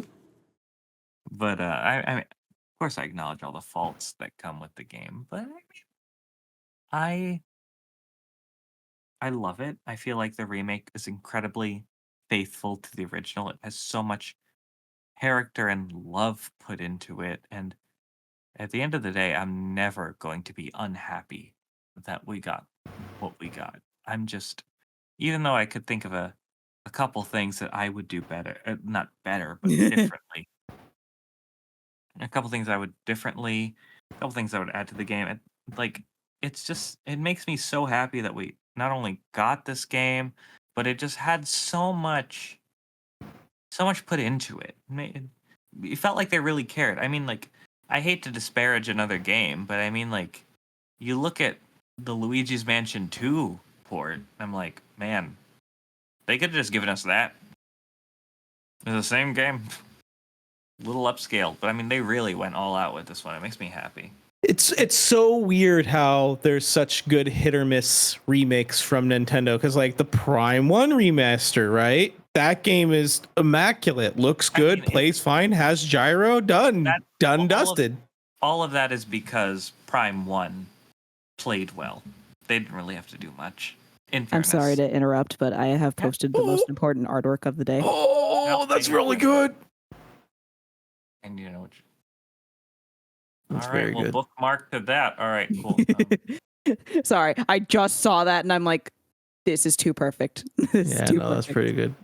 Oh, that But is like, nice. no, just like, they didn't need to really that to me, like, without driving into that, just like that to me is what like makes a good remake. Like, you are faithful, or you're just one for one. Like, its main job to me is like, we brought it up to scale from the time period it was from, because we were limited, and now it just looks like a nice modern game. I don't think it's weird, because it's just going to be like, as obviously the years go on, people are going to be like, oh, like The Last of Us, that needs a remake. And I know the irony is not lost on me, but it's one of those things of just like remaking what is already clearly a very modern, and its vision is held very well. Like, and maybe in 10 years it doesn't look as good as the graphics of today. I doubt. But like, I don't know.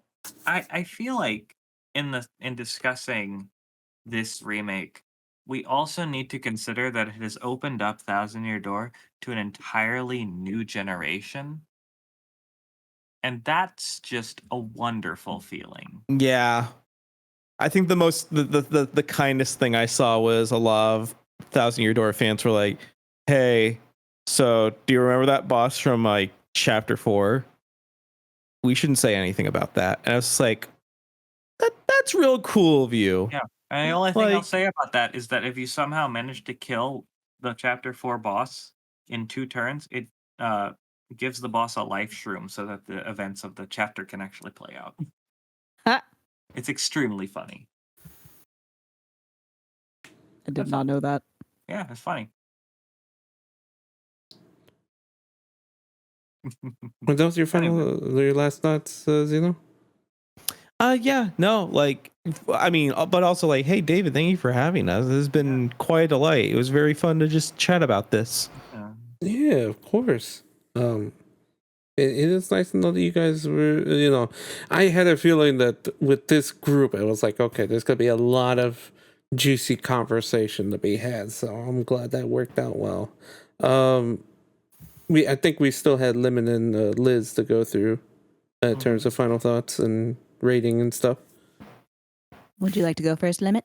Yeah, sure. I feel like the remake took a lot of things that I loved of the original and basically enhanced it. Like, don't get me wrong, I feel like there are some things that might be better than in the original, but like I just see it as like an overall improvement, a modernization of the original Thousand Year Door, and like basically is a refinement of the game. And it just felt like a fun revisit for me, and that's all I could really ask for. And honestly, I just hope that the game is something that Nintendo / Intelligent Systems are taking into consideration on the future of the Paper Mario series, because this is basically what I want them to do with Paper Mario. So I just want to see how they proceed from here, I guess. So 4 out of 5 would play again.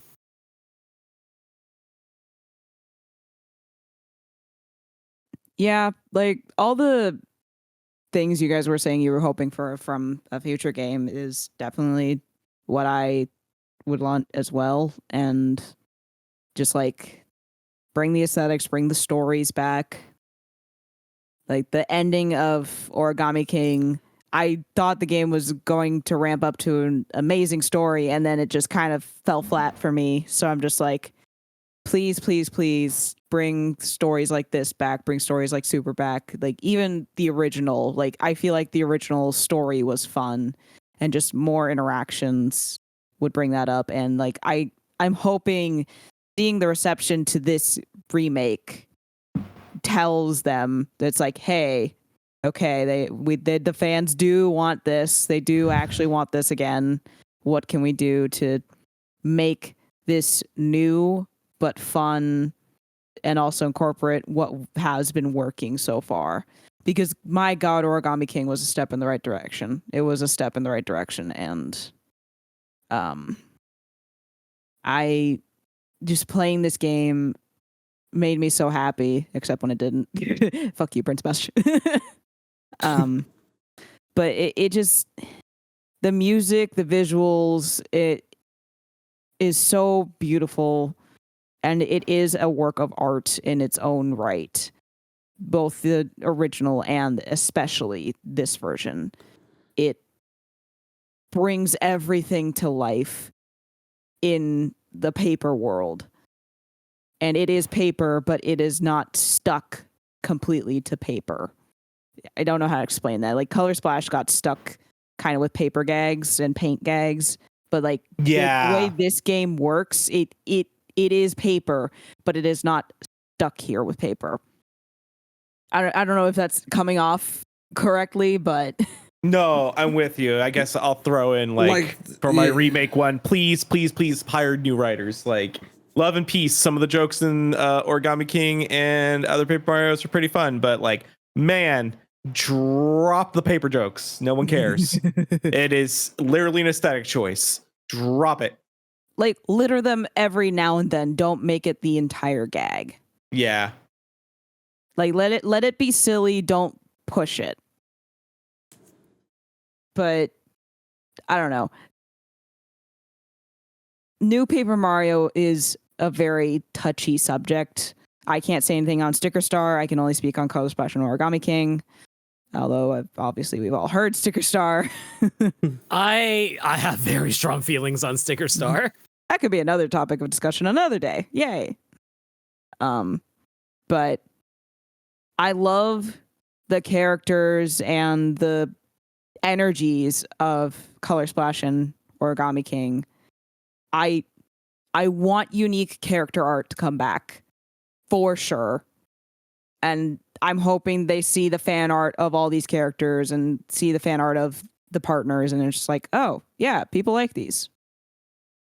Yeah, okay, we can work something out. I don't know. I'm just so happy with this game, man. It brings me joy, and I want more people to experience that joy, and I want more people to like the Paper Mario series. Oh, also, David, do you want to show the things I sent you on stream? Oh, yes. You know what? I didn't even think about that. I was just like, I was so tired. Like, No, you're good. Yeah. I figured it'd be best for end of stream anyway. I was just like, slide this into the DM. Oh my god, this is so fucking clean.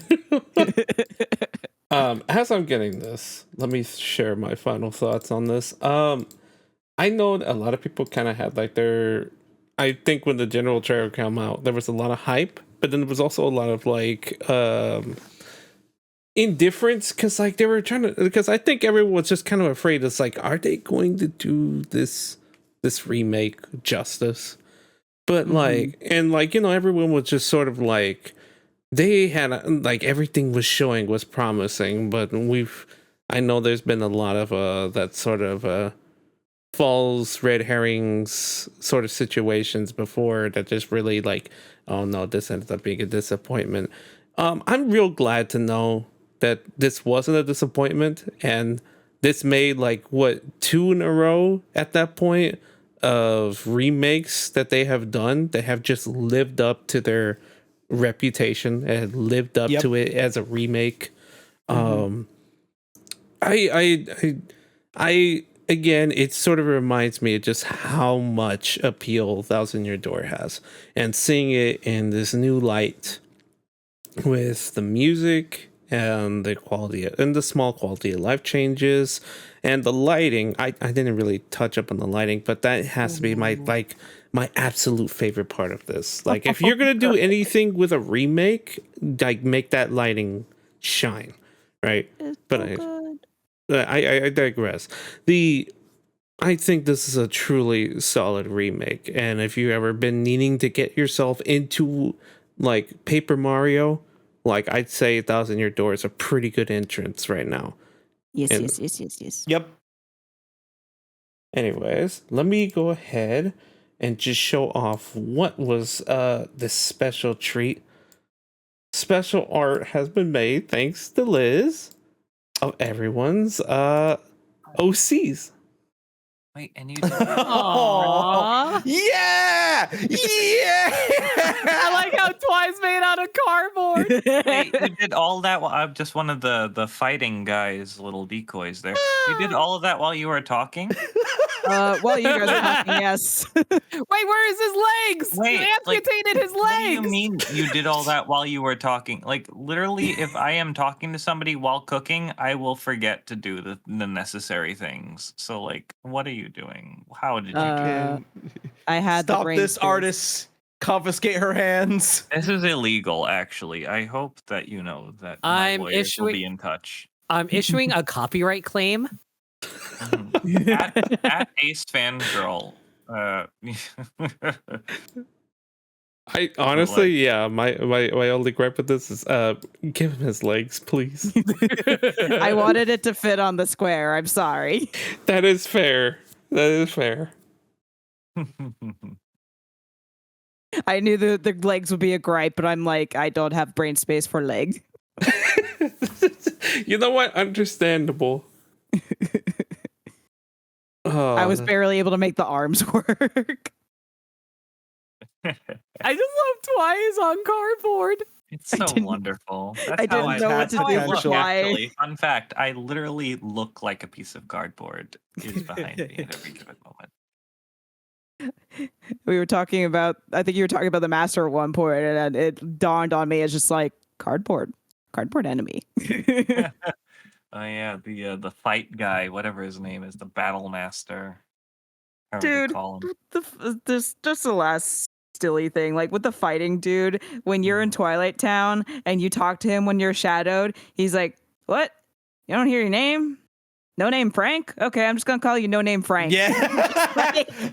I love No Name Frank. Oh, real okay. I know we've ranted about music a lot this entire game, which actually probably speaks more about the remake than anything. Can I just say some of my favorite music that's super slept on is the shadowed versions of chapter 4, like the backwards playing, like it's just like darker ambiance, like it's such a good. I've used that for D&D. Immediately slammed that. It's so good. Well, it sounds like I need to play the game again because I don't remember that. So, Oh fuck! Hold on, let me go get some tracks of that, but I'll share it with you post stream. yeah, thank you. Please do. Hell yeah. Yeah. Yeah. I mean, I was Yay. planning on playing through the game anyway, to be honest with you, on my own time on my television. So, we'll see. Mhm. Oh, well, I think with that, I think we can call this a done podcast. I'd like to thank everyone for listening in. I hope you enjoyed this wonderful episode. Look forward to the inevitable episode where I bring all of them back and make them play Sticker Star to see if it really was a game that needed the trash on. Jokes are on you you. I buying us started that? chapter 2 and dropped that game, so yeah. Too I late. got the You're whole going game, back in, so- partner. I would actually throw up on myself first. Say, are you buying the game for us to play? I will. If it means we're bringing this back, I will get the money. I will get the money, and I will send you all a Lord. copy. Okay, can you buy me a recording 3DS even though I already have one? No, since you already have one. Damn. Yeah, should have squealed on yourself. Okay, can you buy me a new 3DS that is a recording 3DS? No, I need one. Damn it. Wow, wow, wow, wow. Yeah. Alright. This is the part where I don't know, music plays and then the curtain falls and everyone bows. But Oh, do you need music to play? Throw in that Bone Tail music. That should No. slap. No, but the credits though, the new credits, I love them. I love it. They make my theater heart happy. Ah. Yeah, but Oh, that reminds me. One thing I want to talk about. I'm not sure how I feel about the fact that they got rid of the battle music that plays when Flurry is doing the stage play at the end. They just replaced it with her theme. It's like, oh, okay. I mean, but it's her I theme, get so I it. can still appreciate it. I get it. Okay. Yeah, I get it. I get it. I think the impact of the curtains falling and immediately hearing the battle music just sets your fight or flight fight or flight instincts in. Like that was pretty cool. That's entirely fair. So I appreciate that, but I also completely understand it's Flurry's moment. She should get her own theme played. I love this so fucking much, guys. yeah, credits music. It's almost as Very if good. you draw a lot of Paper Mario characters. Staff credits is a really funny way to spell versus Bowser with nostalgic tunes on in Chapter 8. But like, really great song either way, however you spell it. This will also be the part where we would go for a raid, but it is way too late into the night. Oh, Yeah, I think we might just do like a simple end. So Okay. fair enough. Fair enough. yeah, I'm trying to find my end to stream guy, but he's not showing up. So yeah, whatever. Chaos ensues. Can we Change shout out the everyone that isn't My me? final message. Sure. Oh, right. I have to do the things. Let's see. Shout out Xenopambra. How dare you?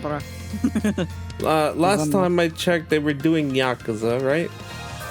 Yeah, I was in the middle of Yakuza 0. I got that. I've got Halo 2 we gotta finish. I started Kingdom Hearts 2.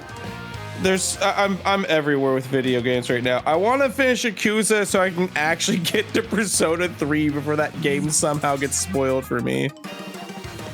Oh, it still hasn't gone. Oh, damn. Thankfully, Impressive. I'm so lucky. Oh, wait, right. Okay, hold on. I do know this because I was showing off the answer trailer. I was like, whoa, wait a minute. Oh, sorry. Well, I did mean to fucking. That was not meant to sound like a call out post. I'm just grateful for it. CJ's just like, if anyone starts talking about a door, you run. And I'm like, okay. I don't know what that means, but okay. Door. Open the door, Twy. No. Remember, Twy, you're the one who I remember. opened the door. What? Remember. I took off the hinges of the door. Help me. True. It's the Alive Gamer, right? It's a live game. Just alive. Oh, Alive No, Gamer. it's a live gamer double O. Why does everyone think there's a the? I don't Ali, know. Vega, Maru, Faith. Maru. You Okay, made fun of me Alive. at the time, but actually I created the ultimate mnemonic. Well, okay, while getting that situated, what were you doing, Liz? I've been playing a game called In Stars and Time. I think I got that right. Yes. I watched Barry play 6 hours of that game, and I'm like, I no more, Barry. I must play this. This game is going to make me cry like a baby. I'm gonna love every minute of it. Yes. It's a game with time shenanigans, and that's all I'll say about it. You can either come watch, or I highly recommend playing it yourself, because the first, hour or two, you learn very quickly what the main gimmick is. Yep. And it's gonna be fun, and as Zeno said, heart's gonna break. But yeah, that's what I've been playing, and I will hopefully play it next week, except I will also be going to PAX next week, so I'll only be playing it once next week. Yay, PAX. Yay! I get the bully. Hang out with Zeno. Yeah. He's staying with us, so we have control of the bullying. No! I was like, oh, but like in a lower key. No. Her mom's stronger than me. Yeah, she is. Twy, what is it you have been up to recently? I am what they call between projects actually. So Oh, just hi. finished that before. But eventually, as in soon, it's probably going to be a good combination of Xenoblade Chronicles 2 and Kingdom Hearts Chain of Memories. So looking forward to those. I don't know when I'll like soon, but I